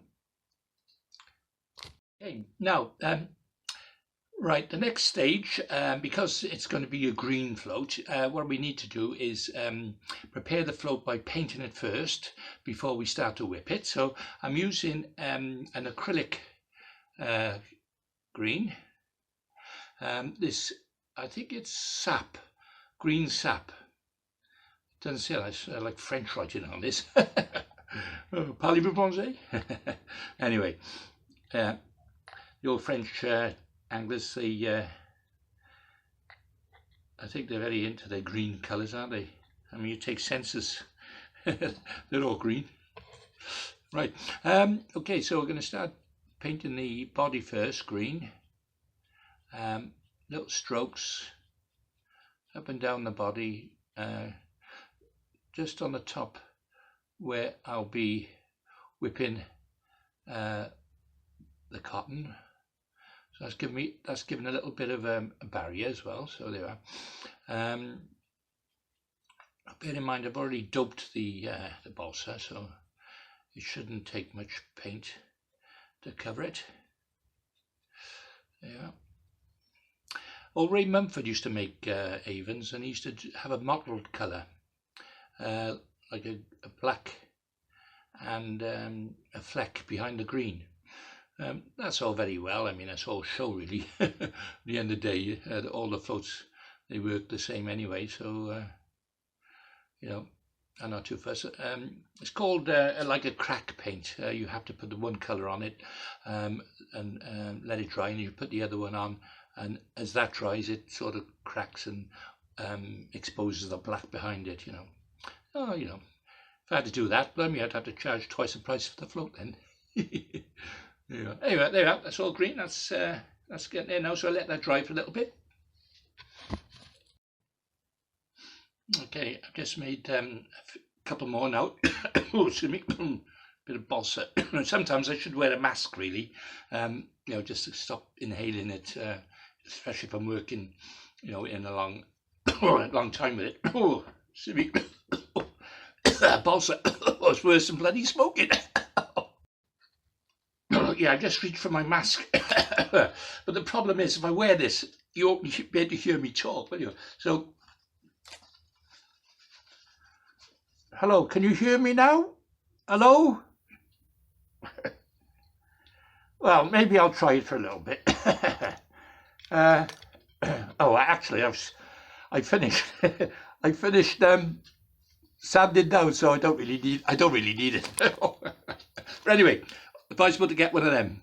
Okay, if you're working with balsa for a long time, because you don't want to get in your chest. No good to you. Right, as I said, I've come back to them too now, so I'll be painting them green as well. These are the 6BB ones. So they're coming along nicely. There you are. So they're coming on now. Just let them dry a little bit. Now, there's a couple of other things to do to prepare this float. On the tip, it's a good idea to just give it a little bit of white acrylic paint before you put the fluorescent. However, because it's already white and it's like I suppose like a white affluent, is that the word? I've lost the words now. Anyway, you can actually put the blaze paint straight on top. You don't actually need sometimes to paint the tip, but I've painted this one. I'm going to let that dry, and I'm going to paint one of these just to show you the difference, because as I say, sometimes because they're already white, you can paint the blaze tip on top, and these are going to be blaze. Sometimes you can do yellow. Yellow is a very good color on rivers, by the way. So those are my two choices, but in this case they're all going to be blaze. Okay, right. I've just prepared in the blaze colour, the orange blaze. As I say, I'm waiting for this just to evaporate and congeal so it's pliable, because otherwise, if you put it on too runny, it'll just run down the float. So there, I'm just all right. Should be about ready now. So what I'm going to do, I'll pick on this one first, and I'll just start to rub this paint just on the top. Obviously, as I said, you don't want it too runny. You want it so it's nice and sticky, so when you put it on the float, yeah. Now, what I'll do, I'm going to dry this upside down, because any drips from that then will just run down, and hopefully help seal the end as well, because sometimes you get a little sort of hole in the quill on the top. But so by putting it upside down, let it dry upside down, that should dry and seal the top as well at the same time. Okay, right. I'm going to whip the floats now. Now, red is a very popular colour. Now, I do make quite a lot of these floats, so I did invest in a large reel. Now, this particular cotton, it is an industrial cotton they use for upholstery, so it's thicker than the standard cotton you buy in the in the retail shop. So that's a little tip there. Now, what I'm going to do, I'm going to obviously place this on the ground, and I'm going to try and get some tension on the cotton. And the first thing I'm going to do is make a little loop like that. Okay. Now, we have to fix on the end of the float. We have to start the whipping, and what we do, we go up at about 1/2 inch or more, 3/4 inch perhaps, and we pull the loop tight, and we hold that loose end. And what we do now, we just loosely whip it down to the bottom of the float. Now, once we reach the bottom of the float, we then start to whip it in a nice, neat whipping. Well, as neat as you can get it. Although, as I said, it doesn't make much difference these days whether you whip it, sort of neatly or not. But you know, I suppose it finishes the float off if it is neat anyway. So there we are. So this is doing two things now. It's strengthening the quill itself, especially on the thin end, because this is where we'll be putting one of the silicone float adapters. So we'll be putting 4 on this float altogether. That'll be 1 on the top, 1, when I say on the top, on the tip. There'll be 1 underneath the float, and there'll be 1 in the middle, and there'll be 1 on the bottom, and that'll help to strengthen the quill when it's on the line, when it's on the fishing line, because they're very delicate and they can break quite easily if you're a bit heavy-handed. So as I'm whipping this now, I'm going over those couple of whips that I'd done earlier, so it's making it like thicker. If you can see that, how thick that's becoming. And then what I do, once I get to a certain stage, then I'll just nip off this little bit of loose now. So I don't want that interfering anymore, so what I'll do, I'll cut that off. Sometimes easier with the scissors, but I'll do it with this little blade. Says me. Yeah. Okay, now once I've sort of finished that, I do see that's almost continuous. Now I'm going to start, depending on the thickness of the quill, depends on how I whip it, whether I put close whipping or loose or wider whipping. So what I'm doing here, I'm going to do some tight whipping if I can, because as I say, the quill itself is quite thin and delicate. So by doing this, as I say, by the time we varnish it on top, it'll strengthen it all up. Okay, so as you can see, I'm twisting the float as I'm bringing the cotton up the, hang on, I just didn't look quite right then. So just bring it up the quill up to the very top.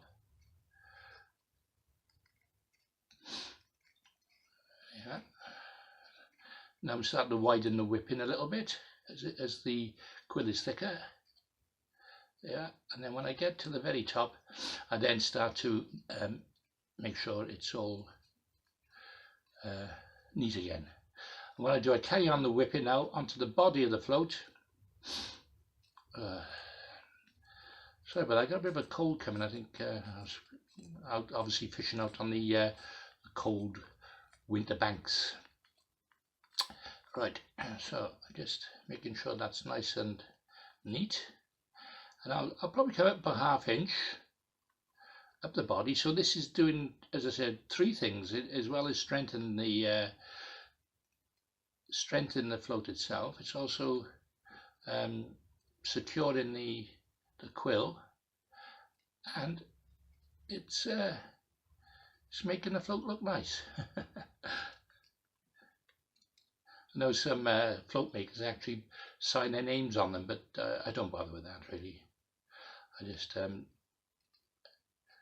just try to keep it simple and easy, because at the end of the day, the float is there for a reason, not to look nice. Okay, that's about it now. Now, what I do is make a little loop just to secure that now. You know, we've got to be careful here, because this is where it could slip. So by putting a loop, that'll secure that there.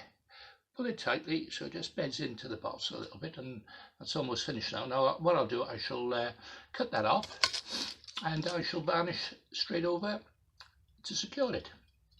I'll leave a little bit so that I can cut that bit off.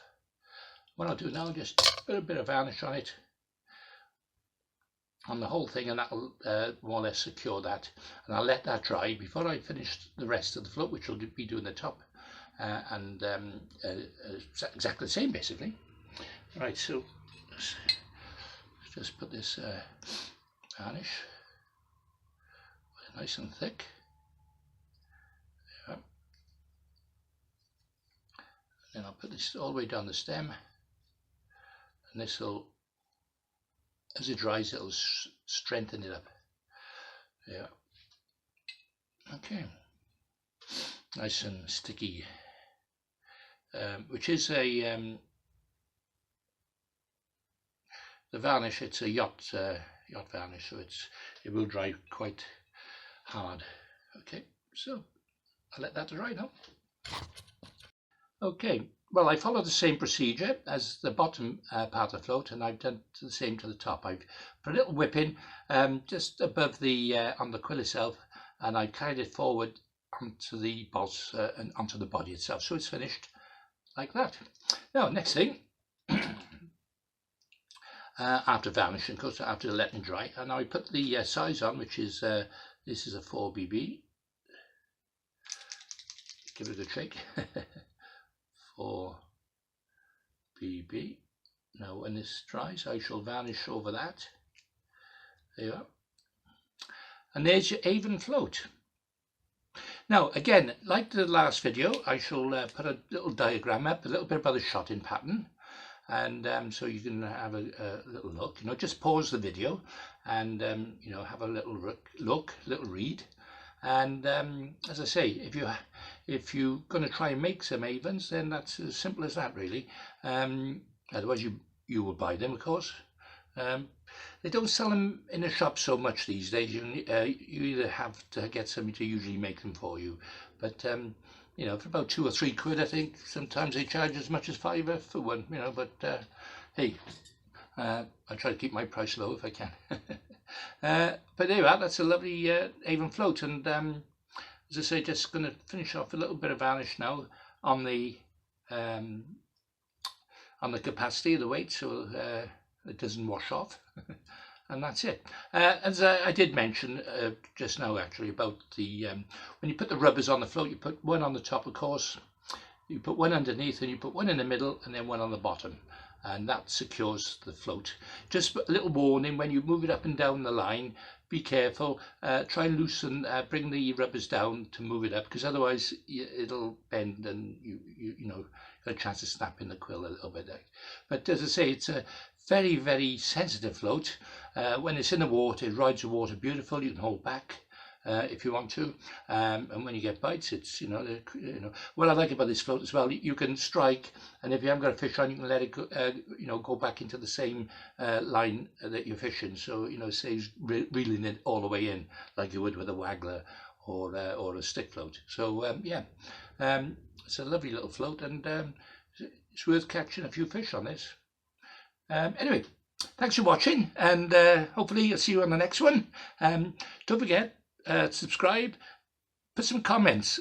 I got like I don't know, 4,000 subscribers on my Facebook page. I'd love it to have it on YouTube, and I do the same thing. I'll basically answer any questions that are thrown at me. And don't forget the patronage page as well. If you want to join that, you'll get a couple of Avons. If you want a couple of Avons next month, you know, with a subscription. So yeah, great. Okay. See you in the next one.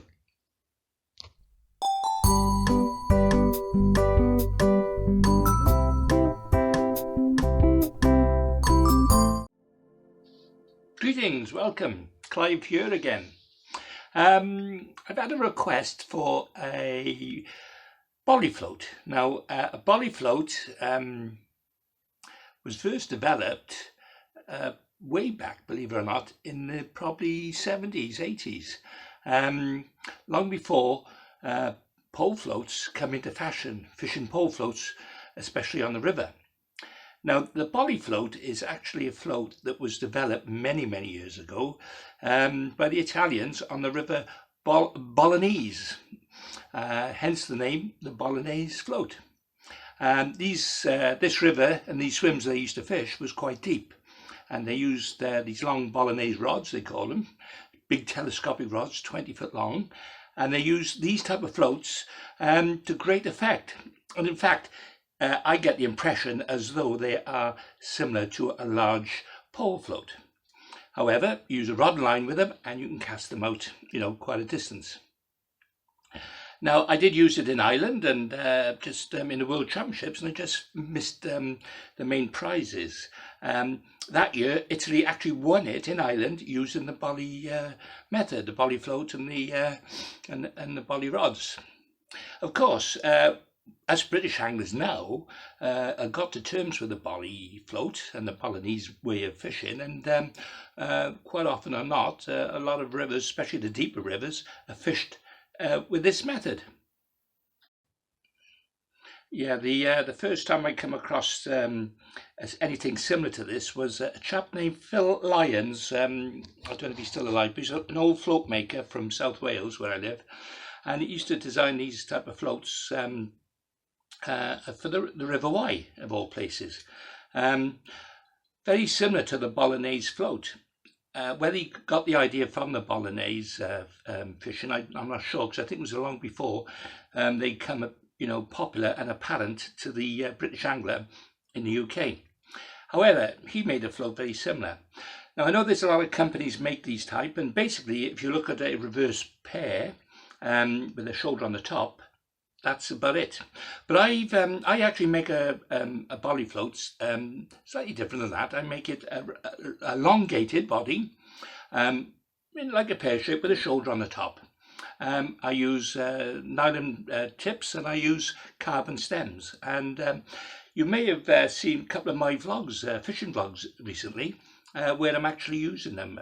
I think, yeah, last week I snagged, caught 5 barb for £16, big 4 or 5 pounders, and any other float just wouldn't work the same, because you've got complete control over the float, and you can fish it at quite long distances as well. So anyway, no further ado, let's crack on, and I'll show you how I make them. Okay, before I make them, one of the viewers asked about the medals I have hanging on the wall here. I'll give you a quick show if you want to have a look.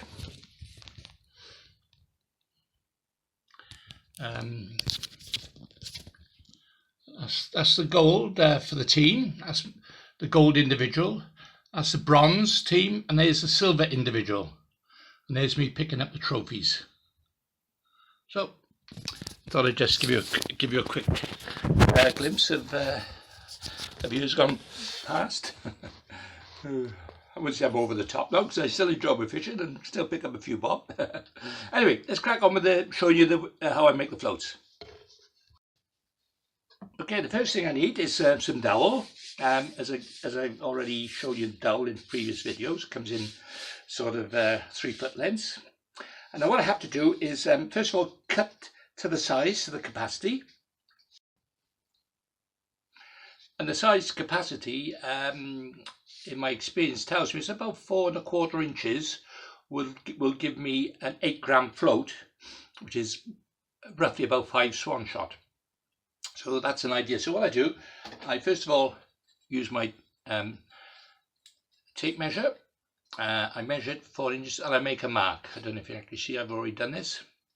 Because I would need 4, I've made 4 marks along the balsa. So I'll be cutting that in a straight line, and I'll be sanding them off.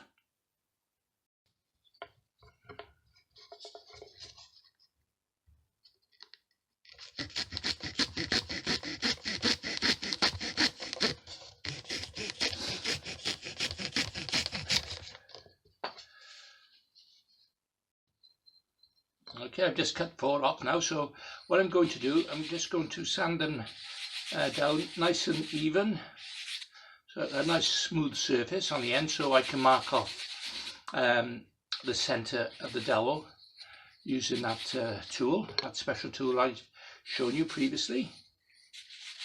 So let me just get a good edge on these now.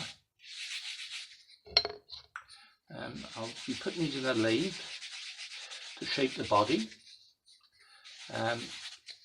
I'll be giving it quite a prominent shoulder, and I will be sanding it down to a point on the bottom of the float where I put the carbon stem into. Okay, so you can see that in a minute. There you go. Okay, I think you've seen this before, but I'll show it to you again.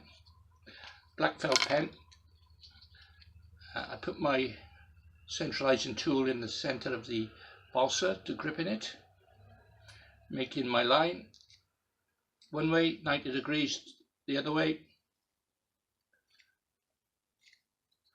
Yeah, that gives me the dead center. Okay, so I'll do that on both ends of the dowel. One end I'll be putting the carbon stem, and the other end I'll be putting the bristle, which will be a nylon bristle, very thick 4.5 millimeter bristle, so you can see the float at long distances. Say it's a lovely float that works very well in big rivers. You can trot it long distances and still see it. Good idea to use long rods, of course. Oh, drops here again. I've been using a 15-foot cadence rod lately, and been trying them out. Jamie Robinson, who now runs the company, yeah, they're pretty good rods. In fact, I used to use microlights, Normac microlights, and the Avenger for a while, but now I've changed over to these cadence rods, and they're quite good. I think there's a link on YouTube actually to the company. I know Jamie puts a lot of videos together. Yeah, he's a nice lad, Jamie. He actually, obviously I'm getting old, but I'll get on a little bit. And I drew up the top end of the River Wye once, up in what we call A section. It's a hell of a walk.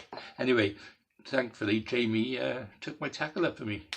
You know, younger, fitter man like.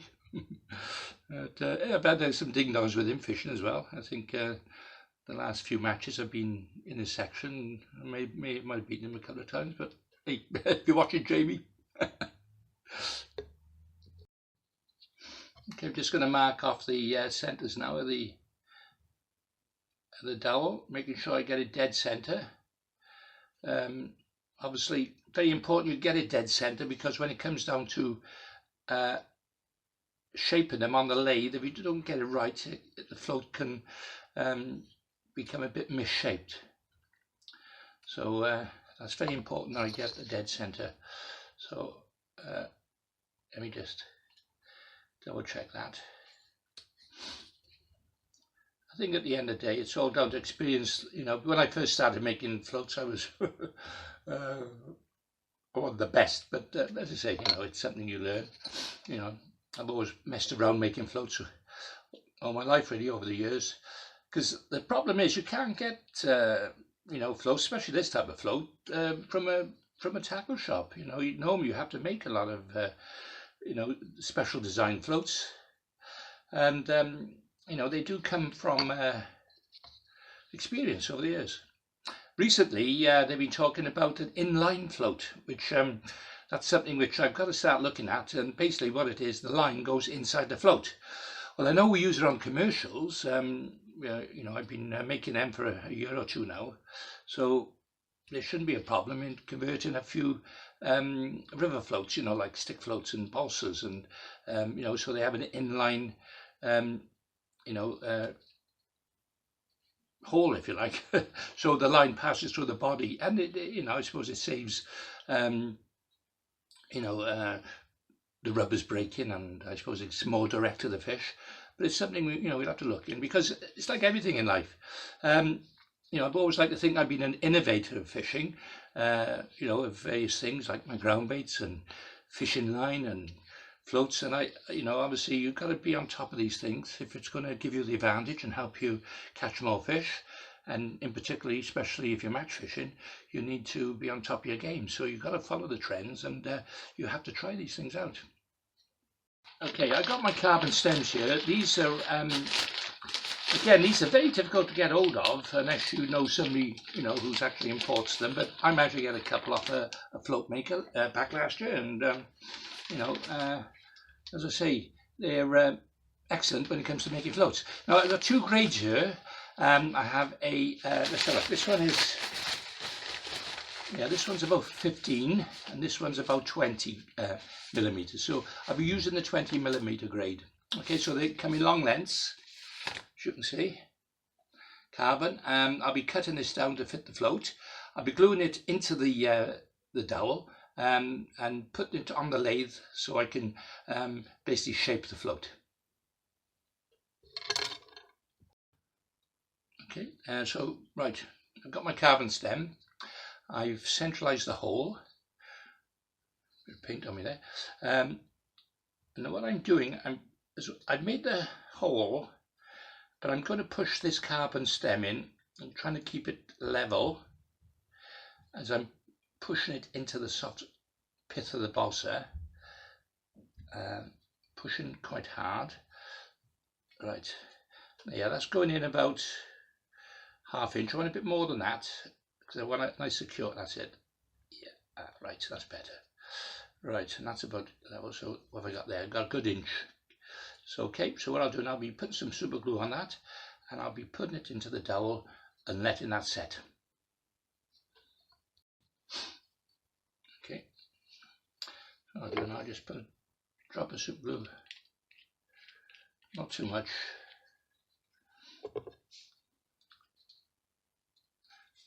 Yeah, holding that firm now and letting that dry for a little bit.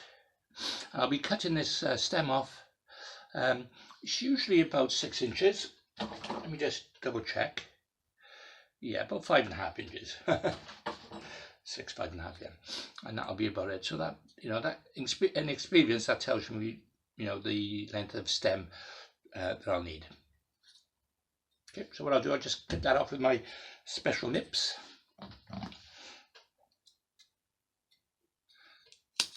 Okay, now when I've done that, what I'll do, I'll just sand that off to a little point so that the float rubbers can easily slide onto the stem. Now, let me just file that down into a little point.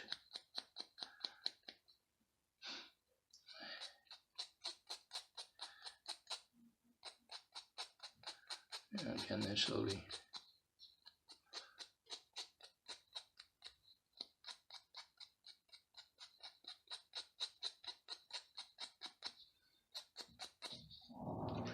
Okay, and that's ready for the lathe.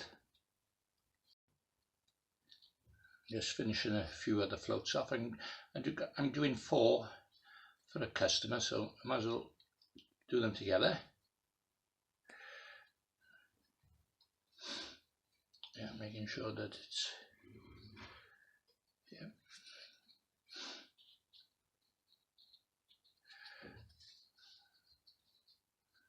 I just have to think, I just have to give this a flatter edge.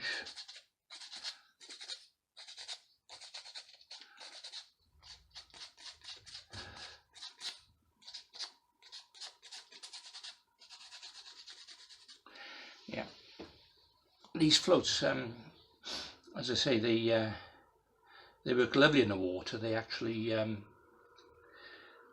you're in control of these floats all the way down the swim, and you can mend the line. A little tip, what I do, I always buy a bit of grease on the line. It's fly tying grease, you know, the in the flat little pads you get. And what I'll do, I'll actually cast out, let it run downstream, retrieve the line with holding the pad and the muslin in my fingers, and as I reel in, the line will pass through the muslin, and when it reaches, I'll bring the float right to the top of the rod, and then once I've done that, I'll just let some line out of the rod and just grease it just above the float.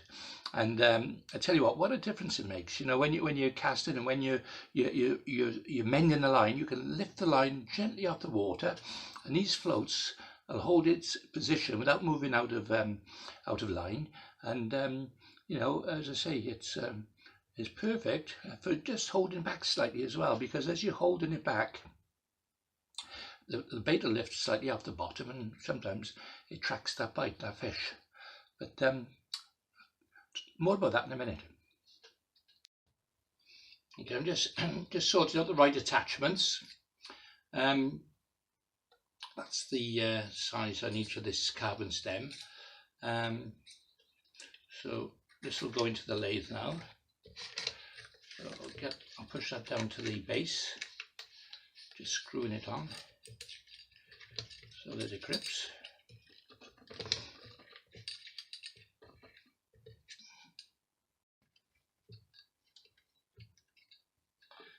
When I put this on, I'm going to make sure that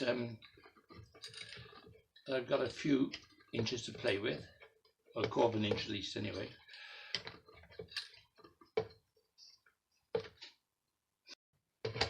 Okay, now I've tightened that tight. So what I need to do now is make sure I put the end dead in the centre. What I need to do is just tighten the lathe up here, this end bit.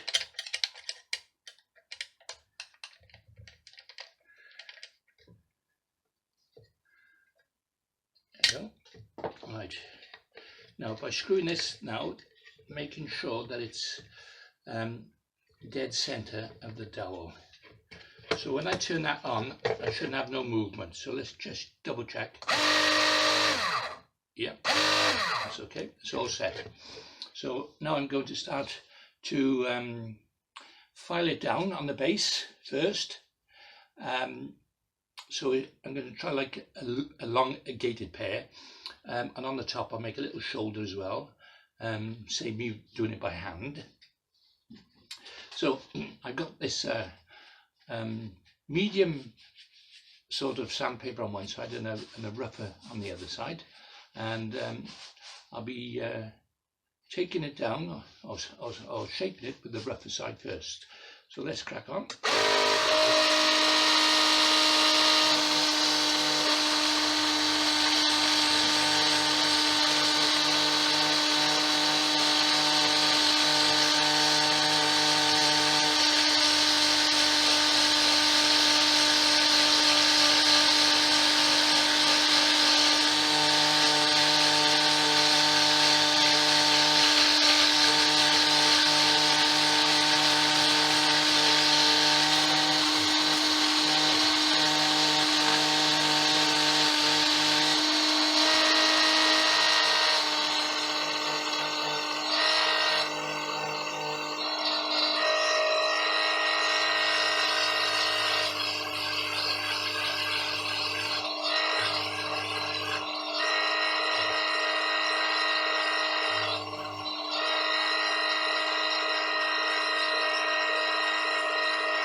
Okay, now it's looking good. That's about the shape you want. Okay. There you go. So as you can see, it's quite a long gated sort of pair. Now next stage now, I shall make the hole in the top for the nylon bristle. I'll be using a file for that.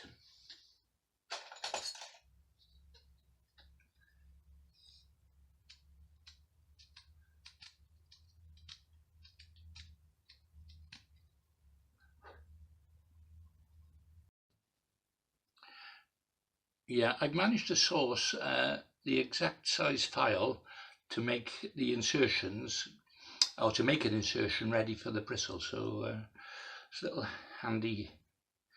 Took me a while, but I managed to get one. So I'm just making that little indentation, and that should be about right now. Making sure it's dead center, of course.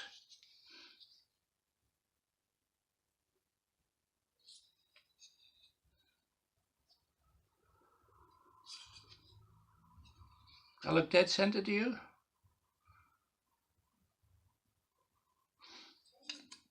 Does to me. Okay, we'll see now anyway. Because once you've got the bristle in, you just turn the float and you can see then if it's if not, I'll have to start all over again. Yeah, we do get some wastage sometimes with floats. They don't quite go exactly as you plan, but hey, that's so it is. Okay, Right, I just received through the post all my bristles, come in packets of 50.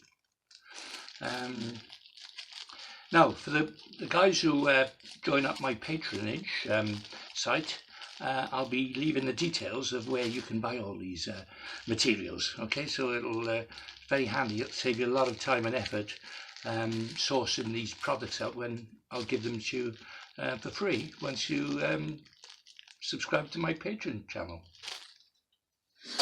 Okay, let me just try that. Yeah, that's working good now. Just twist that in. Yeah, just make sure I get that center now.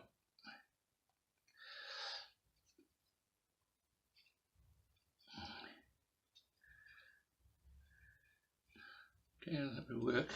Need a little bit of work on this to get it dead center, and I'm just pushing that in to the smaller hole. There you are. Yeah, so that's about center. Drop of super glue now, and we're almost done. Yeah, so I'm just going to put a drop of glue on there now.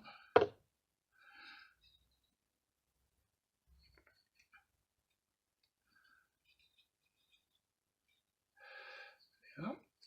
So we're almost ready for painting. This is a pretty quick float to make. It's a carbon stem. It's got a nice feel, a nice balance to it as well. So yeah, I used to put eyes on the top, but now I prefer to put a little silicone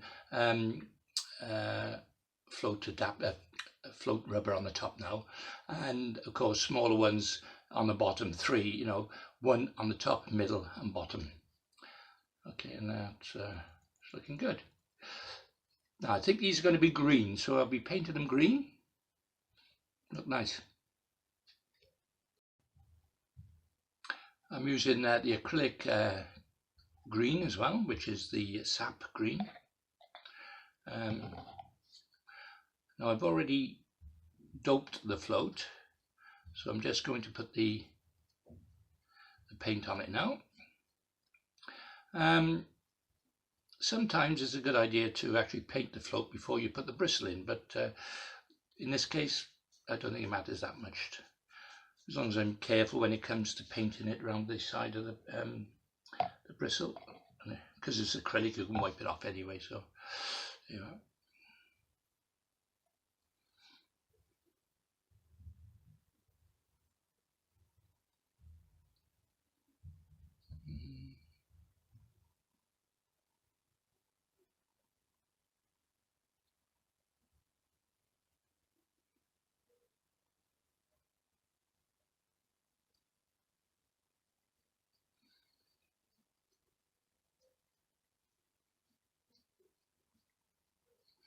Okay, there we go. I'll be letting that dry now, and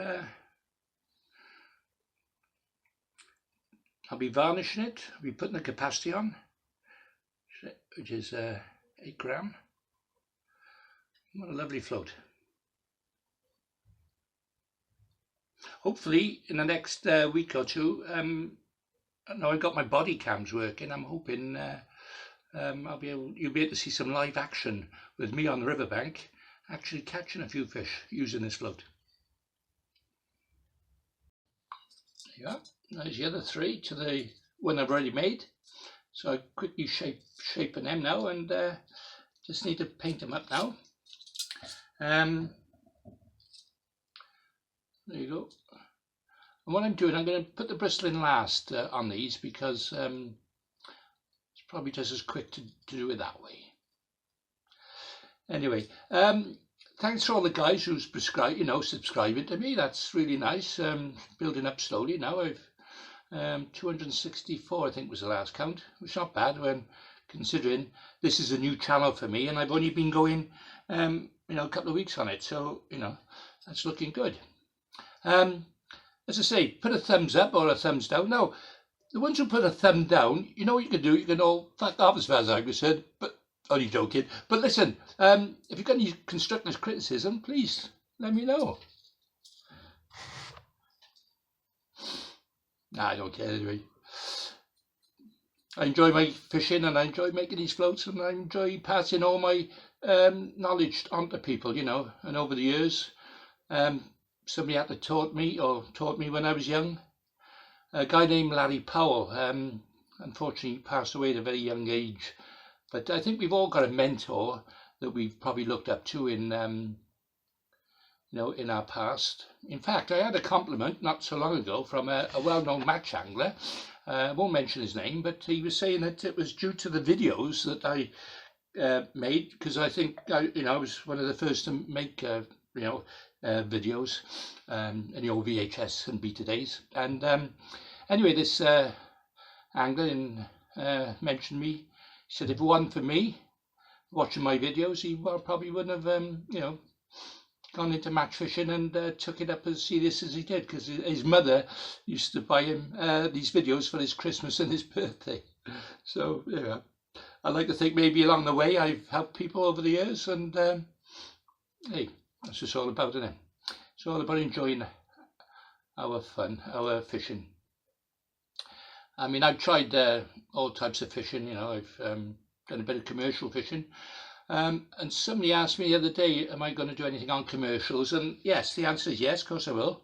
But I want to cover the river floats first, you know, and all the natural floats if I can, because I think it is important, because a lot of these floats that I'm putting together, you can't really buy from shops, you know. Normally you have to come to a float maker, a specialist. Obscuring your view there, to have them made. So, you know, yeah. As I said, I've got a bit of a fan base now. I mean, you know, when I say fan base, people who follow me and, you know, ask me questions about fishing, and, you know, I'm more than happy to, you know, pass on any information I can, you know. I mean, I set up the Patreon pages, you know. I don't know whether I'm going to make any money at it, you know. You know, it'd be nice. It's always nice to make a living out of something you enjoy doing in life, you know. As I say, I've been sponsored by big companies in the past, but they're very short-lived. A lot of these companies, I've seen them come and I've seen them go. So, you know, but that's the nature of the game. I mean, over the last few years, shopping online is killing the trade, unfortunately. You know, as far as the small shops, they're closing all the time now. And, you know, I think in my hometown, when I was a young lad, there was at least half a dozen shops. There's 2 left now. And there's one on the commercials on the outside of the town. But no, I think most people buy their stuff online now these days. And of course, when it comes to buying the bait, they have to go to the tackle shop. So I don't blame the tackle shops from charging a bit extra than they would normally. Obviously they have to pay their rent and their wages, but as I say, I've been in the trade myself. I tried setting up a shop, and I was a rep for many years for a couple of companies, but now, hey, I enjoy making my floats. I'm retired. I do what I want to do when I want to, fish the matches I want to. I still fish the leagues. I still fish a couple of teams.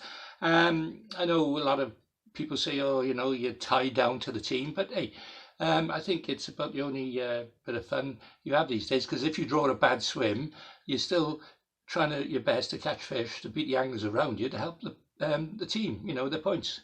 So yeah, I still enjoy that, you know, and all the fun and the banter.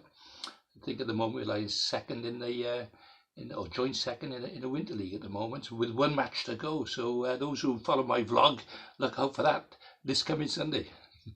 Anyway, but a lot of people obviously viewing this won't they'll probably see it after, because these sort of videos you can go back and watch them time and time again.